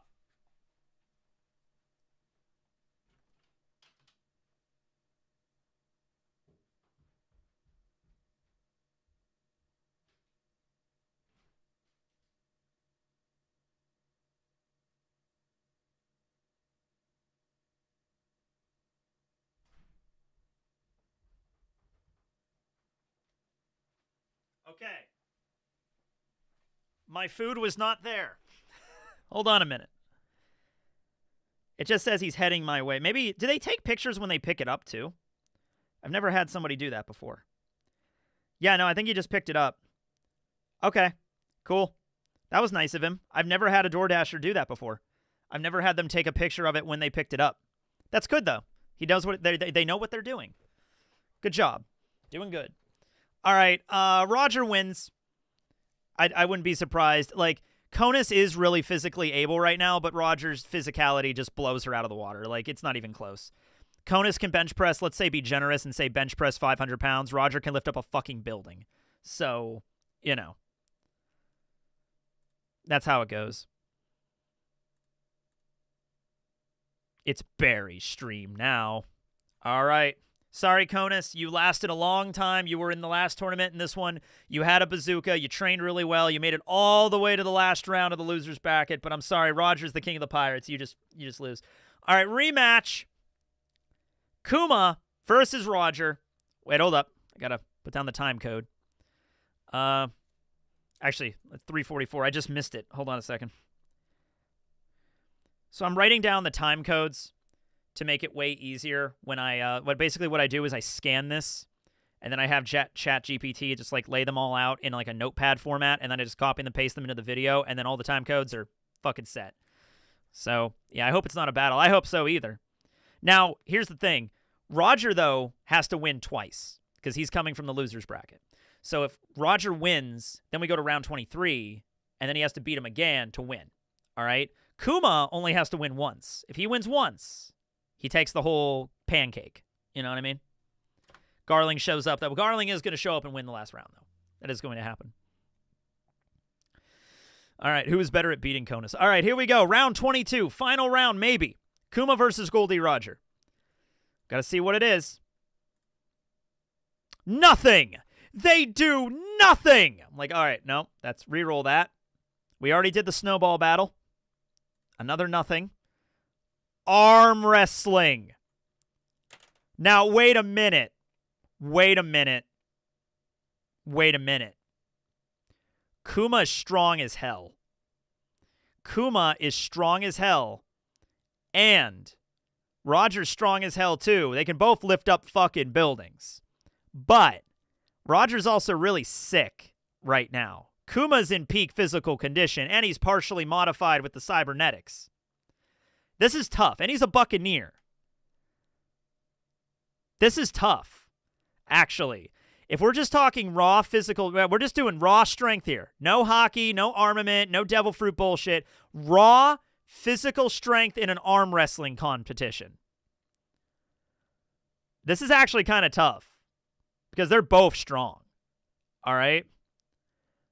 Roger does have the inspiration buff.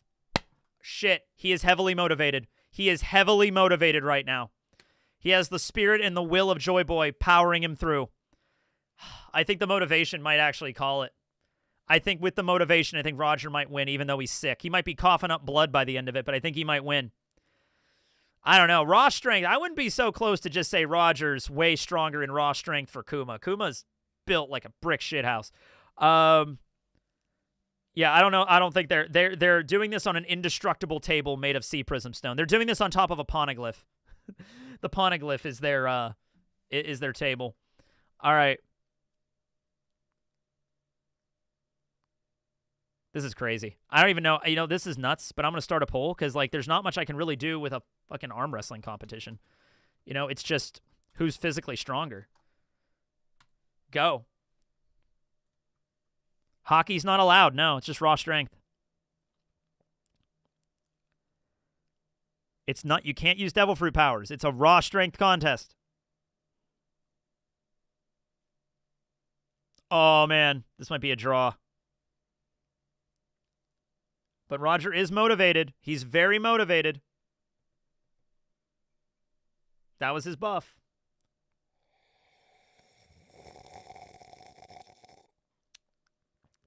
All right, I'm going to wait till 4:27. That's about another 30 seconds. Yeah, leverage matters too, by the way. Kuma's massive.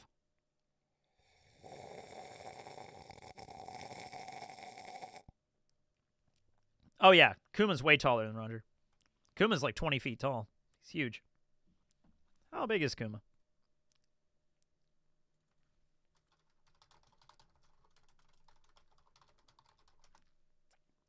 Kuma's 22 feet tall. Roger's 9.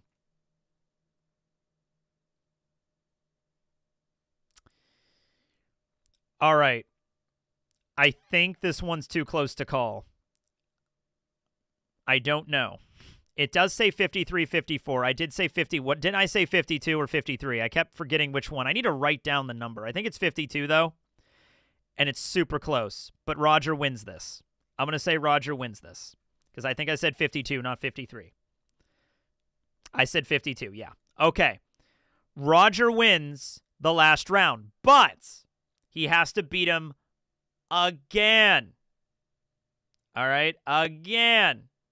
All right? Bullcrap. Kuma should win easily. Well, he didn't.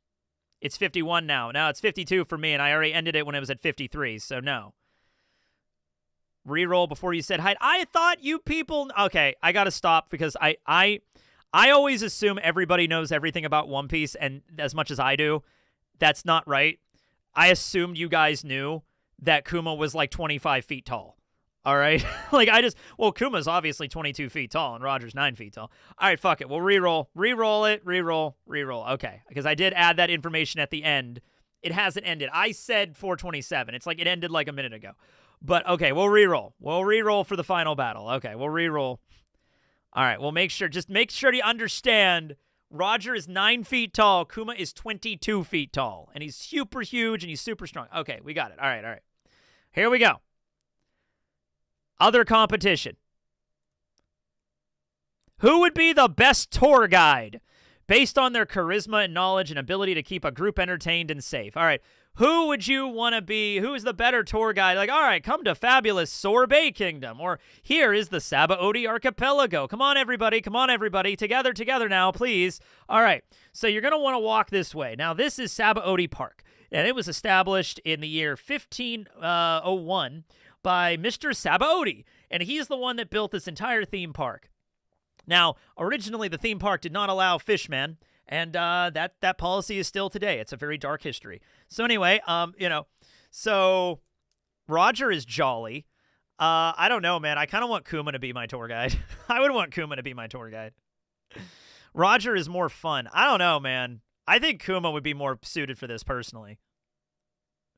Yeah, Roger is very charismatic, though. I'd be, Yarg me hearties, welcome to the Grand Line. I'm just picturing this as a fucking, like, ride at Universal where you have an animatronic version of Roger being like, hello there, me hearties. I be Goldie Roger, King of the Pirates. Welcome to the magical adventure tour through Universal. I'll be your guide, me hearty.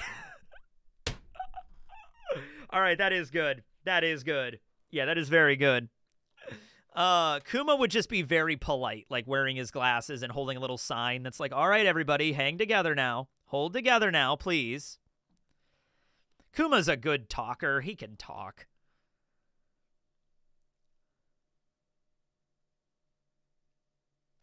Yeah, that's true. Roger does know the true history. Kuma can tell you about the place and then teleport you to... Oh, my God. Kuma's a tour guide. Kuma could take you on, like, a multiple island tour in one day, in one afternoon. He could just warp you to the next location. Like, you could be in Tokyo and be like, all right, here is the Tokyo Skytree. Now we're going to go to Kamakura to see the giant Buddha. Boop! All right, here we are in Kamakura with the giant Buddha. And then, boop! Now we're over here, you know? This is harder than arm wrestling. Yeah, I know, right?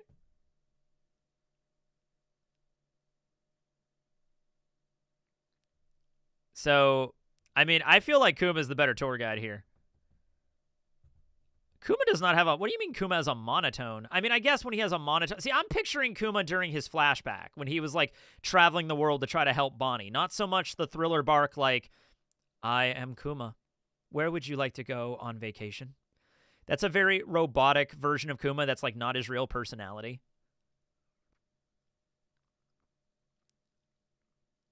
It's not instantaneous, but it's pretty damn fast. From going from, like, one location in a city to another, it would take, like, a minute. Kuma is boring. Oh, he's not boring. All right. Well, some people think he's boring, some people don't. So let's go to the poll then. Who would be the better tour guide? Kuma or Roja? All right, let's see what we got. This is the re-roll from round. So this is still round 22. This is still round 22.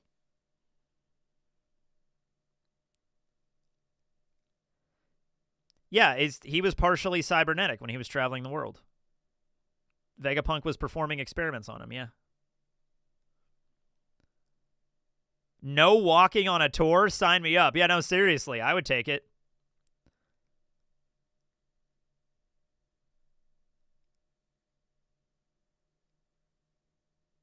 Yeah, a multi-island tour. It depends on how close the islands are. But, you know, he could probably warp you from one island to another in like 5 minutes. And you get to enjoy a nice bubble ride.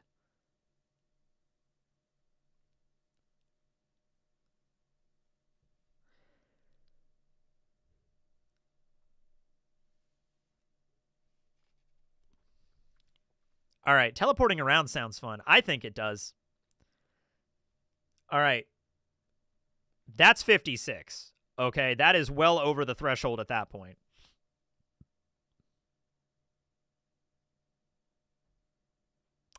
Dude, if I went Flydens, dude, if I went on a tour somewhere and it's like, hey, we're going to tour all these locations, you can either walk everywhere or I can magically warp you in my bubble technology, in my bubble devil fruit. I'd be like, fuck that. I'm taking the bubble. Okay, we're going to go all the way up to the top of the Empire State Building now.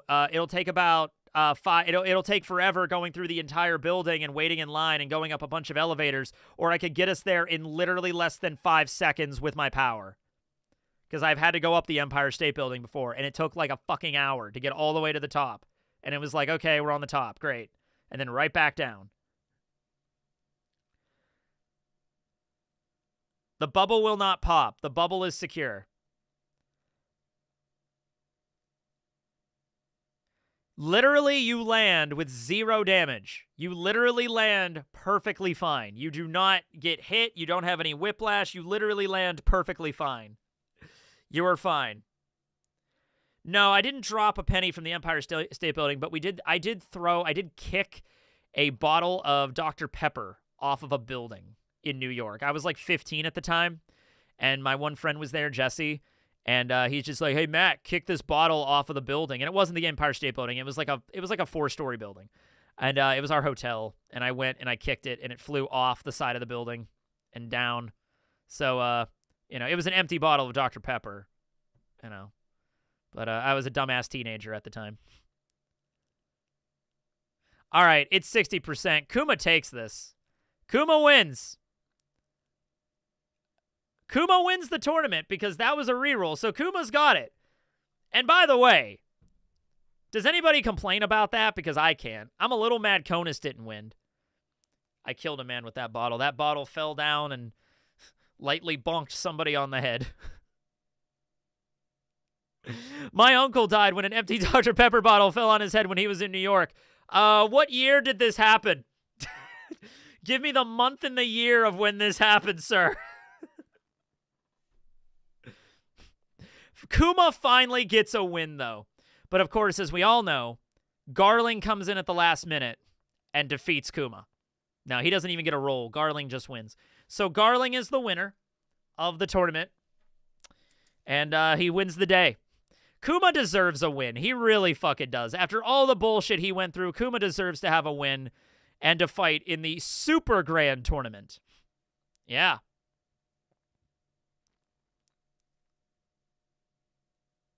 This was Human Kuma. I actually had PX0 Kuma and Human Kuma on this list, and the Human Kuma actually won. He's the one that got selected. Oh, man. Kuma and Karasu are both in this. Yep. He gets to have a long and happy life with Ginny. And Shamrock handcuffs him and wins. All right. That was the tournament this time. Oh, man, we got way done. The last time was like a 5-hour tournament. This one was like 3 hours, about 4. I knew probably about 4. I am hungry. I will end this at exactly 4 minutes of 4 hours, and that's like 3 minutes from now. Let's do who's the legacy? Let's see here. Who's going to be the legacy for the next one? Who is legacy? So that's the person that'll be in the next tournament. So we have Roger. We have Conus doesn't apply because she was already in the last one. Eneru. I can only do 4 at a time. Wapple. And I'm going to say they don't get their buffs, or maybe they do. Maybe they keep their buffs into the next round. Yeah, why not? They keep their buffs in the next round. I'm not doing the bad timeline, Frankie. Do Hina. I feel like it's going to be between Roger, Eneru, or Wapple. I'll redo Killer and Kid, too. But I have to do separate polls because of that. No buffs or buffs. I already said buffs, so you're going to be voting for buffs, so fuck it. They get to keep their buffs. Wapple gets to stay Zen. Wapple can stay Zen. And Roger can stay motivated. All right, Roger is going to win this one. Yeah, very handily. Roger wins this one. I think I can hear my DoorDash guy outside right now. Maybe. I don't know. All right. Who is Legacy? And then we have Roger, Kid, Killer, and let's throw Paulie on there. I don't think Getatsu is going to win. It's probably going to be Roger. Who knows, though? Maybe people want Killer back. Yeah, no, Roger's definitely taking this. Roger's definitely going to be in Tournament 8. So I think we're going to do Tournament 8, and then after that we'll do the final, and then we'll be done. And then maybe we'll come back and do like a Hunter tournament. I think that sounds really fun. But for right now, this is what we got. Yeah, Legacy.